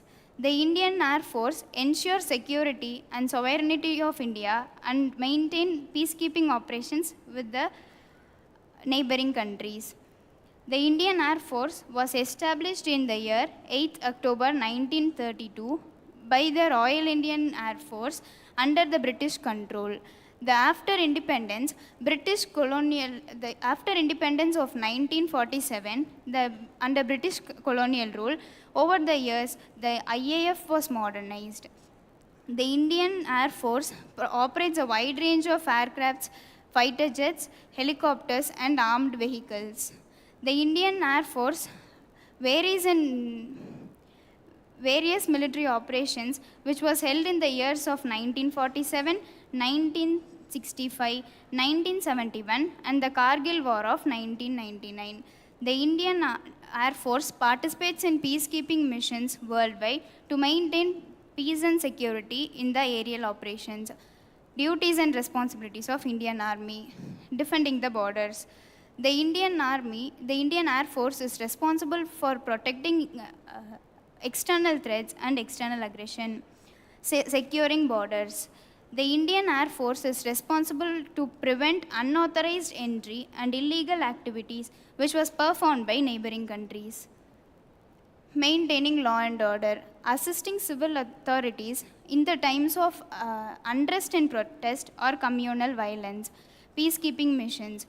The Indian Air Force maintains peacekeeping missions and conducts peacekeeping operations worldwide to maintain peace and security within the country.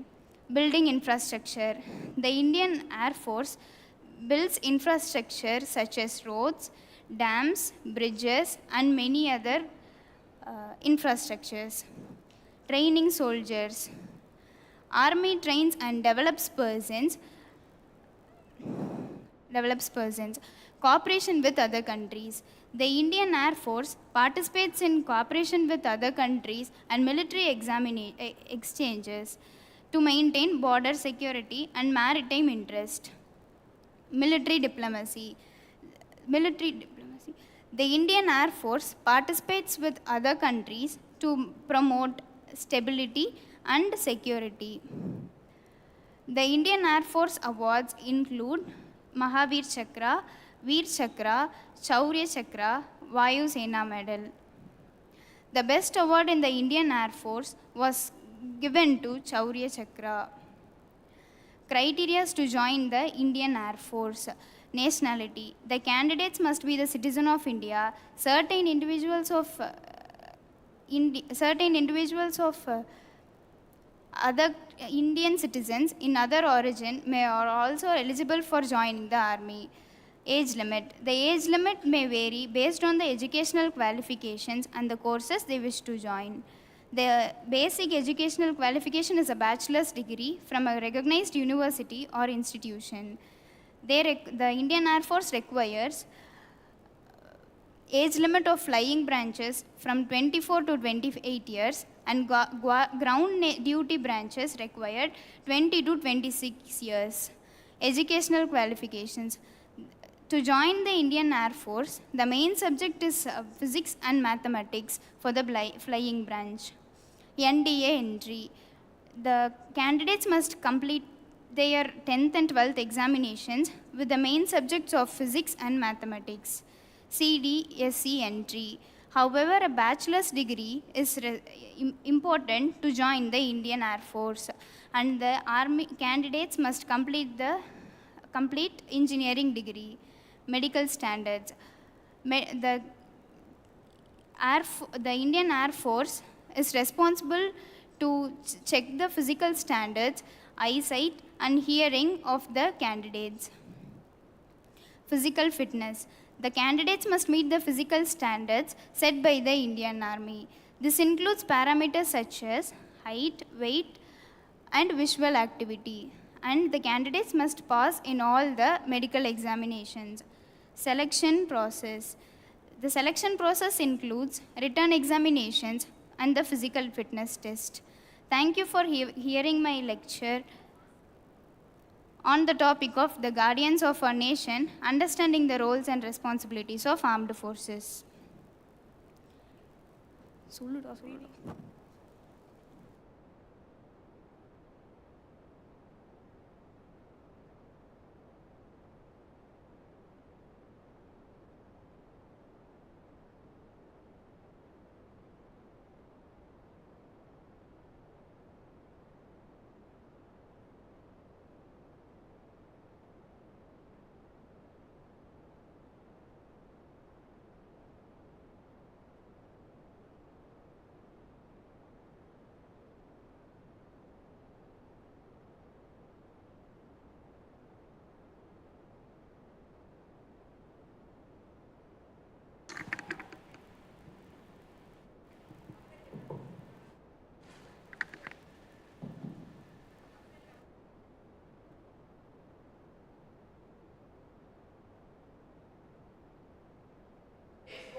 defense technologies to various applications and to export abroad.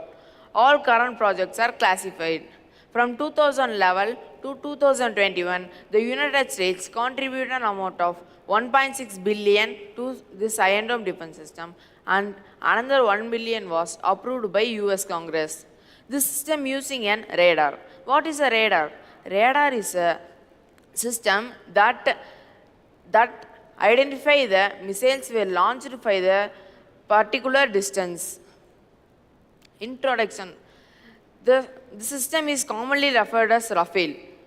This system is manufacturing missiles and defense technologies to various applications. This system is specialized in the research, development and manufacturing weapons. This system is used in land, naval and this is a normal aircraft manufacturing company of Israel. This system is used by various countries throughout the world. For example, India and USA. Now we can see about the products of Rafale. There are variants of products of Rafale. Now we can see 10 products of Rafale. These are the advanced defense technology and missile technology of Rafale. Iron Dome, David Sling, lightning targeting pods, Spy Smart weapon, Trophy, Python, Spider, Sky Shield, Spike and last RCWS, remote control weapon station.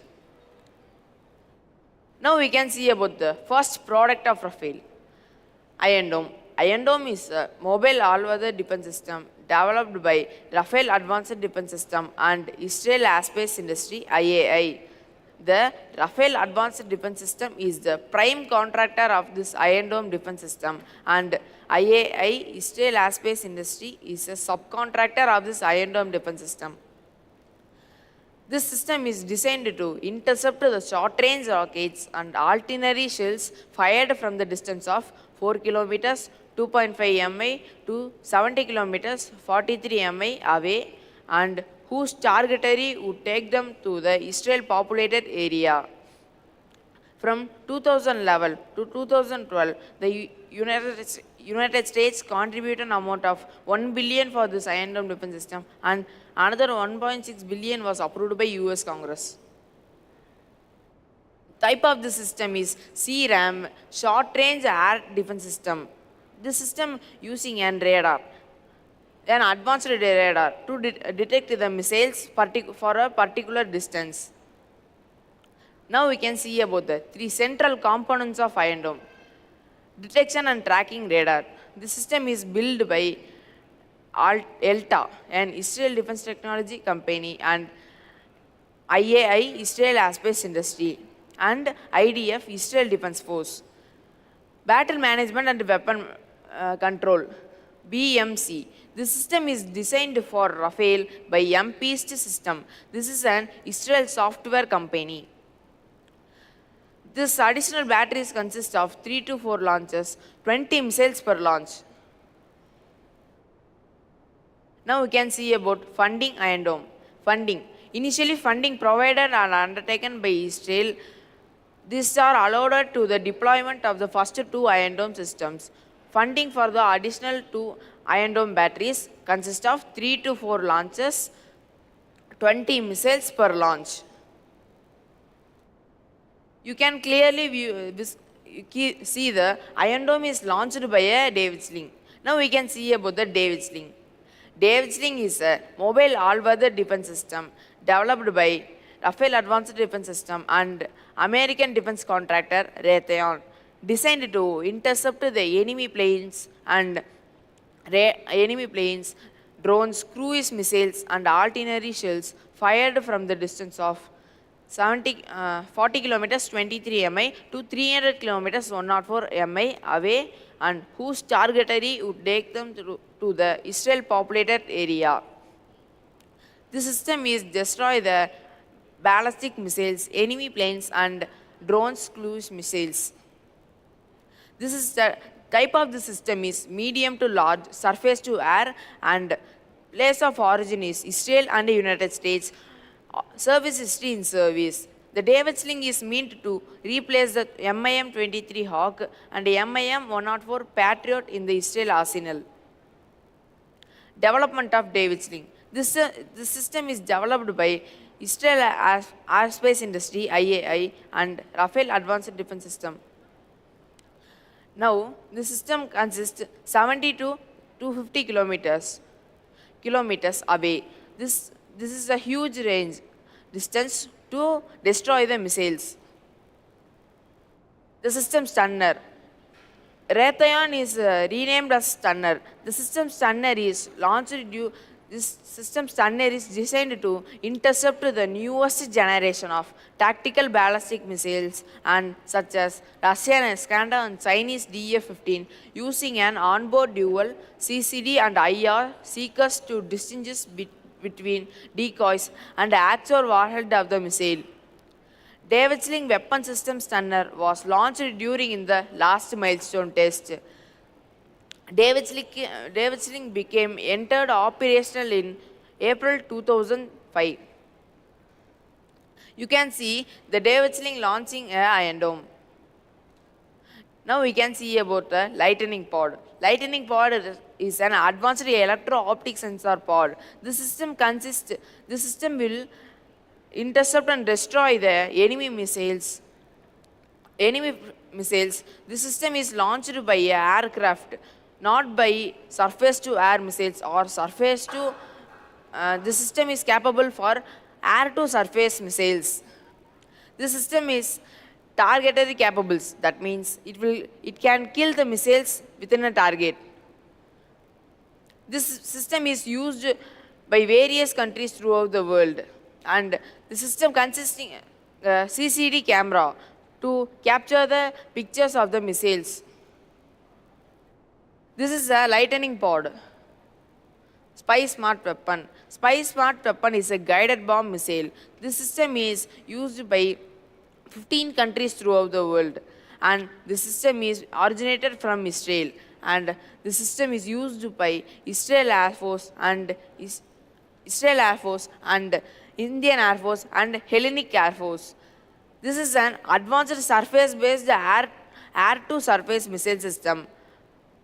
Now we can see about the variants of Spice. Spice 1000, Spice 2000, Spice 250, Spice 250 ER. Spice 1000, an add-on kit for range up to 450 kgs. Spice 2000, add-on kit for range up to 900 kgs, and Spice 250, add-on kit for range 113 kgs. And the Spice 250 ER is the system consisting a range up to 150 kilometers away. So the system can intercept the missiles up to 250 250 kilometers away. You can see the image of Spice 1000. This is the image of Spice 1000. Now we can see about Trophy. Trophy is a military active protection system designed to protect the vehicles from engaging aircraft, unmanned air vehicle, helicopters, cruise missiles fired from the distance of 300 kilometers, 104 MI to 109 kilometers, 43 MI away. This system providing a great survivability and maneuverability during the killing stage. Trophy. Design of the Trophy. Trophy is a module system. The system had the contractor of the system had signed in 2010, and the system safety certificates had granted in 2010. The system consisting a 360-degree rotation system, so we can view and protect the vehicles from 360 degrees. And this system protect against the anti-tank guided missiles and providing great survivability. Main role of the system is to protect the vehicles from anti-tank guided missiles. Combat history of Trophy. Trophy is installed in a full battalion of Israel Air Force, and the system entered operational with French-made jets. This system is stationized near Gaza border, and no tanks were damaged during the protecting against the anti-tanks. You can see the picture of the Trophy. This is the image of the Trophy. This is the Israel-made Trophy. And now we can see about Python. Python is a family of air-to-air missile, AAM. AAM is meant to be air-to-air missile. This system is started with a dome or a protective cloak. Currently, this system had achieved over 1,500 system platform in the ground, Israel ground platform, and from 2070, early to 1970s, this missile had given the Western name of Python by the parent company for the export purpose. After that, there are developed by many of the Pythons. Now we can see about the family of Python. There are Sapphire 2, Sapphire 1, Sapphire 2, Python 3, Python 4, and Python 5. There is no Python 1 and Python 2.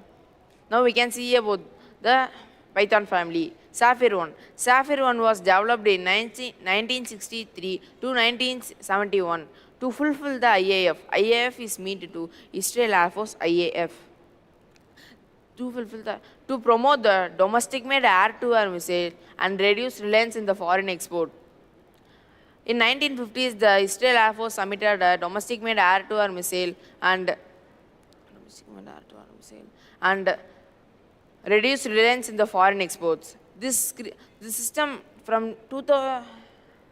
entered operational with French-made Mirage 111 jet, but IAF was unhappy because of the performance, because this had performed very low and no achieved kills at 6 days war. After that, the soon improved Sapphire 2 was introduced in 1973 and credited over 89 kills, and in its whole life period, it has killed 109 kills. Now we can see about Sapphire 2. Sapphire 2 was credited over 89 kills in war and killed in its whole life period, it has killed 109 kills. Now we can see about Python 3. Python 3 is the much improved AAM air-to-air missile. Air-to-air missile. This system consisting high speed and high range and killing ability. So this is the most used missile in the world. Now we can see about Python 4. Python 4 is the fourth generation of AAM air-to-air missiles. This system also consisting kill ability, high range and high speed. Python 5. Python 5 is the current most used missile in the world because this system is more capable to use. You can see the images of Python. Python 3, Python 4, Python 5. Now we can see about the Derby. Derby is also known as ELTA, an Israel defense technology company and Israel software company. The system consisting 50 kilometers range, 31 mi away, and this length of the system 362 centimeters, span 64 centimeters, diameter 16 centimeter, and range 50 kilometers. Now we can see about Derby ER. Derby ER is a extended version. Extended version is meant to advanced, making it an advanced version. The system has increased over 100 kilometers because the system is low performance. After that, this has extended up to 100 kilometers. This has performed only 50 kilometers before extending. The system is launched for Python 6. This has launched as the Stunner. You can see the image of Python launched by an aircraft. Spider. Spider is a short-range military active protection system designed to protect the vehicles from engaging aircraft, unmanned air vehicles, and cruise missiles and artillery shells. The system was achieved a notable milestone in 2005. This has been showcased in multiple military exhibitions throughout the world. The system consists of 105 kgs. There are two varieties of Spider, Spider SR and Spider MR. Spider SR is short range, Spider MR is medium range. These two are quick reaction, self-propelled and multi-launchers. Now we can see about the development of Spider. The Spider was developed by Rafael Advanced Defense System and Israel Aerospace Industry (IAI).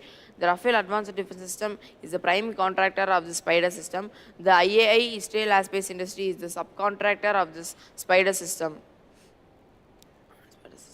The current operators of the Spider system includes India and Singapore. Now we can see about the variants of Spider. There are Spider SR and Spider ER, Spider MR and Spider LR. This system consisting of 360 degrees rotating missile system. So the military can intercept and destroy the missiles 360 degrees around. Now we can see about the operational use of Spider. Spider is used in many wars. Now we can see about 3 wars. Russo-Georgian War in 2008. In 2009, Balakot air strikers, India used this Spider. Again 2019, this system is used by Jammu and Kashmir air strikes. This is the image of the Spider. Now we can see about Sky Shield. Sky Shield is an electronic airborne warfare system. This is developed and designed by Rafael Advanced Defense System Limited and Private of Israel. This system, electronic warfare, is an all-inclusive electronic escort jammer system. This system creates a corridor for multi-attacking fighter jets, and this system intercept the French-made Mirage 111 jet, and the system intercept more Pythons. This is the image of the Sky Shield. Now we can see about Spike. Spike is a fire and forgot missile system and designed to intercept the medium to large range rockets, enemy planes and artillery shells. This used to the HEAT, High Explosive Anti-Tank, is a warhead. Anti-tank guided rockets and anti-tank propelled rockets is the warhead. This system is easily intercept the missiles up to 30 seconds and to 15 seconds. Now we can see about design of Spike. Spike using an advanced radar. This radar, the main purpose of this radar to detection and classifying the missiles and missiles and defense technology against the missiles, against the military, and the system is designed by IAI, Israel Aerospace Industry, and IDF, Israel Defense Force. Now we can see about variants of Spike. Spike SR, Spike LR, Spike LR and Spike LR-II, Spike ER-II, and Spike NLOS, Mini Spike, Almas, and Air Spike. This is the image of Spike. This system is made by man-propelled and vehicle-propelled and helicopter launched variants. Now, this is the man-propelled Spike variant. Now we can see about remote control weapon station. Remote control weapon station is also known as remote control station and remote control station. This system is designed to operate the vehicles without any risk. So we can this system consisting low risk. So this was named as remote control weapon station. There are 3 variants of remote control weapon station: Mag Rafale, Samsung RCWS. RCWS is meant to remote control weapon station, and Typhoon weapon station. Now we can see about them. Mag Rafale. Mag Rafale is a type of general using gun. This is a normal gun used by military vehicles and defense technologies by Israel. This is the image of Mag Rafale. The system consisting effective range up to 800 meters, and the system had 3,500 meters range, but effective range up to 800 meters. Samsung RCWS. The system is operated automatically and man-propelled. So it is remote control weapon station, type of remote control weapon station. There are 2 total variants of the system: Samsung JR ROWS, Mini Samsung ROWS, and Standard Samsung. This is the image of Samsung RCWS. This is automatically propelled. Typhoon weapon station. This is a type of the remote control weapon station, RCWS, and this is lightweight variant. So it is used by easily. So there is no risk. This is the image of Typhoon. This system is used in military armed protection system of Israel. Border security. This system protect against the missiles from the border of the military. This is the main member of this protection security system, because this will protect the missiles against the military. This is the image of border security. Now we can see about turbojet engine. This is a type of engine used in aircraft of Israel and IAF, Israel Air Force. This is an advanced engine. Rafale extended Spice 250 range with the new turbojet engines. Air-to-air surface weapon system. This is an advanced air-to-air surface missile system. This is launched by an aircraft of Rafale. This is the image of Spike ER. Thank you.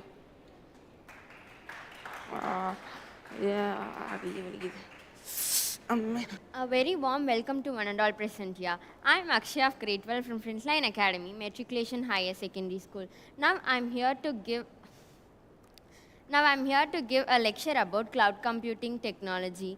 Now let us see the content in it. About cloud computing.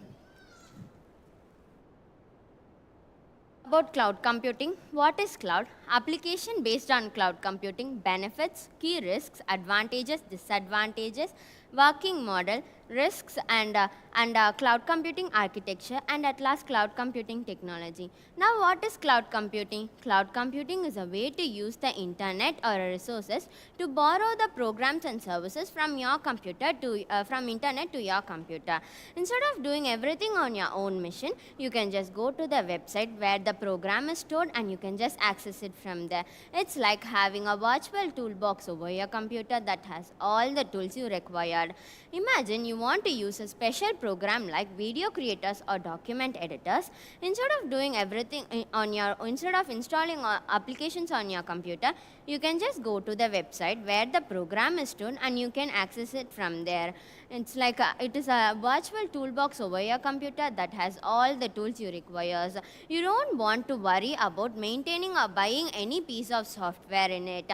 And now, what is cloud? Cloud is something which refers to an internet or a network. Cloud computing it is also referred as it is located in the remote locations, and this cloud computing can provide services over internet, and it is from software to system, that is from system to software services, and it is some of the example of this cloud are WAN, LAN, and VPN. And a few more, and now let us see the application which is based on the cloud computing. There are lots and lots of applications that's those are based on cloud computing, and nowadays many of the applications are based on the basis of cloud. And now it stores the data and services to your computer, and instead of doing everything on your own computer, you can just go to the website where the program is stored and you can just access it from there. It's like having as I said already, it's like having a watchable toolbox over your computer, and many applications and your data are stored and your data are stored in servers, and it is maintained with a strong and security measures. And a few of the well-known applications that are based on cloud computing are email, web conferencing, customer relationship management, and so on. First, what is email? Email is an electronic communication device that shares and stores, saves and gives all the resources as you need it over internet.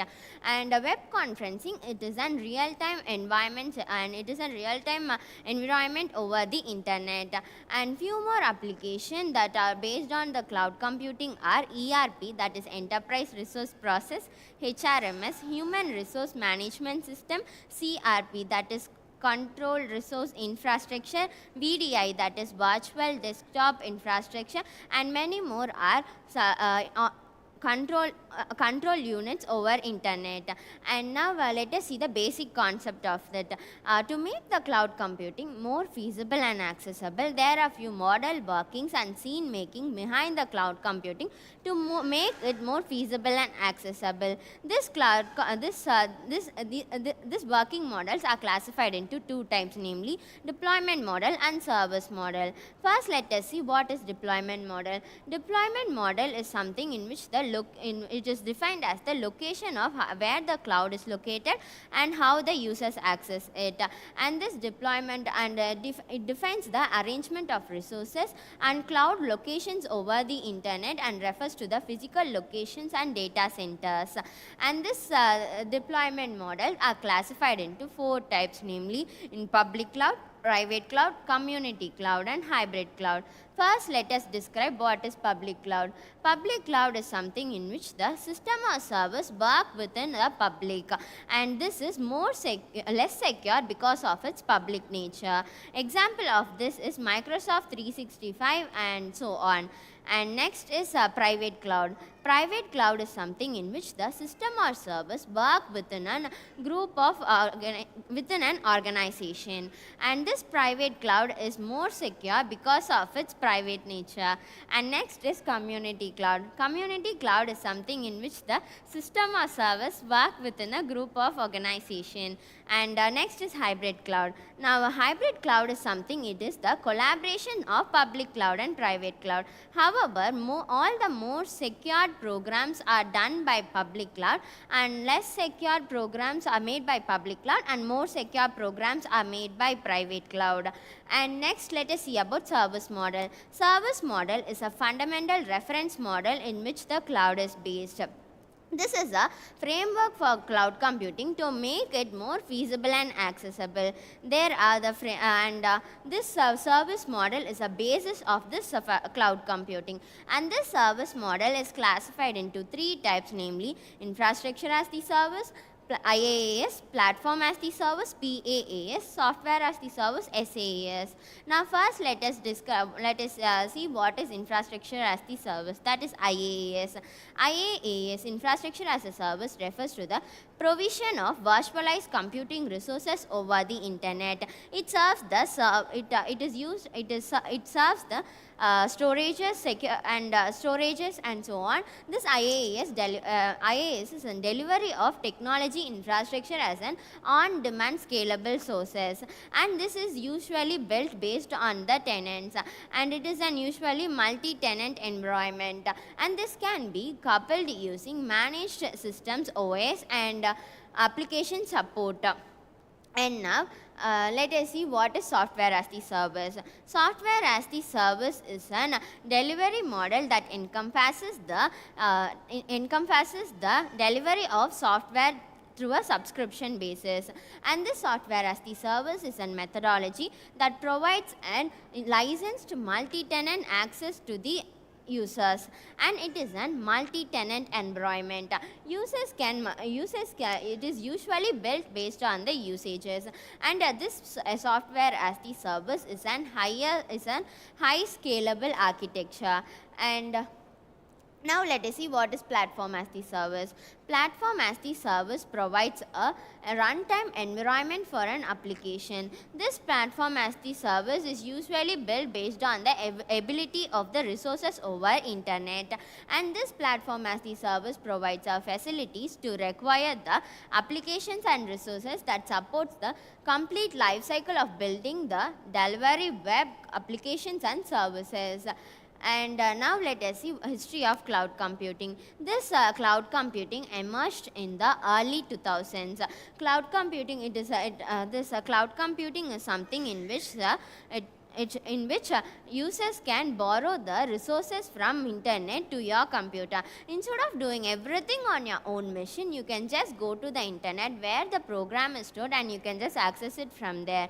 And this enables the users to access and utilize the shared resources on demand.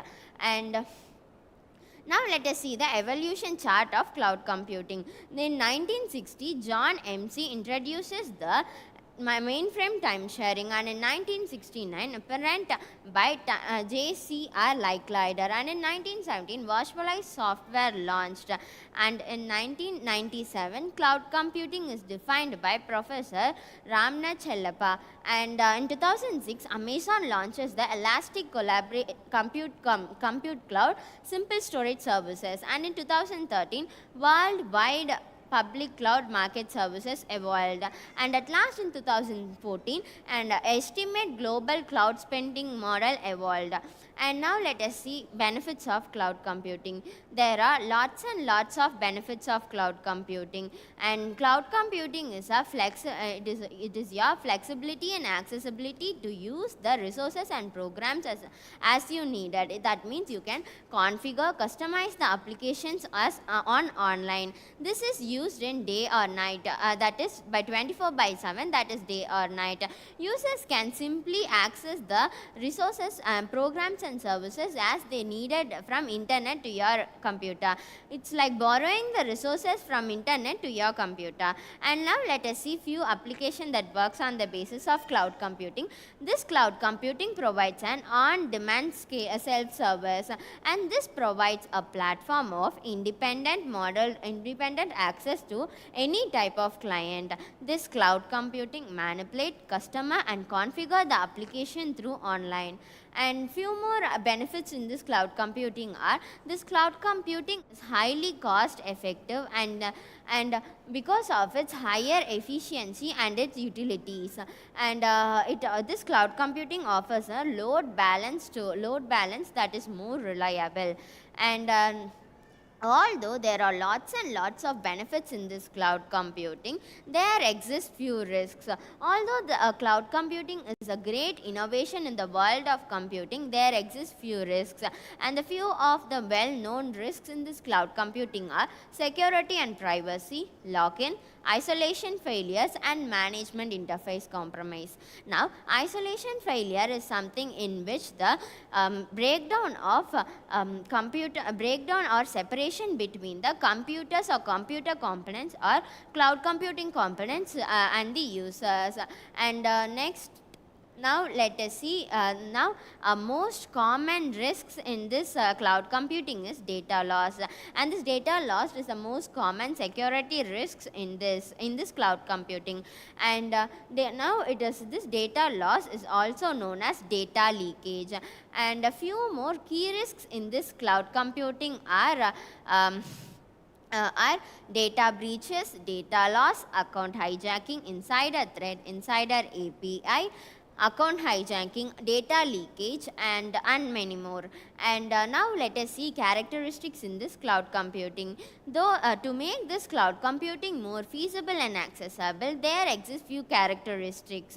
Few of them are on-demand self-service, resource pooling, rapid elasticity, broad access network, and measured services. Now first let us see, and the characteristics are on-demand self-service, resource pooling, easy maintenance, services, large network access, availability, economical, and automatic system security, pay-as-you-go model, and then measured services.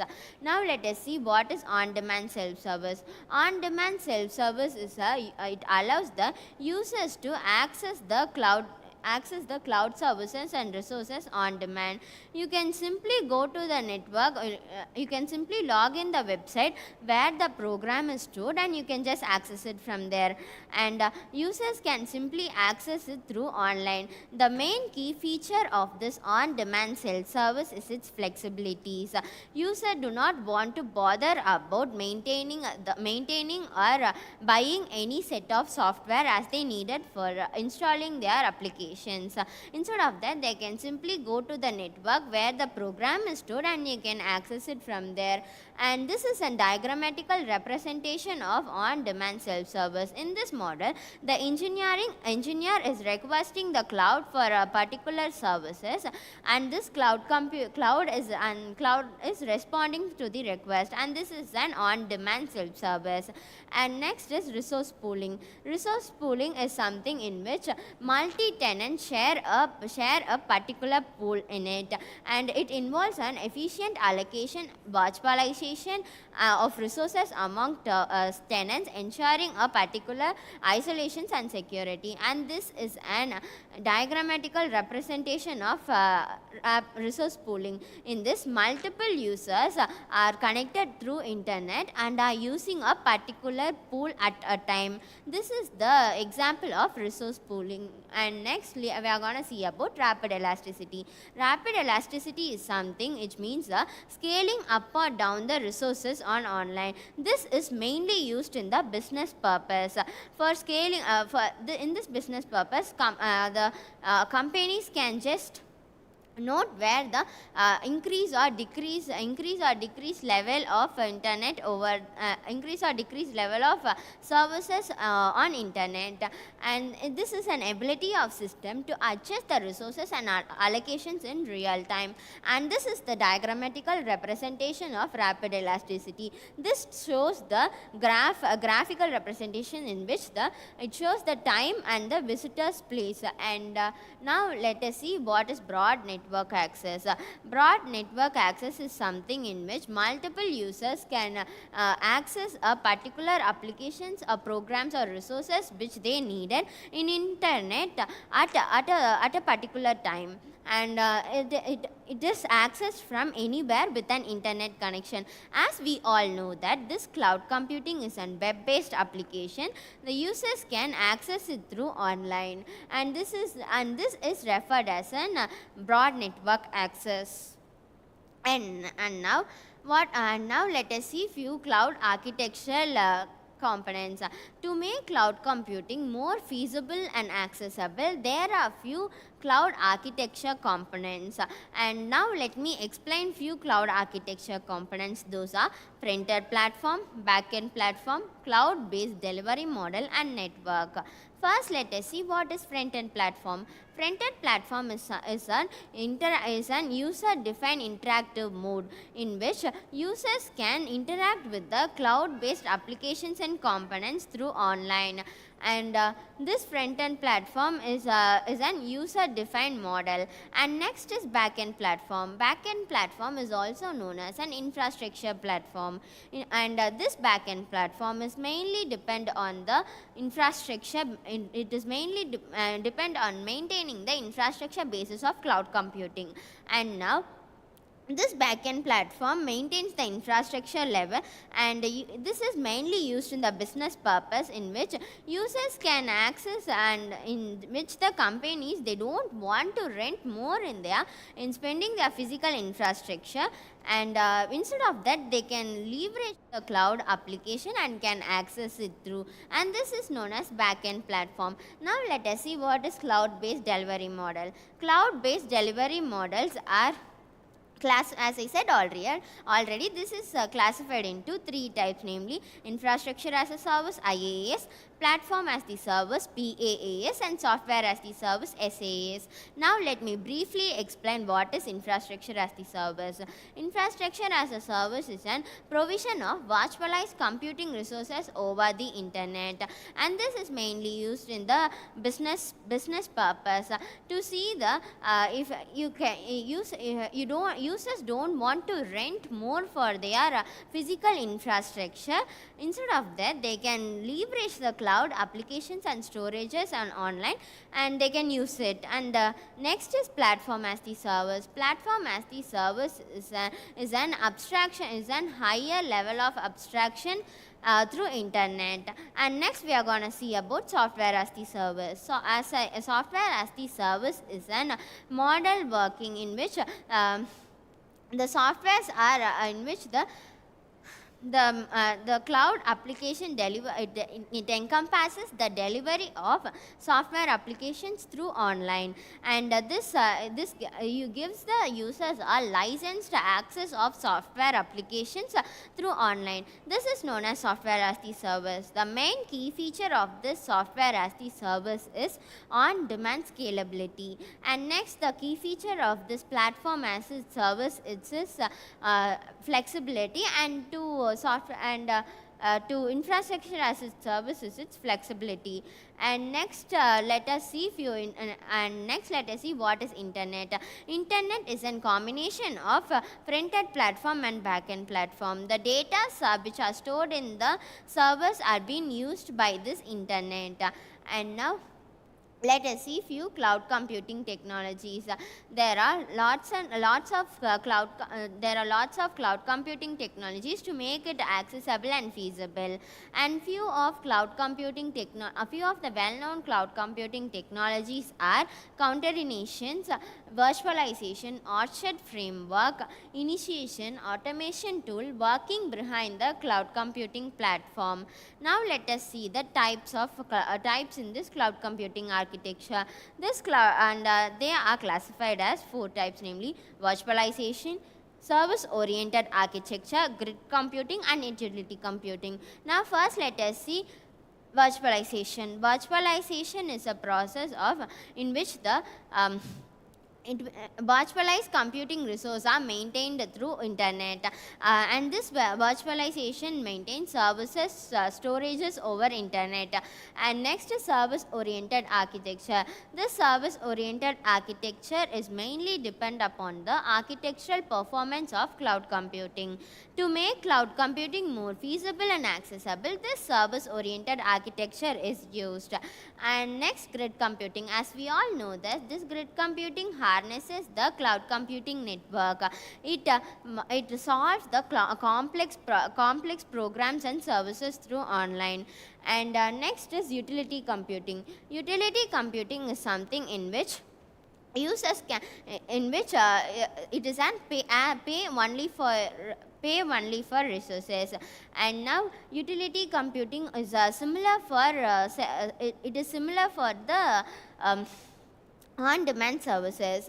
And next, finally, let us see few advantages and disadvantages of cloud computing. As I said already, this to make cloud computing more feasible and accessible, there are few advantages in this cloud computing. And few of the advantages are, it lowers the computing cost. This cloud computing gives an improved performance, and users don't want to buy or maintain any set of software. Instead of that, any set of software, and instead of installing them on your own computer, you can just use it online. And next, it is an instant software update. It gives an improved documents and resources from compatibility, and unlimited storage capacity. And few more advantages are, it gives an increased data reliability, and it gives an universal document access, and it has a latest version availability, and it is a easier group collaborations, and devices are independent. And a few disadvantages of cloud computing are, it requires a constant internet connection, and it does not work well with a low speed internet connection. It may be slow, and features might be limited in it, and stored data can be erased, and stored data might not be secured. And now let us see the summary of my content. Throughout this session, we have seen what is cloud computing. As cloud computing is a way to use the internet to borrow programs and services from internet to your computer. And next, we have seen what is cloud and application that works on cloud, and working models of this cloud computing. These working models are classified into two types, and I have described the types of, four types of this deployment model. And next, we have seen the basic concept of this cloud computing, application that works on cloud computing, and we have seen the benefits, key risks of cloud computing. We have also seen the advantages, disadvantages of cloud computing, and finally we have concluded with cloud computing architecture, and at last cloud computing technology. Thank you for listening my lecture. Warm greetings to one and all present here. I am Purna of grade 11 from Frontline Metric Higher Secondary School. So today I am here to take lecture on the topic of travel and tourism of India.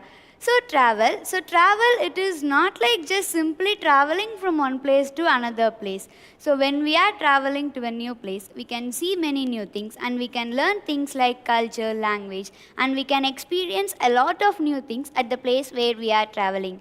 So first, life, it is about the adventure you take and the memories you make. So travel often and live life with open eyes and open heart. Now let's get into the topic. So first, let's see about the contents which we are going to see today. So what is travel? Origin of the word travel. Purpose and motives for travel. What is tourism? Origin of the word tourism and components of tourism. Advantages of tourism. Types of tourism. Disadvantages of tourism. Hill stations in India and waterfalls in India, and wildlife and bird sanctuaries in India, and environmental impact of tourism. So first, let's see about travel. So what is travel? So travel, it is the movement of people between distant geographical locations.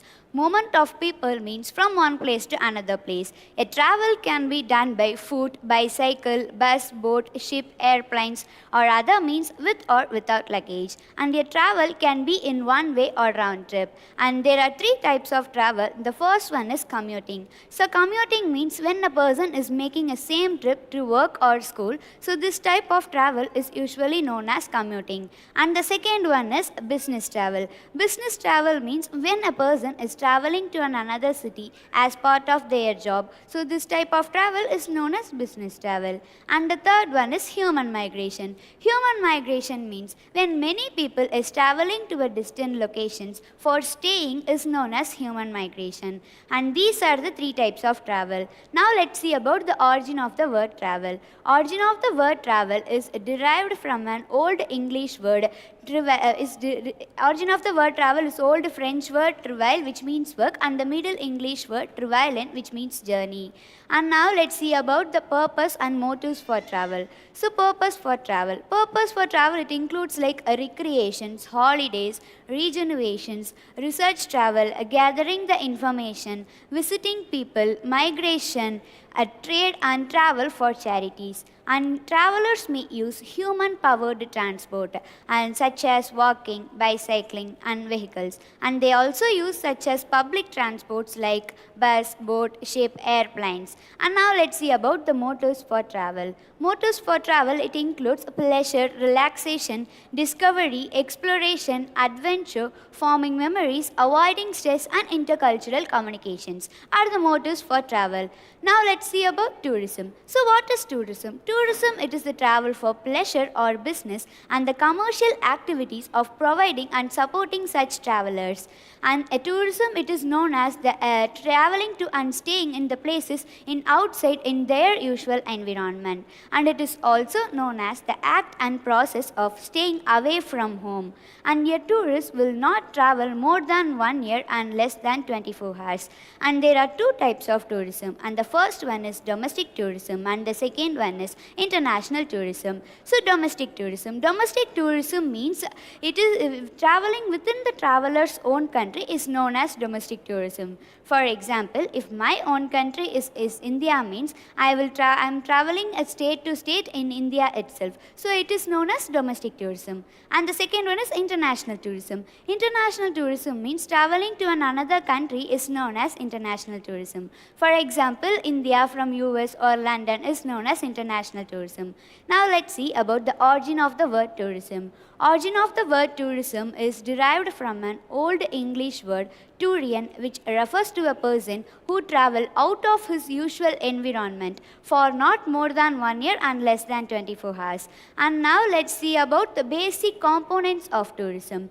The basic components of tourism has become an important source of income for many regions. Important source of income means if there is a country, the country needs travel visits. When the tourist is visiting to a country, then only the country can able to improve the source of income. When the source of income is increasing, the country can able to develop their own country. So for that, a country need tourist visits. Even not for a country, many regions, even for the entire countries of the world. Tourism, it is an essential part of our life, of society, and the and it is because of its direct impact on social, cultural, educational, and economic sector of the nations and on its international relations too. And now let's see about the components of tourism. There are three main components of tourism. The first one is attraction, and the second one is accessibility, and the third one is amenities. Attraction. Attraction means it mainly comprises of two types. The first one is a natural attraction and another one is cultural attraction. Natural attraction, it includes a landscape, escape, beaches, climatic conditions, forest, or some of the natural attraction. Nowadays, most of the peoples are liking to travel to a naturally developed places. And the second one is cultural attraction. Cultural attraction means it includes historical monuments and other intellectual creations. Apart from cultural attraction, it also includes the fairs and festivals. Historical monuments means, first of all, the monuments means it is a type of structure. Historical monuments means, for example, the Madurai Meenakshi Amman temple. So Madurai Meenakshi Amman temple, it has a beautiful structure. So people are, for seeing that structure, people are visiting to the place. So it is known as the historical monuments. And I said that it also includes the fairs and festivals. That means, for example, if Madurai Meenakshi Amman temple, they have a festival means, from here I am traveling to Madurai, so it is known as the cultural attraction. And now let's see about the accessibilities. Accessibility means it is the reachability to a particular place through various means of transport such as road, rail, water, air. So without these accessibilities, we can't able to travel from one place to another place. If it is possible means by walking only we need to travel from one place to another place. Nowadays it is not possible, so we need these accessibilities for traveling one place to another place. Now let's see about the amenities. Amenities means it is the facilities that lather needs of a tourist. Accommodation in terms of hotels, restaurants, cafes, staying units and tour travel organization, tour operators, travel agents, exchange centers, passports, visa agency, travel insurance, safety and securities. For example, if traveling to another state or another country, I need some travel organization, tour guides and tour operators to help me. With the help of them, I am traveling from here to there. In that place, I need to eat and I need to stay, right? So for that, I need hotels and restaurants and staying units. So this is known as the facilities. Without these facilities, the people will be struggling in the destination. Now let's see about the types of tourism. From the ancient time, tourism is a fascination for mankind. Fascination means greatly interested. That means from ancient time, the people are actually greatly interested to travel. And now let's see about the types of tourism. Tourism is divided on the basis of nature, utility, time and distance. And it has totally 6 types of tourism like religious tourism, cultural tourism, historical tourism, ecotourism, adventure tourism and recreation tourism. First, let's see about religious tourism. Religious tourism means it is actually one of the oldest type of tourism. People will travel to a religious locations like temple, churches, mosque and other religious places. For example, if I am here, I need to travel to a temple which is located in Andhra Pradesh means I am traveling from here to there is known as religious tourism. Now let's see about, for examples like Kasi by Hindu, Jerusalem by Christians, Mecca by Muslims are some of the religious places. Now let's see about the cultural tourism. Cultural tourism means it involves a vibrant diversity experience and it includes festivals and celebrations, traditional arts and musics and cuisine and food trails and yogas and meditation. And now let's see about historical tourism. Historical tourism means it is focusing on visiting historically important places like monuments, museums, archaeological sites, forts and temples. For example, Taj Mahal of India, Red Fort, Qutub Minar and Madurai Meenakshi Amman temples are some of the examples for historical tourism. And now let's see about the ecotourism. Ecotourism means it involves the travel to a destination where plants and animals thrive in naturally preserved environment. So thrive means to grow or develop. Naturally preserved environment means an area where plants, animals and birds are protected is known as naturally preserved environment. So for the examples like Tenmala, Chilika Lake and Periyar National Park. For example, Periyar National Park, it is like a small forest where birds, animals and plants are protected. For seeing that, we are traveling from here to there, no. So it is known as the ecotourism.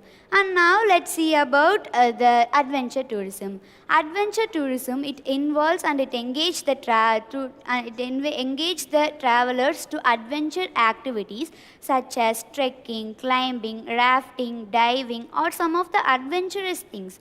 So people will get exciting when they are doing these adventurous things. So for examples like mountaineering in the peaks of Himalayas, rafting in Brahmaputra river or some of the examples for adventure tourism. Now let's see about the recreation tourism. Recreation tourism means it aims at the enjoyment mainly for amusement or mainly for fun activities is known as a recreation tourism. For examples, waterfalls, hill stations, beaches, amusement parks are some of the examples for recreation tourism. If I am here, I need to travel to an amusement park which is located in Coimbatore or some other place. So I am traveling from here there for enjoyment. So it is known as the recreation tourism. Now let's see about the basic elements of tourism attractions. Certain elements of fundamentals are travel destinations like pleasant weather, scenic beauty, historical monuments and cultural monuments are some of the basic elements of tourism attractions. And now let's see about the tourism attractions in India. India is known for its genital hospitality with spicy foods and culture, with visitor-friendly traditions, with varied lifestyle, with culture, heritage, colorful fairs and festivals. And now let's see about the versatile speciality of India. It includes all types of landforms, varied climate, rich resources, eco and adventure tourism are the versatile specialities of India. Technology parks, science museum, pilgrimage centers with wonderful art and architecture era are some of the added advantages for tourism. Yoga, Ayurveda, natural health remedial resorts are some of the places which attract the tourists from all over the world. And now let's see about the advantages of tourism. So today we are going to see the main 5 advantages of tourism. There are economic growth, employment opportunities, it improves the GDP of a country, cross-culture and foreign exchange earning. And the first one is economic growth. Economic growth means tourism and the hospitality industries contribute 6.8% of GDP of India and contribute 7.7% of total employment generated and provided in foreign exchange of India. And the tourism and the hospitality industry, hospitality sector is the third largest service sector in India. And the second one is employment opportunities. India is a hotbed for various employment opportunities, making it one of the best sector to promote. In order to improve the rate of employment in country, there are some direct jobs related to tourism like tour operators, tour guide, tour agents and holiday planners are some of the direct jobs which is related to tourism. And there are also some indirect jobs which is related to tourism like indirect jobs associated with the tourism range of restaurant workers to local artisans and the restaurant managers and the store owners. Local artisans means a people or a company that makes a high quality of product in a small quantity is known as local artisan. They are making it by using their hands or in a traditional method. And records of the year 2017 to 2018 shows that over 81 million of people were employed in the country's tourism industries. Over 12% of Indian population, and it has been grown since then only. And the third one is it improves the GDP. It improves the GDP means in GDP is actually a key measure for economic growth. Environmentally, it is the total value of goods and services provided in a country in the financial year. Tourism is also a part of India's service sector. And the fourth one is cross-culture. Cross-culture means it promotes the international connections between international connections and bring more business and cultural collaborations. And it also brings a favorable relationship with India and India between other countries. For example, if India is internationally connected to US means we can share our business and share our culture to them, and they can share their business and their culture to us is known as the international connections. And the last one is foreign exchange earnings. That means many tourist destinations like Taj Mahal of India attract a good number of tourists. So this can help the country to improve the foreign exchange earnings. Now let's see about the disadvantages of tourism. Disadvantages of the tourism like a degradation of the environment, depletion of natural resources, harm to local culture and over dependence on tourism and seasonal nature. Degradation of the environment means when millions of people is traveling to a destination, it can lead high tourist influx. Influx means the arrival or the inward flow of a tourist is known as influx. This is because when so many people is traveling to a destination, it can increases the numbers of vehicles. it can increases the numbers of vehicles, and when many peoples are present and it can lead to a carbon emission. Carbon emission means the emission steaming from the burning of fossil fuels and manufacture of cement is known as carbon emissions.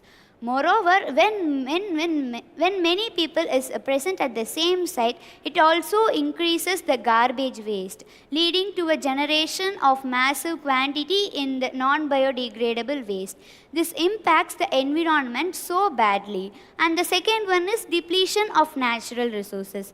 Depletion of natural resources means depletion of natural resources means it affects the environment. That means when a tourist or come to a place, they eat food and they drink water, and you even use fuel to you even use fuels to across an area. So this can create pressure on the countries which has limited access for these resources. And the third one is harm to local culture. Harm to local culture means due to a massive tourist income, many countries have started to commercializing their rich heritage and cultures. While not every community will consider this bad, but some communities will compassionate towards their culture. They may feel it as a disgrace or dishonor to their culture. And the fourth one is over dependence on the tourism, and the fifth one is a seasonal nature. And now let's see about the hill stations in India. There are over 200 hill stations in India, including the smallest mountainous ranges and the towns popular hill destinations in India. Manali. Manali, it is regarded as one of the best hill stations in India. And Manali is a heaven for snow lovers. And Manali is the hill station located in India, states of Himachal Pradesh. And the Indian subcontinent, which has 7 principal mountainous ranges, and largest of all is the Himalayas. It lies in the northern part of India, and most of the Himalayan hill stations are located in the places like Jammu and Kashmir, Himachal Pradesh, Uttarakhand, Arunachal Pradesh, West Bengal, Sikkim, Nagaland, and Meghalaya are some of the states where Himalayan hill stations are located. And Andhra Pradesh and Odisha have hill stations in Eastern Ghats. Maharashtra, Karnataka, Tamil Nadu, Kerala have hill stations in Western Ghats. Now let's see about the hill stations of Tamil Nadu. Ooty, Kodaikanal, Erkadu, Kunnud, Valparai, Elagiri, Sirumalai, Palani hills are some of the hill stations in Tamil Nadu. Now let's see about the waterfalls. In India, many spectacular and wonderful waterfalls are covered by dense trees and huge walls of rocks and lush green trees and lush green trees. Some of the notable waterfalls in India are like Talayar waterfalls, Jog waterfalls, Nohalikai waterfalls, Talkona waterfalls, and Adirambelli waterfalls. The first one is Talayar waterfalls. Talayar waterfalls is located in Dindigul, state of Tamil Nadu. And the second one is Jog waterfalls. It is located in Shimoga, district of Karnataka. And the third one is Nohalikai waterfalls. It is located in the East Kashi hill destination of Meghalaya. And the fourth one is Talkona waterfalls. It is located in Andhra Pradesh. And it is known as the largest waterfalls in Andhra Pradesh. And the last one is Adirambelli waterfalls. It is known as the Niagara of India, and it is located in Thrissur, a district of Kerala. And now let's see about the waterfalls in Tamil Nadu, like Ogenakal waterfalls, Surli waterfalls, Kumbakarai waterfalls, Monkey waterfalls, Kutralam waterfalls, Kiliyur falls, Agayagangai waterfalls are some of the waterfalls located in Tamil Nadu. And now let's see about the wildlife and bird sanctuaries. India possesses a wide range of lands and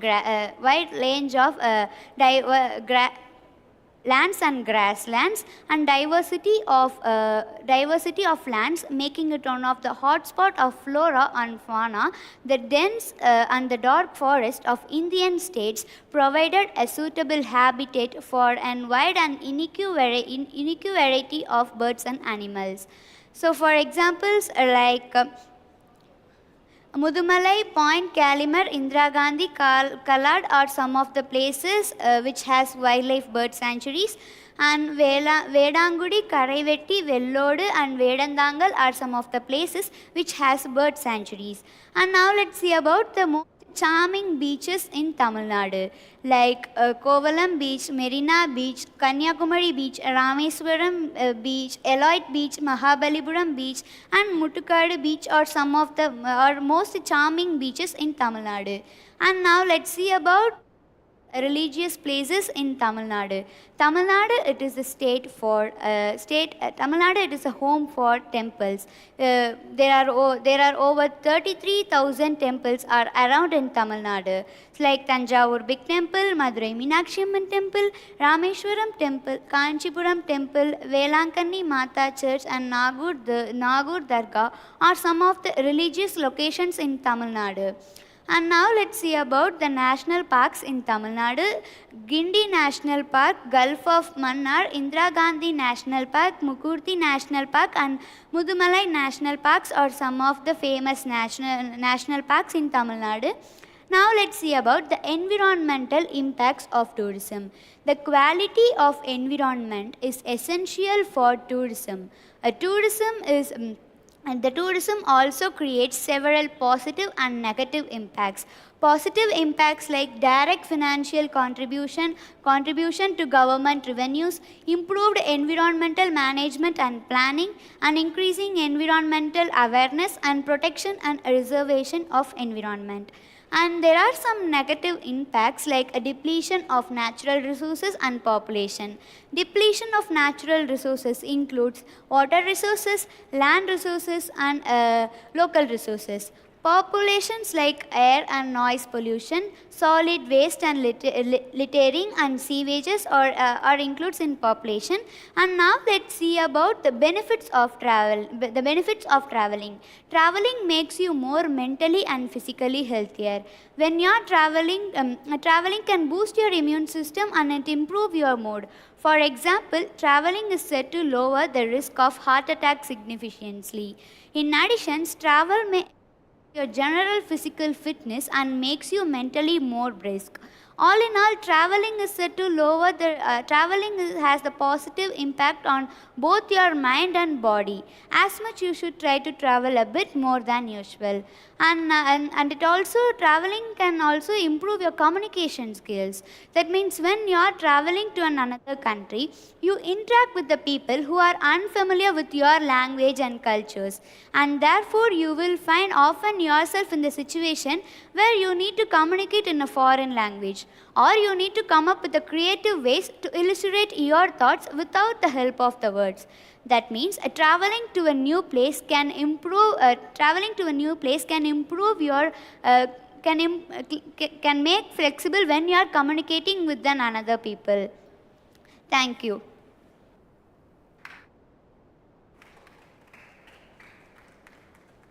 A warm greetings to one and all present here. I am Adishri of grade 11B from the Frontline Academy Matriculation Higher Secondary School, Tirupur. I am glad to stand before you to present my lecture on the topic of the epic war of Rajendra Chola, the Chola Emperor. So let's dive right in and learn about the remarkable history figure of Rajendra Chola. So these are the contents we're gonna see today: introduction of Rajendra Chola, background and context of Rajendra Chola, rise of Chola Emperor, Rajendra Chola's military expansion, conquest of eastern coast, invasion of Sri Lanka, clash of titans, Battle of Koppam, Battle of Kandalur Salai, Rajendra Chola's diplomatic strategy, conquest of Anuradhapura, capture of Polonnaruwa, consolidation of Chola Emperor, legacy of Rajendra Chola, and the conclusion. So let's begin with who exactly was Rajendra Chola. Well, he is widely regarded as one of the most significant ruler in early 11th century of South Asia. Why, you ask, right? Because he excelled in various aspects such as patronizing the arts, fostering trades, engaging in influential diplomacy, leading military conquest and expanding the Chola Empire to the greatest extent. Rajendra Chola's administration was truly extraordinary. He is not only supported and promoted the art, but also he encouraged the vibrant trade within his region. His diplomatic skills were exceptional, making a significant impact on the political landscape of his time. Moreover, he led his troops to the numerous military victories, which helps in the expansion of the mighty Chola Empire. It is fascinating to delve into the epic war fought by Rajendra Chola. This war showcased the strategic brilliance and the military powers. By exploring the details of this war, we can gain a deeper understanding of her remarkable achievements and the legacy of the Rajendra Chola. This is the picture of Rajendra Chola, who ruled the Chola dynasty from 1014 to 1044 CE. Let's see. So buckle up and get ready to embark on a captivating journey with the epic war fought by Rajendra Chola. Now let's see the background of Rajendra Chola.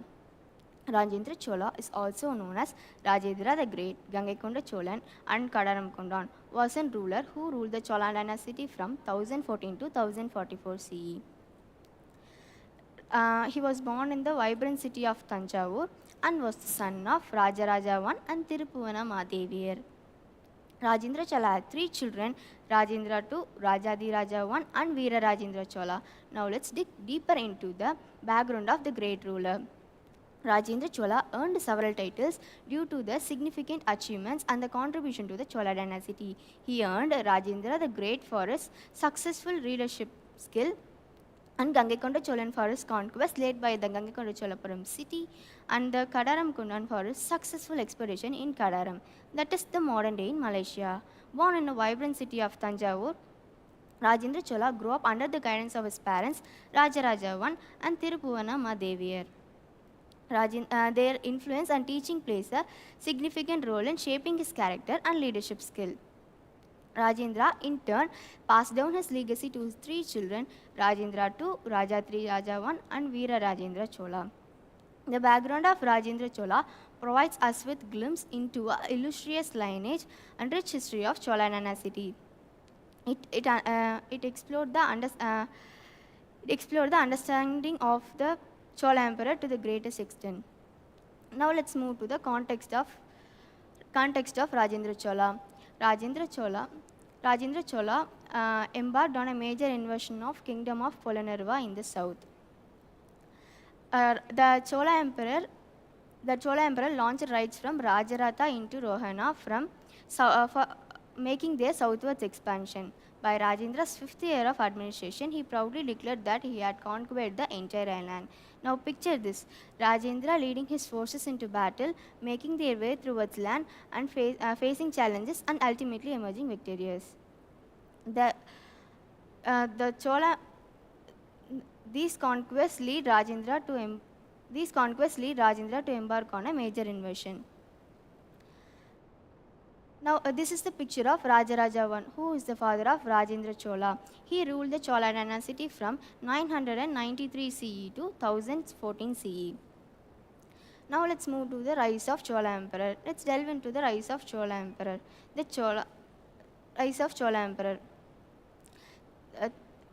Chola, a powerful dynasty in South India, who ruled, they became prominent in 9th century.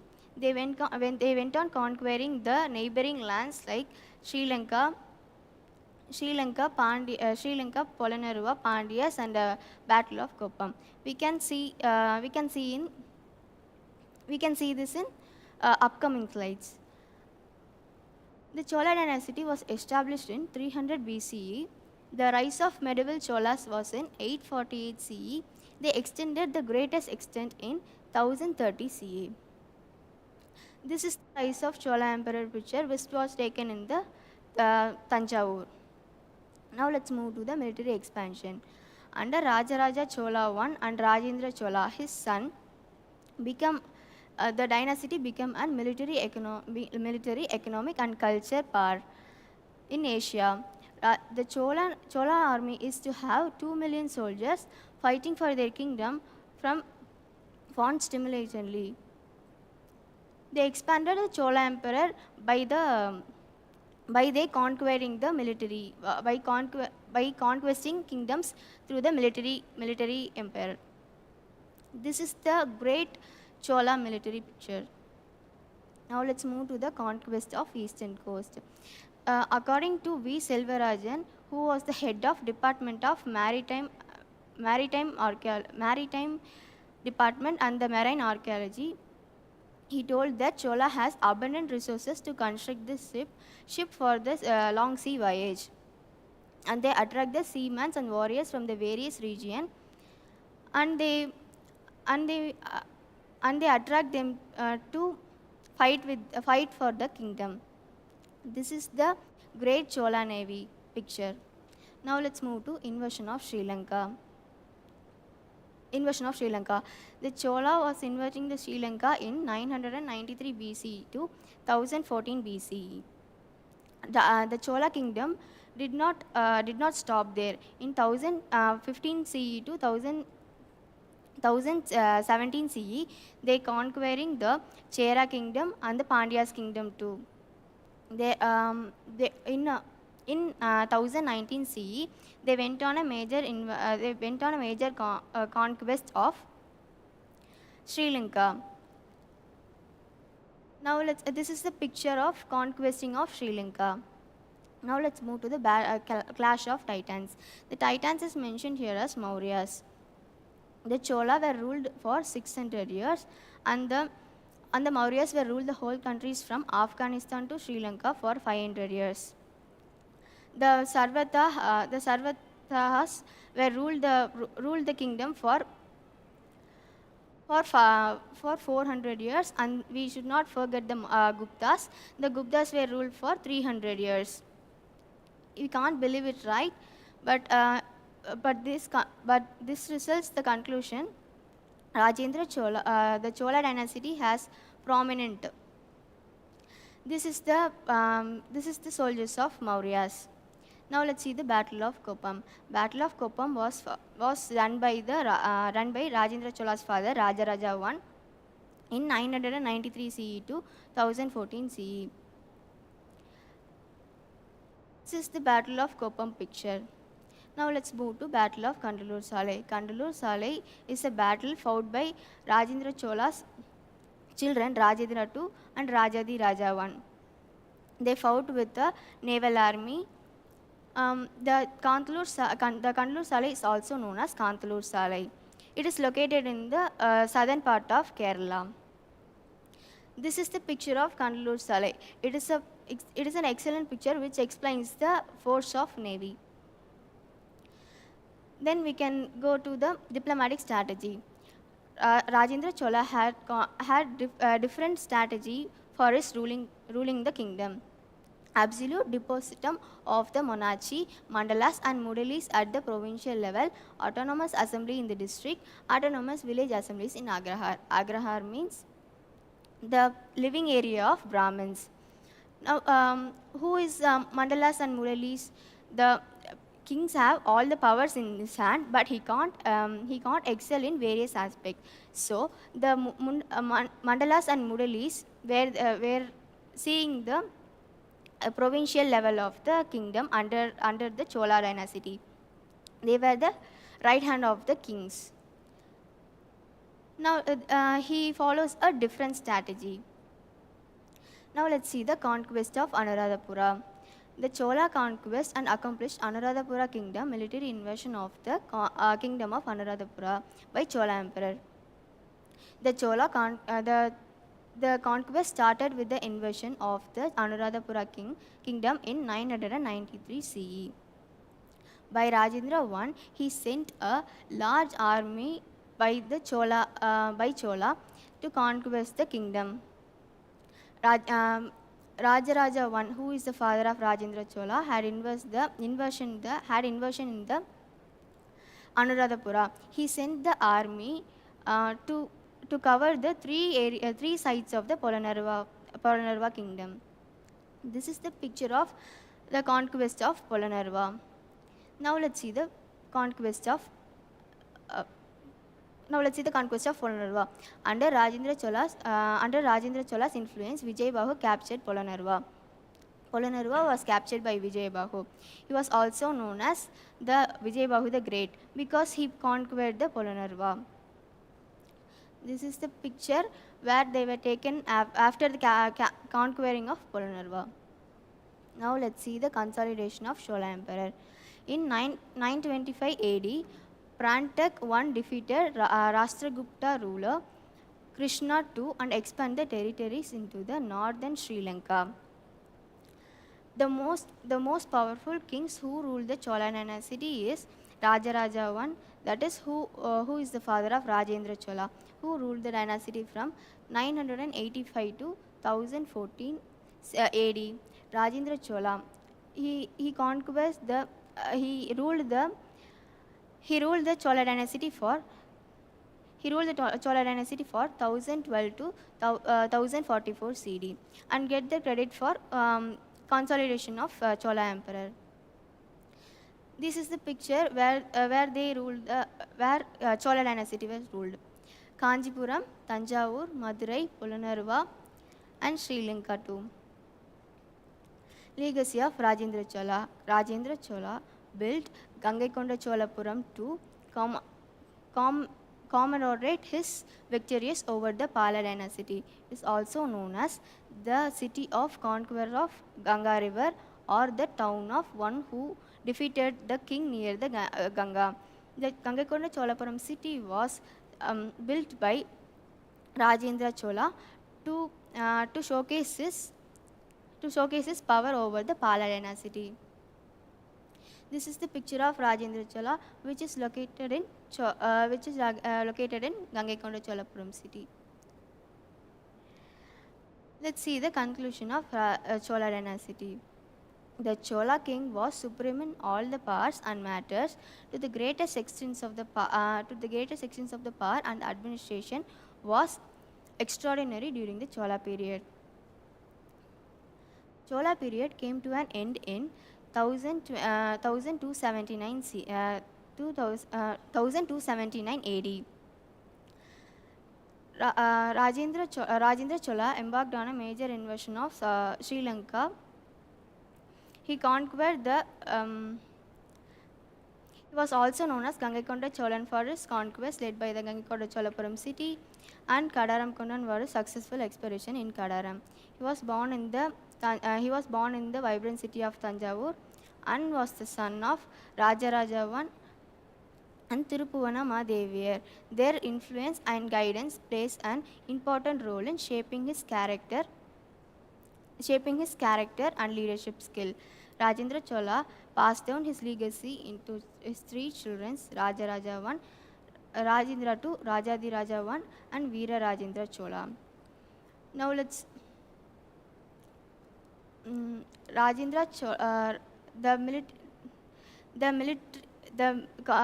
Rajendra Chola conquest Koppam, Kandalur Salai, Polonnaruwa, Anuradhapura and etc. Thank you.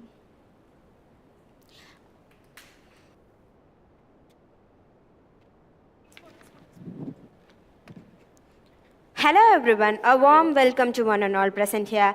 I am Sadhana of grade 11 from Frontline Academy, Matriculation Higher Secondary School. I once again extend my warm greetings to all of you for this exciting lecture marathon. It's an opportunity to immerse ourselves in a day filled with knowledge, insights and inspiration. I hope you're ready to embark on a journey filled with intellectual exploration and knowledge. Now, I am going to give a lecture on the topic, Warrior's Way, Exploring the Ancient Arts and Indian Martial Arts.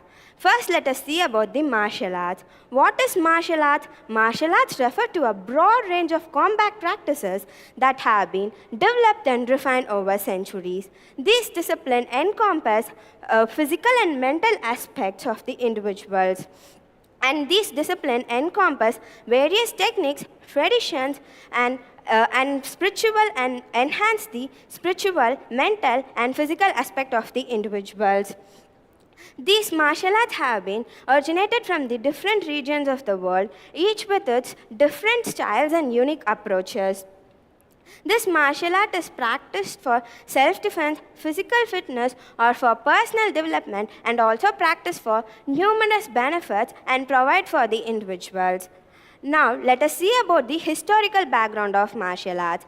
Ancient India had a rich and diverse civilization with a long history of martial arts. These martial arts played a vital role in shaping India's history and continue to be valued as a cultural treasures and source of physical and mental well-being. These martial arts also encompass various techniques like self-defense, warfare, and physical fitness, and also for the spiritual growth. Ancient texts such as Vedas and Mahabharatas. First, let us see about the Vedas. The Vedas are a collection of ancient Hindu scriptures that date back to around 1500 to 500 BCE. Though the Vedas mainly focus on the religious and philosophical aspects of the individuals, and they do contain reference of the warfare and combat. There are three types of Vedas. They are Samaveda, Rig Veda, and Yajur Veda. But Rig Veda especially mentions about the involvement of martial arts in it. And for example, it mentions about the use of weapons in the martial arts and how to train the warriors for the martial arts and what are the strategies used in that martial arts. Now, let us see about the Mahabharata. Mahabharata is an ancient Sanskrit epic that is considered as the greatest epic of the Indian literature. This Mahabharata tells the story of Kurukshetra war between the Pandavas and Kauravas. This Mahabharata is a very ancient Indian literature that has been written in Hindi by our ancestors. Mahabharata also includes about the various combat techniques, martial arts, weaponaries, and strategies used in the battle. One notable section in Mahabharata is the Bhagavad Gita. Bhagavad Gita imparts spiritual and religious teachings, and it also tells about the Lord Krishna teach the spiritual and religious teachings to the warrior prince Arjuna on the battlefield. And it also mentions about the main aspects of nature of warfare, duty, and importance of self-disciplines in a combat. Now let us see about the Dhanurveda. Dhanurveda is also an ancient script that many of us that do not know about it. It is like Mahabharata. Dhanurveda is an ancient Indian term used to describe the science of archery and sword play. It includes various combat techniques, and it also encompasses various plays such as sword play, spear fighting, sportsmanship, and hand-to-hand combat techniques. The focus was often on the use of weapons, strategies used in the battle, and individual combat techniques. Now let us see about the martial arts in ancient warfare and self-defense. First, let us see about ancient warfare. There are 4 in the ancient warfare. They are combat training, discipline and focus, close quarters combat, and weapon mastery. First, let us see about the combat training. Martial arts were very crucial for the soldiers to prepare for their battle. Various ancient civilizations such as Greeks, Romans, Chinese, and Japanese prepared their own martial arts system and practiced their armies for the battle. And it also includes real-life practical skills such as grappling, strikes, blocks, evasive maneuvers, etc. The second thing is about the discipline and focus. Martial arts instill discipline, mental focus, and attachment to the code of conduct among the warriors. This martial arts also encompass various physical and mental toughness, enabling soldiers to face adversity and stay composed during the chaos battle. The third thing is about the close quarters combat. Close quarters combat play a vital role in ancient history, and this plays the vital and very important role in the history. These close quarters combat are used by the warriors in the martial art, especially when formation broke down or during a siege warfare. The opponents used some grappling, strikes, and stances to overcome the opponents, and advance the martial arts. The fourth thing is about the weapon mastery. This martial art includes weapons like swords, spears, staffs, and other traditional arms. Now let us see about the self-defense. In self-defense also there are four. They are personal protection, confidence and awareness, physical fitness and health, and mental resilience. First, let us see about the personal protection. Martial arts have long been utilized as the form of self-defense. The soldiers practice these martial arts to protect themselves and others from the physical threats. The second thing is about the confidence and awareness. Confidence and awareness. Regular practice of martial arts promoted self-confidence and situational awareness of the individual. The third is about the physical fitness and health. Regular practice of martial arts promotes the physical fitness like speed, agility, mental focus and etc. And it also promotes the health of the individual who practice these martial arts. The fourth is about the mental resilience. The practice of martial arts not only improves our physical fitness and flexibility, but it also improves the individual's mental resilience. And these techniques helps us to physically and mentally against the opponents and stay composed in the chaos battle, manage stress and stay calm under stressful confrontation and make better decisions during a difficult situation. Now let us see about the 5 important types of Indian martial arts. These 5 important types have been developed in the ancient days before lots and lots of centuries. They are Kalaripayattu, Gatka, Tangta, Silambam and Mallayuddha. These are the proudful martial arts that are practiced and developed by the Indian ancestors. First, let us see about the Kalaripayattu. This is the martial art which is known as Kalaripayattu, and these are the extraordinary weapons that are used in this Kalaripayattu martial art. This Kalaripayattu martial art is originated in the Kerala region of India. This Kalaripayattu is derived from 2 Malayalam words, Kalari meaning battlefield or combat and Payattu meaning fight or practice. This Kalaripayattu is practiced in a specialized ground known as Kalari, which is a square or rectangular ground. The earth is covered with the medicinal and herbal plants. These are the training techniques that are involved in the martial art Kalaripayattu. They are kicks, grappling, throws, locks and strikes. The weapons used in this Kalaripayattu are swords, staffs, daggers and flexible weapons like the whip.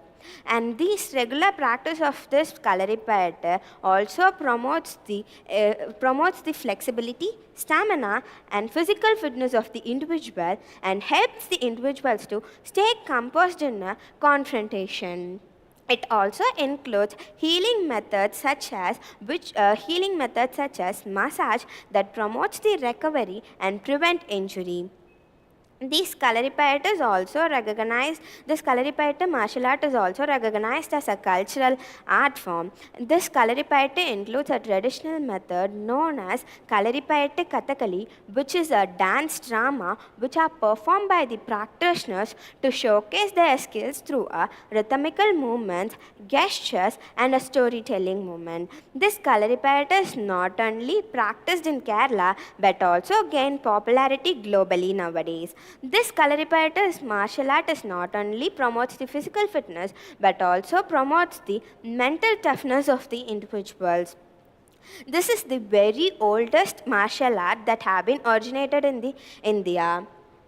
Now let us see about the Gatka. This is how they practice the Gatka martial art, and these are the wonderful weapons used in this martial art. Gatka is originated in the Punjab region of India. This Gatka is developed by Sikh community to promote their community and protect themselves from their opponents.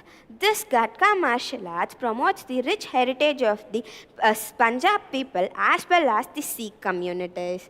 The weapons used in this Gatka are weapon, swords, swords, sticks, daggers, and swords. The training techniques encompass mastering different stances, footwork patterns, strikes, blocks, and counterattacks.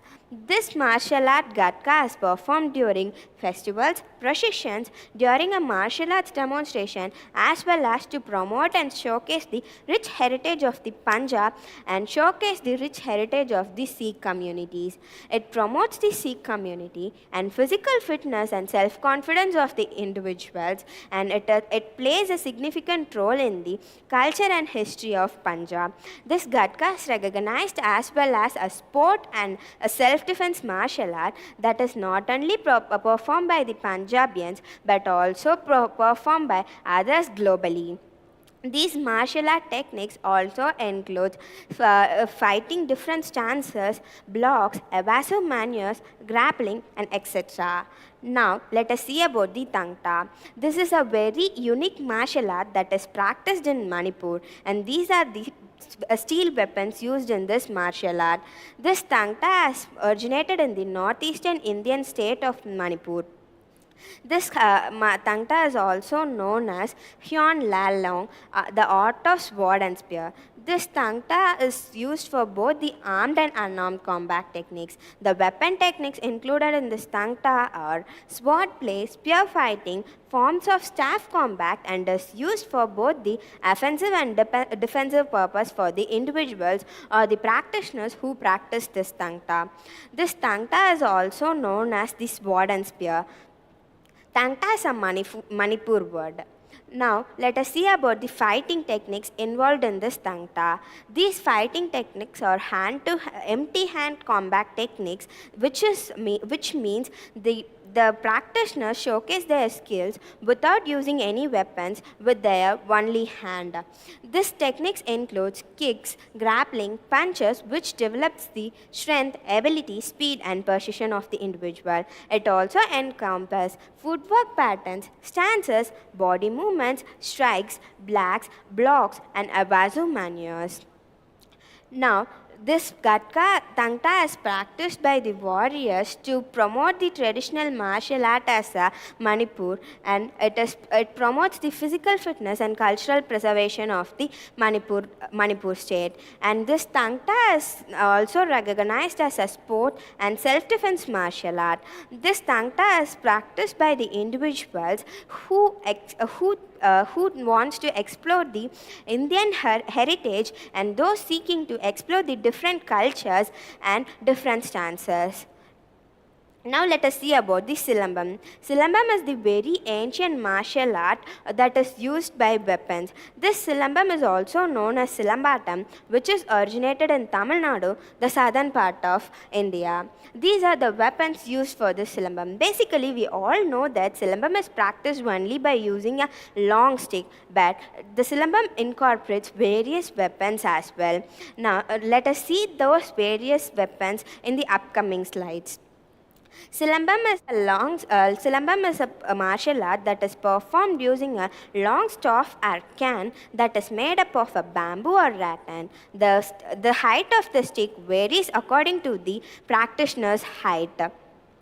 These martial art also includes various weapons like sword, wall, shield, cutlery. These techniques involve strikes, blocks, and footwork patterns. This Silambam is a very oldest martial art that is developed before the lot of centuries before.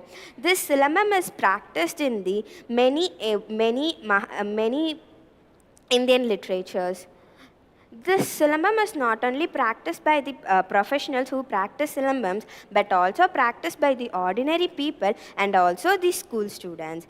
For students, it benefits in the manner to improve their speed, flexibility, coordination, and timing of the individual.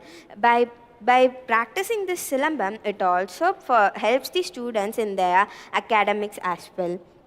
Now let us see about the Mallayuddha. Mallayuddha is also known as Mallakhamb. This Mallakhamb is originated in the western part of India, that is Maharashtra.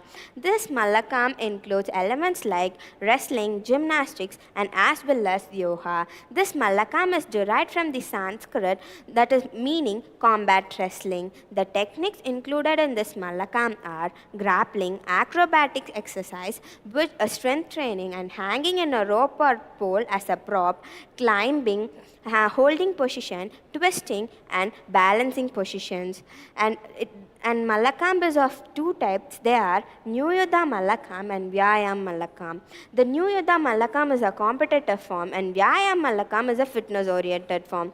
This New Yuddha Mallakhamb is practiced by the two individuals as a solo demonstration and also performed by the individuals. This New Yuddha Mallakhamb is performed in a circular pit, the ground covered with the soil or the rubber mat. This Vyayam Mallakhamb is judged based on the criteria such as execution, difficulty and presentation. This Mallakhamb is a very difficult martial art to practice for the individuals, which includes rigorous training and difficult practices. This Vyayam Mallakhamb is also comes under the fitness oriented form. This Vyayam Mallakhamb can be practiced by anyone from the proper guidance of the well educated and well trained practitioners. Now let us see about the techniques and trainings. Several martial arts have their specific moves and forms. In that, first let us see about the karate. Karate is also known as kata, which is originated in Japan. The moves included with karate are punches, kicks, blocks, strikes and stances. The forms also included in this kata are, they are performed in a series of pre-arranged movements that are performed in a combat against the imaginary. The second is about the taekwondo. Taekwondo is originated in the Korea. This taekwondo is the oldest martial art that have been developed in Korea. This taekwondo martial art includes moves such as round kick, roundhouse kick, back kick, axe kick, side kick, etc. The forms associated with this taekwondo are known as pomse or patterns that are performed by the individuals in a specific order by the individuals. Now let us see about the Muay Thai. Muay Thai is originated in the Thailand. The ancestors of Thailand developed these martial arts before the centuries. This Muay Thai includes various moves such as roundhouse kick, knee strike, elbow strike, clinching strike, and punches and etc. And it also includes forms, that is, it doesn't have any formalized forms, but it has several pad work patterns and sparring techniques, which are the conditioning exercise. Now let us see about the Brazilian Jiu-Jitsu. This Brazilian Jiu-Jitsu is originated in the South America. This Brazilian Jiu-Jitsu involves moves such as joint locks, chokes, sweeps, and submission from the various positions. This Brazilian Jiu-Jitsu is a very unique type of martial arts performed by the individuals. It is not only performed by the individuals in South America, but it also performed globally and have been recognized as a global martial art. The forms that included in this Brazilian Jiu-Jitsu are rolling or sparring and also the grappling techniques. Now, let us see about the Kung Fu. As we all know, Kung Fu is originated from China. It is a very ancient martial art that have been originated in China. The moves included in this Kung Fu are tiger claw strike, snake strike, crane strike, butterfly kick, dragon stance, and etc. The moves associated with this Kung Fu are known as Talo. This Talo is performed in a choreographical sequence which includes styles such as animal styles, and these martial arts use several traditional weapons to practice this martial art, and this is practiced in a specific school. This Kung Fu martial art is educated by the individuals who have well trained and to showcase the rich heritage of the Chinese. Now let us see about the capoeira. This capoeira is originated in the Korea. This moves includes ginga, kicks, sweeps, acrobatic flips, and spins. The ginga is known as the basic movement, and kicks includes matilo, mula, lova, differenta, which is a Latin word. Now let us see the forms associated with this martial art. This is practiced through a roda, which is a strict-like structure. This is a very unique and different martial art practiced in that country. It is a combination of dance and acrobatics exercise performed by the individuals. It is performed by the practitioners as an individual performance or group of performance. The martial arts movements include various stances like kicks, stances, and rolling positions and balancing in the stick. Now let us see about the physical condition and mental discipline for martial arts. The physical condition and mental discipline are the very important aspect and plays a vital role in performing a martial art. First, let us see about the physical condition. In physical condition, there are several aspects. In that, first let us see about the cardiovascular fitness. The cardiovascular fitness is nothing but the fitness of our heart while practicing the martial art. This cardiovascular fitness is improved by intense movements, sustained physical exertions, which improves the endurance and stamina of the individuals by performing several aerobic exercises like cycling, running, swimming, etc. Now let us see about the strength and power. Strength and power is a very important aspect in a martial art. The strength and power of the individual is increased by practicing several techniques such as strikes, throws, grappling techniques, weightlifting, body weight exercise, and resistance techniques. These are the very important techniques that are used in the martial art to improve the speed and power of the individual. Now let us see about the flexibility. Flexibility plays a vital role in the martial art. The flexibility of the individuals can be increased by practicing several exercises such as high kicks, joint locks, throws, and stretching exercise, which improves the range of motion and which reduce the risk of injuries and enhance the performance of the individuals during a martial art performance. Now, let us see about the balance and coordination. Balance and coordination is a very important aspect in performing the martial art, which can be improved by practicing such exercise such as balancing on one leg, using balance board, and etc. The coordination of the individuals can be increased by practicing several drills, which are practiced several times until the coordination gets for an individual. The drills are the very important aspect to improve the coordination of the individual. Now, let us see about the ability and speed. Ability and speed of the individual is very important in practicing a martial art, that is, quick reflexes, ability, and speed, which are improved by practicing agility ladder drills, footwork exercise, and speed training drills. This agility and speed is a very important and plays a vital role in the martial art practice. Now let us see about the mental discipline. In mental discipline, the very and first prior importance to the focus and concentration. Our mind and heart should be in the same wavelength to perform any martial arts. The focus and concentration of the individuals can be increased by performing intense focus and concentration and performing mindfulness techniques, meditation and visualization techniques, and which helps us to stay focused and present during the training session. Not only in the martial art, but also this focus and concentration can be helped in this academics by performing meditation and visualization exercise, etc. Now let us see about the perseverance and discipline. Perseverance and discipline is a vital factor which includes physically and mentally demanding of the individuals, which crucially pushes the individuals for challenging themselves and stay committed and achieve the long-term goals. These are the very important aspects to challenge the individuals and achieve their goals. Now, let us see about the patience and self-control. Patience and self-control is very important thing, not only for practicing martial arts, for every individual when a stressful situation occurs. To control the stress, we can use exercise such as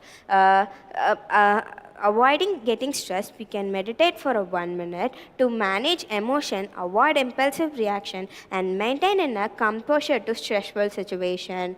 Now, let us see about the mental toughness. This mental toughness pushes ourselves to training and setting goals and consistently challenging yourself to improve during the martial arts session. Now let us see about the respect and humility. Respect and humility is not only an important factor for the individuals who practice martial art, but also is a very important factor for every individuals to live in this world. This respect in martial arts include respecting our instructors, training partners, and even if they are opponents, we should respect themselves with a polite manner. We should cultivate humble attitude, be open to learning from others, and treat everyone with respect and a calm attitude. Now let us see about the philosophical aspects of Indian martial arts. These philosophical aspects include seven important aspects. They are unity of mind and body. This unity of mind and body is, as I said before, our mind and body should be in a same wavelength and performed in a unified sequence. The second is about the non-violence, that is ahimsa. Even though if we practice martial art, which is like a violent sequence, but we should practice non-violence to stay calm and practice those martial arts. The third is about the discipline and self-control. The individuals practicing martial art should be disciplined and make their self-controlled. The fourth is about the spiritual development. This martial art not only includes the spiritual development, but also includes physical and mental development of the individual. The fifth is about the karma and dharma. The karma and dharma is known as the duty of combat techniques, and dharma is the laws associated with it.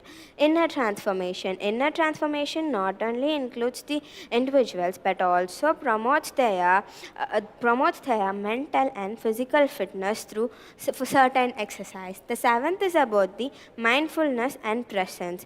We should be stay focused while practicing any martial art.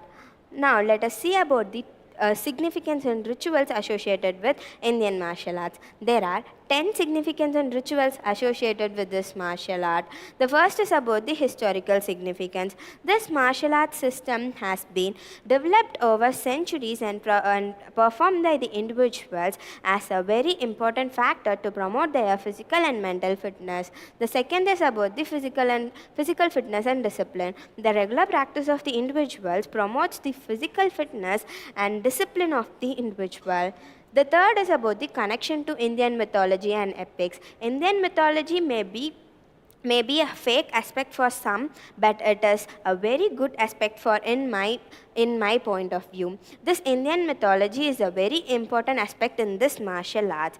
As I said before, this martial arts also have been used in this Vedas and Mahabharata as well as epics like Dhanurveda. The fourth is about the Guru Shishya Parampara, which is a student training tradition. As we all know that our ancestors learned their academics and religious aspects through this Guru Shishya Parampara, and also martial arts through this Guru Shishya Parampara. The fifth is about the ritualistic beginnings and blessings. Any martial art is performed and started before doing some specified movements which are known as the blessings from the guru or the land. The sixth is about the traditional training tools.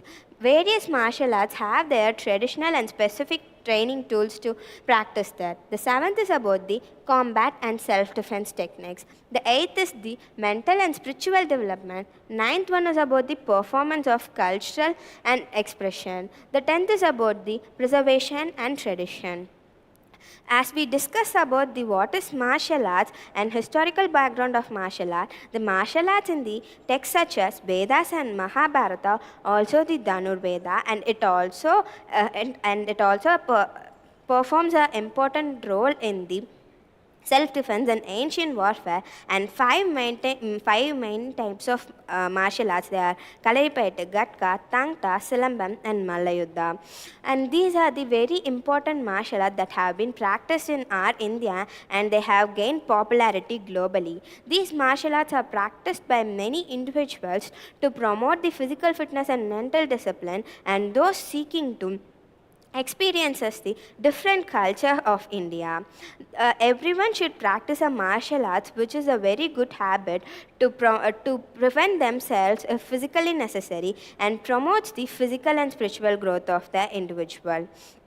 Martial arts includes rigorous combat practice and very important aspects of the training. These martial arts are a very important aspects that have gained importance globally. Thank you for giving me this wonderful opportunity. Thank you, one and all present here. I am Nikesh. I am a student of grade 9 at the Frontline Academy Matriculation Higher Secondary School. Today, I stand before you to discuss a topic electrifying India, a vision for the future. As the world progresses towards more sustainable and clean energy, it is an essential for India. It is essential for India as one of the fastest growing economics and the second populous country. In this lecture, we will delve deeper into the significance, challenges, and potential solutions. First, let me see about importance of electrifying. Importance of electrifying divided into two parts, that are economic growth and development, and environmental sustainability. First, let we see about economical growth and development. Electrification plays an important role in driving economic growth. Access to reliable and affordable to electricity, and enables the growth industries and support entrepreneurial activities, and enhance productivity. We will explore how electrification can act as catalyst and economic development in India. Then we will see environmental sustainability. For the transition to electrification in curricle for mitigation climate change and reducing the reliance of fossil fuels. We will discuss the importance of promoting clean and renewable energy sources, and how electrifying can contribute to reducing population and improving public health. Second, let us see about challenges to electrification. First we will see about energy infrastructure. The existing energy infrastructure in India faces numerous challenges. We will examine the issues of insufficient grid coverage, poor electricity distribution, and the need of addresses rural electrification and the last mile connectivity. Additionally, we will explore the problem associated with, again, infrastructure and transmission losses. Second, we will see about affordability and accessibility. Ensuring affordable and accessible electricity for all segments and for society of social. We will discuss the challenges related to electricity, affordability, energy poverty, and the need of enhanced access in the remote areas. Furthermore, we will explore how electrification can promote inclusive growth and bridge urban-rural divide. Next, we will see about renewable energy integration. To achieve a sustainable energy, and the ecosystem, India must scale up its renewable energy renewable energy generation capacity. We will delve into the challenges associated with integrating renewable energy sources into the grid and addressing intermittency issues and maintaining grid stability. The discussion all cover the balance between centralized and decentralized power generation. Then we will see solution for electrification, policy and regulator framework. A robust policy and regulator framework, it is essential for successful electrification. And we will examine the importance of setting clear and ambitious targets, encouraging private sector participants and investment and promoting favorable policies for renewable energy adaptation. Then infrastructure development, strengthening and modernizing the electricity grid is a critical aspect electrifying. We will discuss the need for infrastructure development, including expanding renewable resources, expanding renewable energy capacity, implementing smart grids technologies, and investing in energy storage solutions. Innovate financing models. Electrification projects require significant investments we will explore in innovative financing models that can mobilize public and private investment, including exploring partnership and funding opportunities domestically and internationally. The discussion will include examples of microgrids and community-owned projects, skills and the capacity buildings.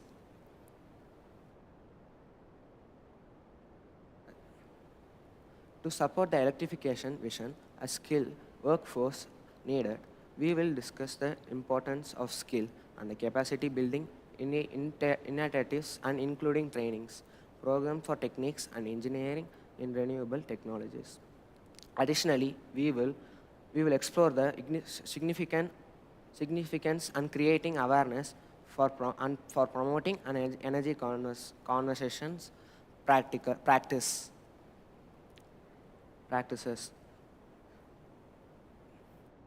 Before finding the electricity, there was no electricity. When first found, the people were so happy. They were see the new first time, and the electricity now become used in the daily life. And to support the electricity, they invented new things for daily lives. To support electricity, Thomson invented first time, and before years we don't have electricity. We study at the days. In the 6 o'clock we will sleep because there is no electricity, there is no glow and there is no lights. After finding electricity, we are still 6 to 9 we are daily reading and daily we are studying, and electricity was useful to all the peoples. Daily the things are changing, and only one source is useful to all the peoples. Electricity is useful for all the sources. Electricity it's important to all the things which are used by the electricity. Additionally, the electricity products are it is a non-renewable resource, but it's useful to all the peoples.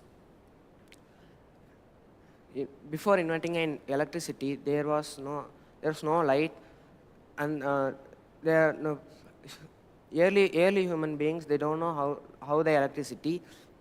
After finding all the peoples finding a new things and creating a new things for the electricity combines to to find something, we need electricity, and electricity uses for all things, and for all the things we need electricity to see.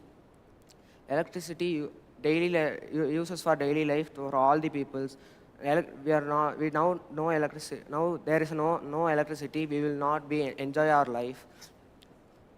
Now there is no electricity. Will we be happy? No, we will not. We will not be happy. This electricity keeps us enjoys and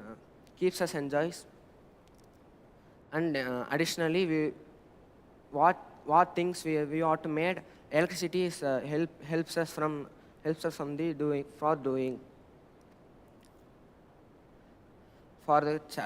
for all the things we need electricity. So save electricity. Don't use it for granted. Don't take it for granted. Don't take it for granted. Let save the electricity for next generation. We will save the electricity. Conclusion: electrifying India, it's not only a necessity, but also a remarkable opportunity to shape unsustainable, inclusive, and purpose of future for the country. Become overcoming the challenges and implementing the proposed solution. India can ensure universal access to electricity, reduce greenhouse gases emissions, and stimulate economic growth and improve the quality of life for all its citizens. Let us embrace the vision for the future electrified India. The electricity is useful for more than uses. For all the countries, the first important thing is electricity. Electricity is most important, so don't waste it. Don't lose it and realize. When cherished when you have. And electricity gives you happy. Don't lose it on and realize.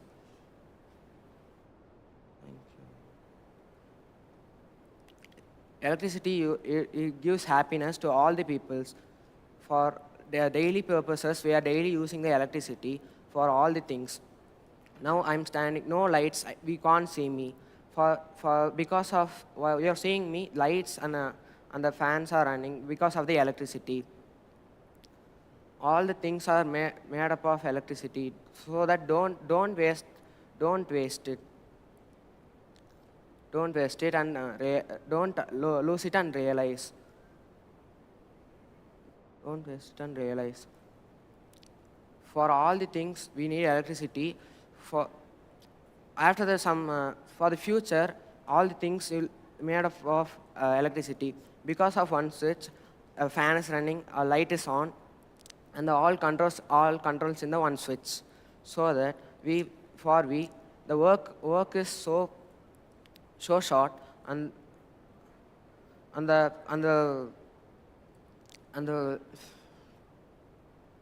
science are so elaborate, so useful to us. So don't lose it.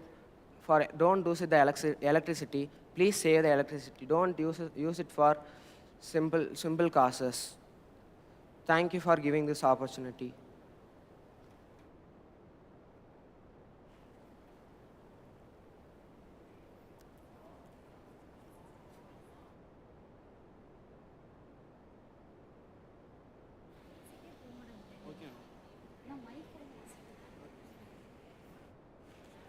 Lecture about From Farm to Table, unveiling the technologies used to agriculture. And I have immense pleasure to welcome you all to the Frontlines World Record Festival. First of all, what is meant by agriculture? Agriculture is the practice of cultivating crops, raising animals, producing food fiber that used to sustain human life. It is one of the oldest and most essential activities that dating back thousands of years from earliest tools used for agriculture to the modern. Agriculture plays a crucial role in modernizing human civilization, generating income, providing food security, supporting rural economics around the world.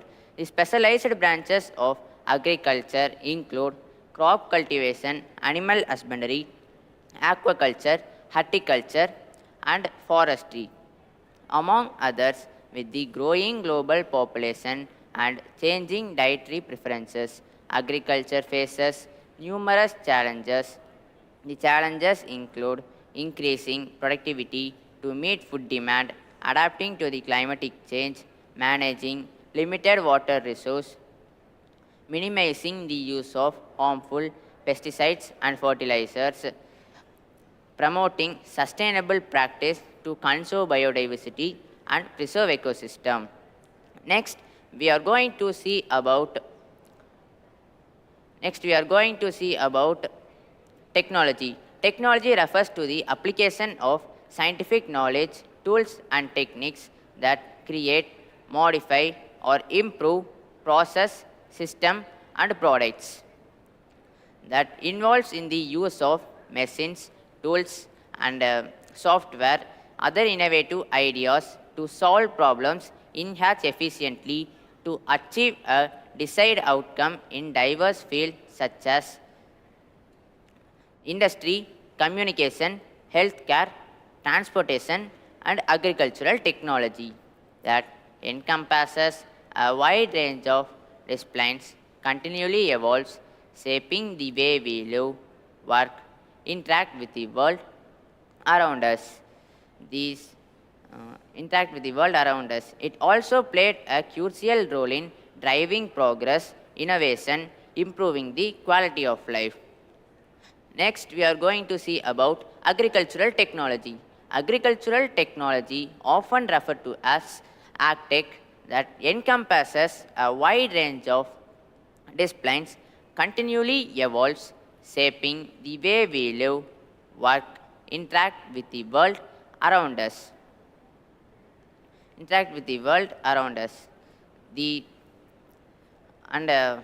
It leverage advancements in areas such as biotechnology, automation, data analyzing, and robotics, revolutionized in the various aspects of farming and food production. Next, history of agricultural technology. History of agricultural technology have played a crucial role in shaping human civilization for thousands of years, from earliest tools used for agriculture to the modern, that leverage advancements in genetics and precision farming.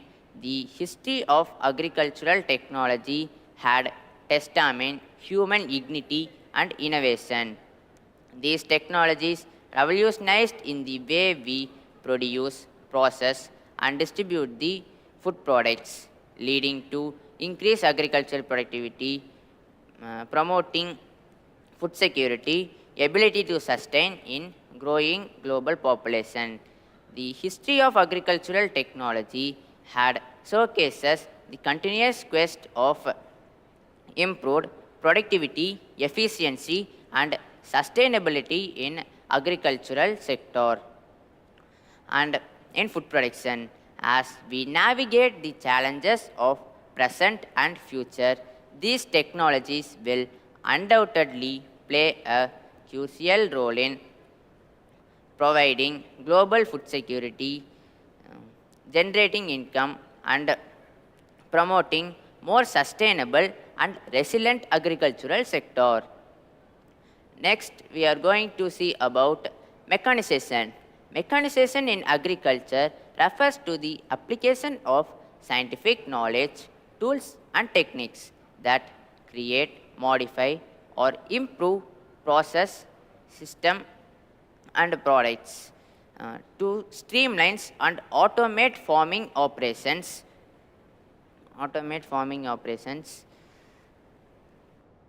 That involves in the use of machines, tools, and equipments that are designed specifically for agricultural tasks such as planting, harvesting, irrigation, soil preparation, and transportation. Mechanization also aims to reduce the reliance on manual labors and reduces the reliance on manual labors, and it enables farmers to accomplish tasks more quickly, accurately, and at a large scale. Efficiency, improving agricultural productivity and increasing overall efficiency. By replacing or arrangementing human labors with machines.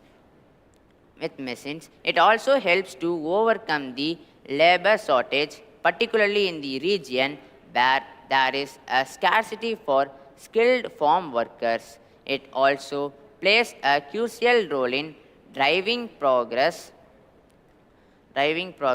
modernizing the agriculture, and contributing to food security by enabling farmers to produce more effectively and efficiently. Next, we are going to see about cultivator. A cultivator is a specific type of farm machinery used to prepare soil before planting crops, removing weeds and incorporating organic matters from fields and fertilizers.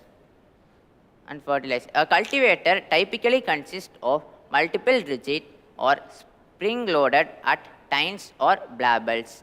These tines or blabels penetrate the soil and disturb it effectively,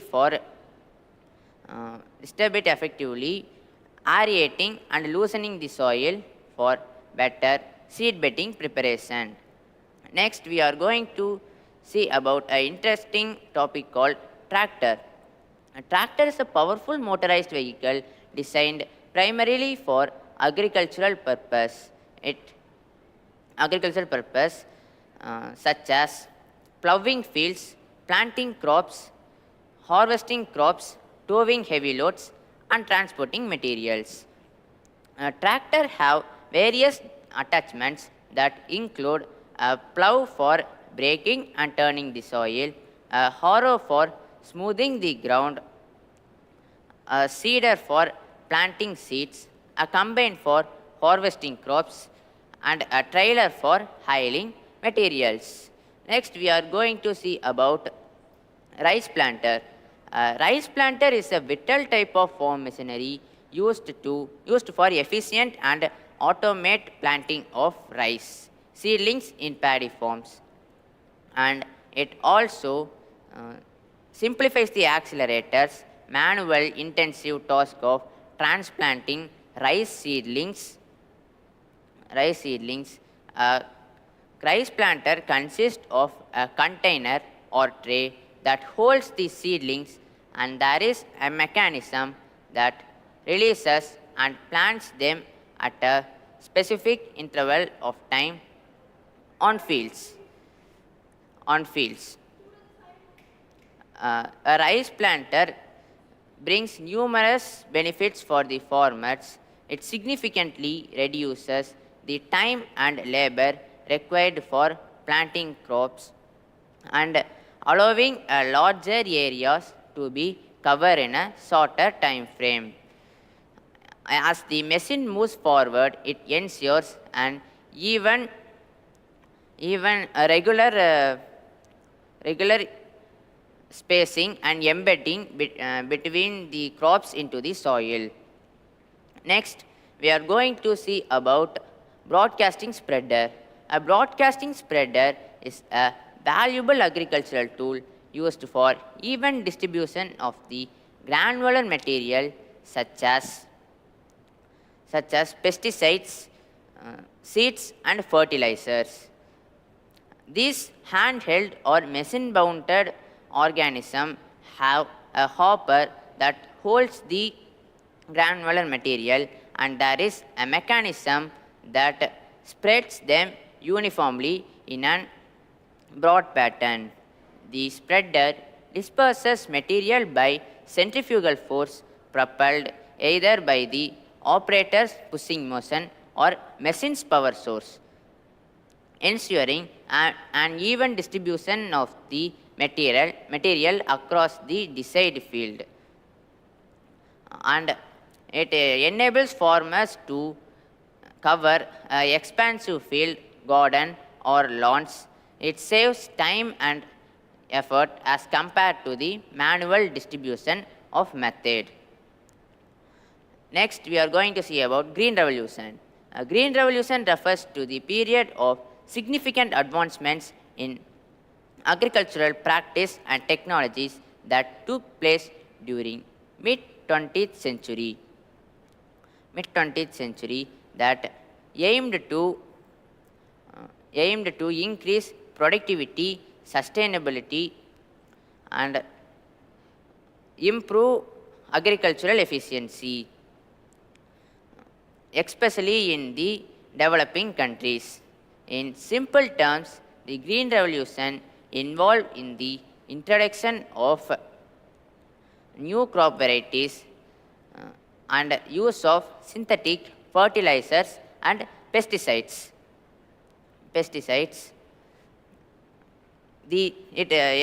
And adapting new techniques and technologies. These features enables farmers to provide a larger harvest in the crops such as rice, wheat, and maize. The Green Revolution had several key features that involve high-yielding varieties of crops. Our scientists have developed new varieties of crops that were highly resistant to pests, disease, and environmental stressors. These provide a larger harvest as compared to the traditional ones. Chemical inputs. Synthetic fertilizers and pesticides are used to enhance crop growth, protect plants from pests and disease. These inputs increased productivity. Irrigation. Improved irrigation systems were implemented to ensure sufficient water supply for the crops, especially in the areas prone to drought. Mechanization. Agricultural practices became more mechanized after the introduction of machineries such as tractor, harvester, and cultivators.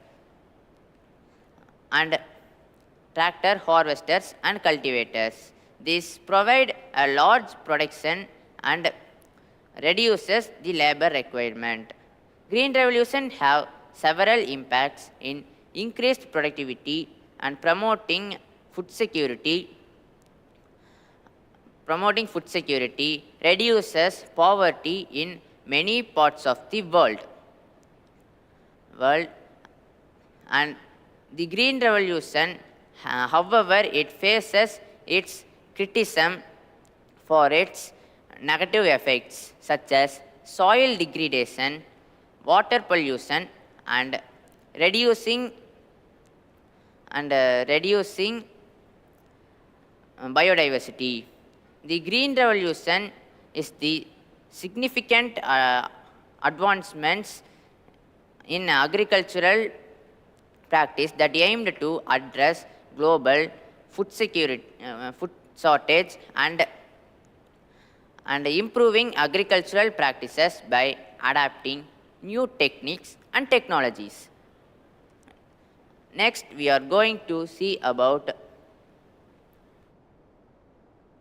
drones in agriculture. Drones, also known as unmanned aerial vehicles, UAVs, have found valuable applications in agriculture. These small remotely operated aircrafts are equipped with cameras and sensors, offer numerous benefits for the farmers. And the drones are used to perform various tasks on farms such as crop monitoring, pests and disease detection, and crop spraying. They provide high aerial imagery, allowing farmers to uh, to, to access crop growth and detect earlier signs of pests and disease and nutrition deficiency. These features enables farmers to provide optimized operations and targeted treatments. Next, we are going to see about Internet of Things, IoT. Internet of Things, IoT in agriculture refers to the integration of smart devices and sensors,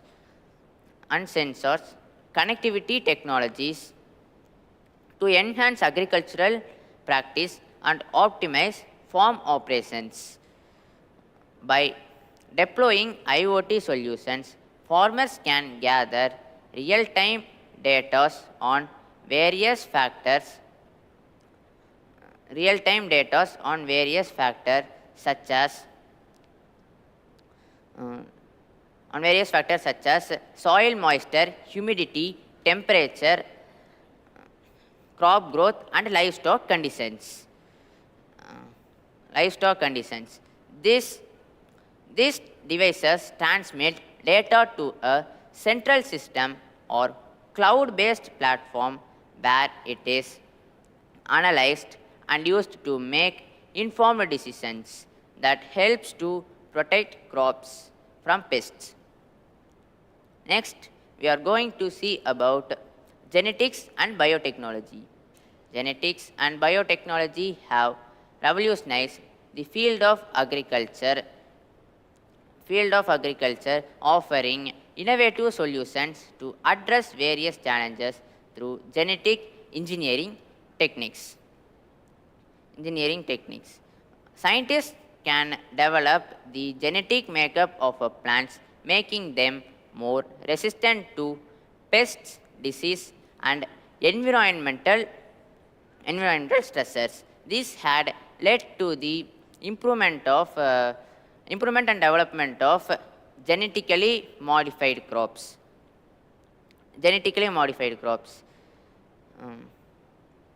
These provide larger yields and improved nutritional content and enhanced tolerance to adverse conditions. These continuous advancements in biotechnology and genetics have the production of biofuels and bio-based materials. They provide contributing to an more renewable and sustainable agricultural sector with continuous advancements in biotechnology and genetics. We can expect further breakthroughs in providing food security and increasing productivity and meet the growing population's demands. Conclusion: agricultural technology have revolutionized the way we approach food production through the innovations such as precision farming and genetic engineering and automated machineries. We have witnessed continuous advancements in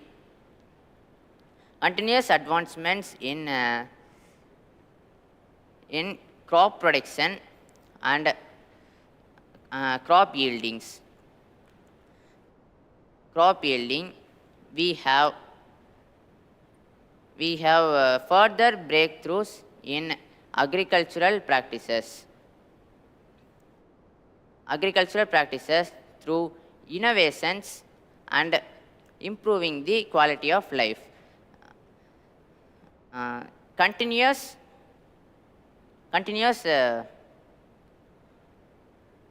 technologies and revolutionized in the way we live. and ethical concentrations remains. This provides holds the promise of providing productivity and reducing waste and fostering to an more renewable and agricultural sector.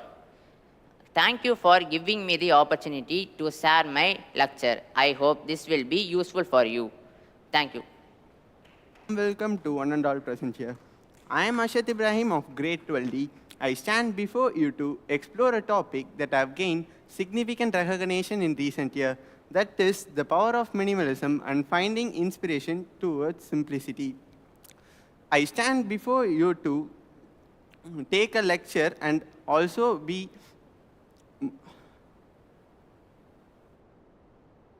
minimalism. What is minimalism? Minimalism is a lifestyle philosophy and design aesthetics that promotes simplicity, clarity, and intentionality. It involves consciously reducing the excesses of various aspects of life. Minimalism allows you to declutter and simplify your possessions and allows you to keep only the things that add value and bring you joy. And it eliminates the rest of the things which brings you none of the purpose. Next, minimalism also organizes you more mindful possessions and also make you to be mindful of your conceptual habitat.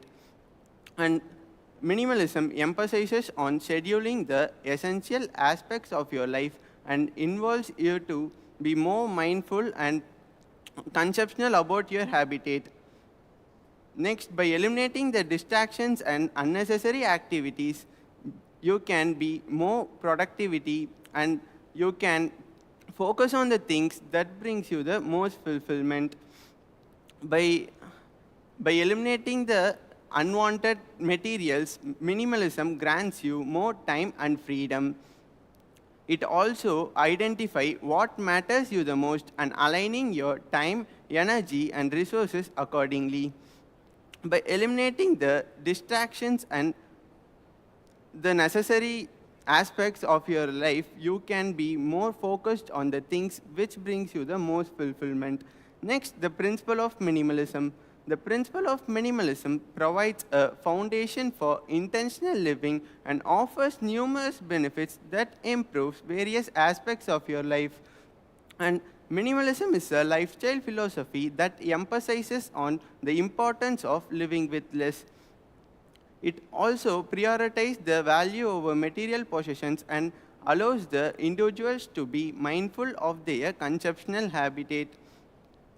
Next, by scheduling the needs, the individuals can be mindful of their conceptual habit and also be more productive, and they can be more interactive with the things that makes them the most fulfillment. Next, by scheduling the necessary aspects, you can be more mindful and conceptual about your thoughts.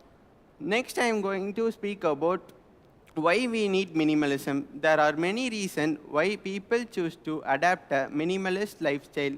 First, it is stress reduction. Living with a fewer possessions can lead to less stress, and if it is a clutter environment, it creates visual noise and make it harder to be relaxed and find peace. But minimalism promotes a simplified and well-organized living spaces which contribute to a calmer and more peaceful state of mind. Next, minimalism also allows you more spaces which can contribute to a sustainable way of living. Next, minimalism helps in financial freedom. By adapting a minimalist lifestyle in day-to-day life, you can be more productive and also be more mindful of your consumptions. Next, with fewer commitments, you generate less in the resource generation and also reduce the unwanted shopping and be mindful how you are going to use your finances. Then, with fewer commitments, minimalism focuses on the things that brings you the most fulfillment. Next, by simplifying your finances, you can save money and pay off your debt and achieve a financial freedom. Next, minimalism helps in environment impact. Minimalism encourages a sustainable way of living and offers numerous benefits that improves various aspects of your life. And with fewer commitments, you reduce the ecological footprint and contribute more to the preservation of environment. And with fewer belongings, you reduce the waste generation and lessen the resource generation, extraction, and production, and even disposal. Next, minimalism helps in time and freedom. With fewer commitments and possessions, minimalism grants you more time and freedom and also offers you to be more mindful of your consumptional habitat and simplify and declutter your unnecessary materials can make you more productive and even reduce your stress. Next, by simplifying your overall well-being, you will be more productive and spend less time on the things that does not bring you more fulfillment, and you can spend more time on managing and maintaining your resources, and also you can spend more time to achieve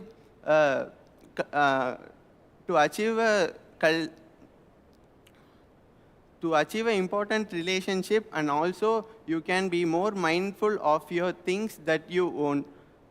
You have seen that whatever the reasons, minimalism has given numerous benefits among the individuals. Next, you have seen a picture in this screen that explains how a minimalist dining will look like. It would be of simple, and they would just use simple materials, and they will mostly focus on the material and spaces and not waste their unwanted things and their money. They will be more mindful and conceptual about what they are using, and also be more mindful about how they are going to use. Next, I am going to speak about minimalism in artistic movement. An artistic movement is a tendency or a style of art which is followed by a group of artists at a particular period of time. This time period can be for a day, for a week, or even for a year.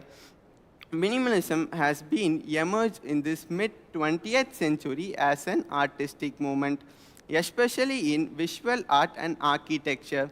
Artists like Donald Judd, Dan Flavin, and architects such as Ludwig Miles van der Rohe have emerged minimalism as a reaction against the complexities and ornamentation of time.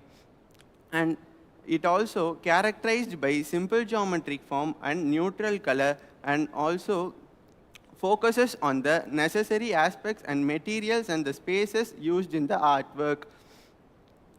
Next, minimalist art often create a calm and clarity among the viewers and allows the viewers to focus on the essence of artwork rather than any unwanted details or distractions. Next, you have seen a picture in this screen which have shown an art of a famous artist who is Donald Judd. He have drawn with simple neutral colors and been focuses on the art rather than any unwanted details. This art makes the wall more colorful and gives a beautiful look to the wall. Next, I am going to speak about minimalism in business and corporate industries.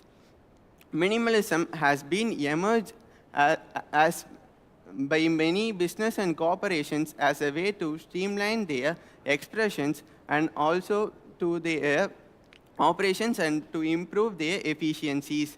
By simplifying their processes, services, and products, companies can reduce money and they can improve their productivity and enhance customer satisfaction. And minimalism provides a clear and concise communication both internally and externally. And by avoiding the complex languages and unnecessary details, business can foster better understanding, facilitate good decision making, and also improve their collaborations.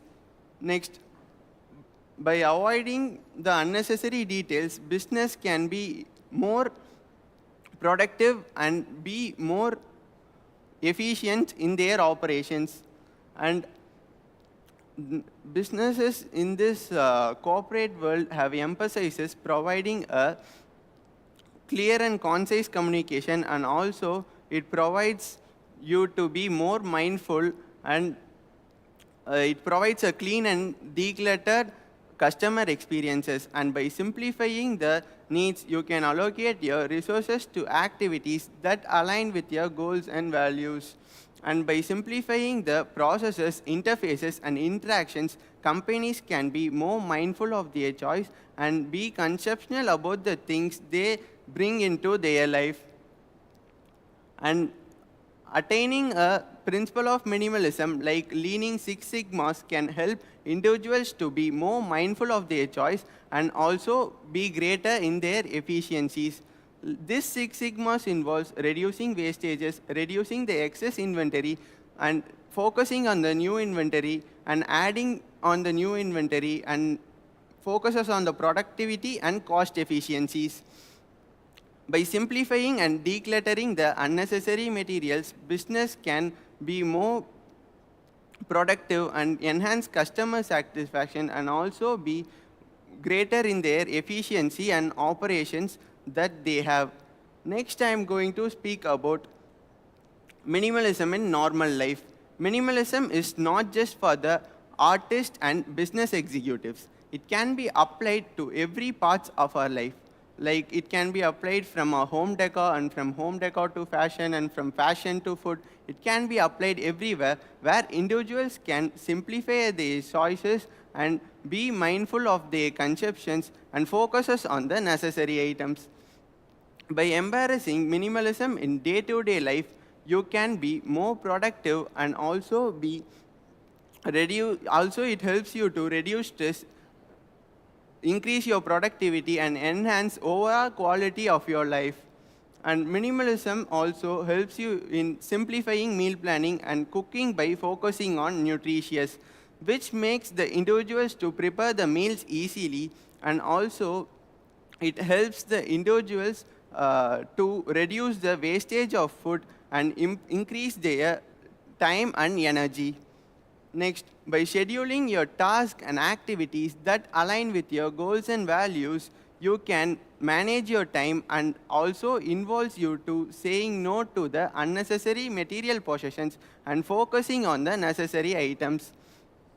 And by simplifying your finances and reducing the excess shopping and adapting to automatic bill payments, you can be more productive and be more confident in the things that brings you most fulfillment, and also makes the individuals to adapt a minimalist budgeting, which helps you in various aspects of life.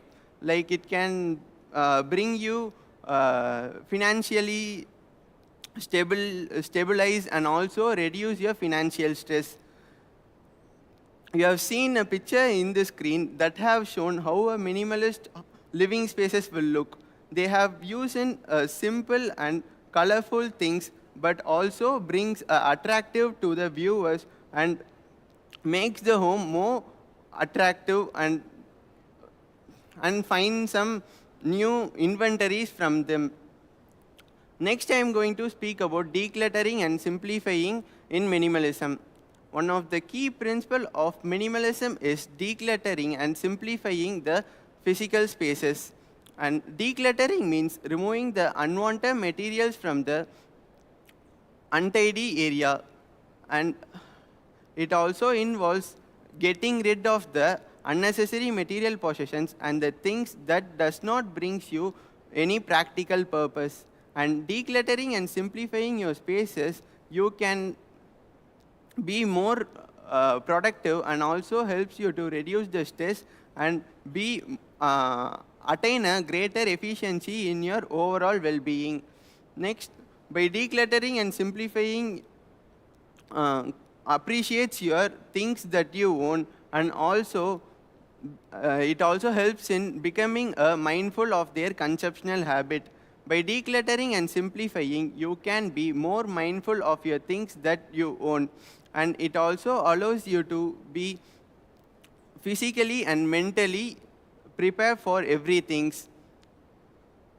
This is the 2020 rules of decluttering, which will make you to attain decluttering within 20 days. If you simplify your unnecessary materials, you can be more productive. And if you donate the unwanted materials which have a value, you can help others.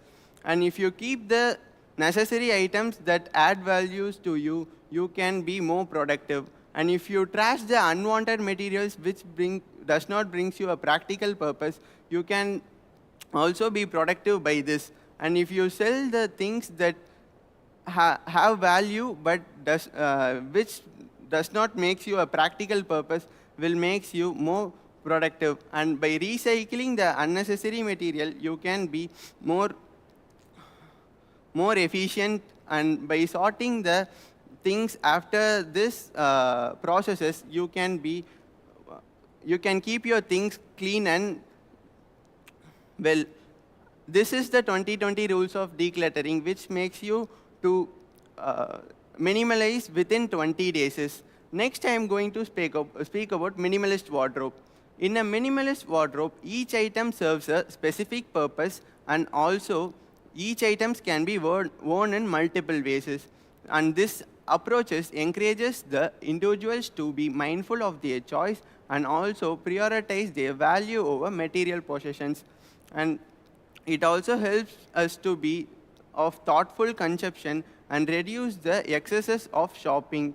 And by having fewer clothes, you can simplify your life and save money and reduce the ecological footprint. Maintaining a minimalist wardrobe often helps you to declutter the unnecessary material that you does not wear, and it allows you to keep only the things that you love and frequently wear.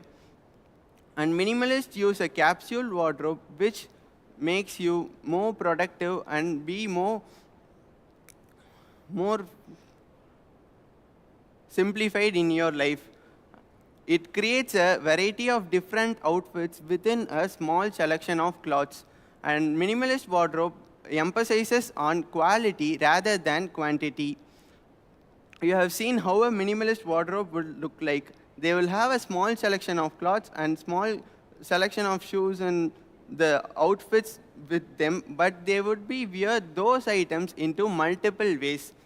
Next, I am going to speak about mindful minimalism in consumption. Minimalism is not just about reducing the unnecessary materials in your possessions. It's also about being mindful of your consumptional habit. And by being intentional about what you have and how you use it, you can be more productive, and which helps you to reduce the stress and be mindful of your consumptional habitat. And it's about valuing the quality over quantity, making conscious choices that align with our values and brings us joys. For example, if we instead of constantly upgrading to a new gadget, minimalism prompts us to be more mindful and we thinks us whether we need a new product into our life and we want to use this product rather than of that product, and whether this product will add a practical value into our life. Next, I am going to speak about minimalism, quality over quantity. Another key principle of minimalism is quality over quantity. Instead of owning many lower quality goods, minimalism prompts you to invest in the things that is higher in quality and also last for long days. And minimalism brings them a joy or serve a practical purpose which they are going to invest. And this approach allows the individuals to be mindful of their choice and appreciate and derive more satisfaction from the possessions they have. Then minimalism also, by focusing on the quality, minimalism also be more mindful of their consumptional habit and more sustainable and environmentally conscious mindset. Next, you have seen a picture in the screen that have shown a picture of apples. You have seen first picture that have shown how apple and quality is. Next picture, there is no quality, only just it have number of quantities. But if we go on with quality, we will be healthy and more productive. But if we only focus on quantity, we can't even focus to our health and be more mindful. Next, I am going to speak about digital minimalism. In today's digital world, minimalism can be applied to all realm of the technologies, and it allows us to being intentional about the social media usages, and by simplifying our digital life and reducing the social media usages, we can be more productive and also be more intentional about the things we own. Next, by turning off the notifications for the non-essential apps will allows us to reclaim our time and energy and focus us on the things that brings us the most fulfillment. And it encourages individuals to buy on the things that is built to last and remains for a long time, and which does not makes any wastages, and also check whether there would be a need for frequent replacement. This is a gaming setup of a person who have minimalized in that gaming setup also. Normally, a gaming setup will have 3 monitors and many gadgets, but he have minimalized and become more mindful of his conceptions. Next, I am going to speak about emphasizes experiences and relationship in minimalism. Minimalism is not just about decluttering and simplifying your possessions. It's also about emphasizing that is remaining. It's about creating an experience for the viewers and also allows the viewers to be mindful of their conceptions. And it is also about intentional and deliberate about our uses. The relationship between the objects in a mindset minimalist spaces is also crucial. Next, each object must have a specific purpose among the individuals and also contribute to a more conceptual habitat. And by this, it creates a visual and functional experiences to the individuals. Next, I am going to speak about minimalist parenting and family life. Minimalist is not just for artists, businesses, and also for decluttering unnecessary materials. It can be applied in parenting and family life. Like minimalism in parenting allows the parents to bring their children more productive and allows the children to focus on the necessary aspect, and also they teach us a moral value and life skills and creating a peaceful home environment. Next, it is not meaning of saying no to the excessive possessions. It is just make the individuals to be more creative and be more mindful. By embracing minimalism in the principle of family life, we can reduce stress and create a overall well-being of our day-to-day life. And instead of constantly chasing to latest toys or gadgets, minimalism prompts us to concentrate on the things that is more mindful and also imaginative through the world life. Next, I am going to speak about minimalism and personal well-being. The philosophy of minimalism is not just about physical decluttering, but also about mental and emotional satisfaction. By reducing the amount of material possessions, we can focus on the necessary aspects and also find inner peace. Next, minimalism encourages us to let go of the unnecessary possessions and focuses on the necessary aspects and reduce our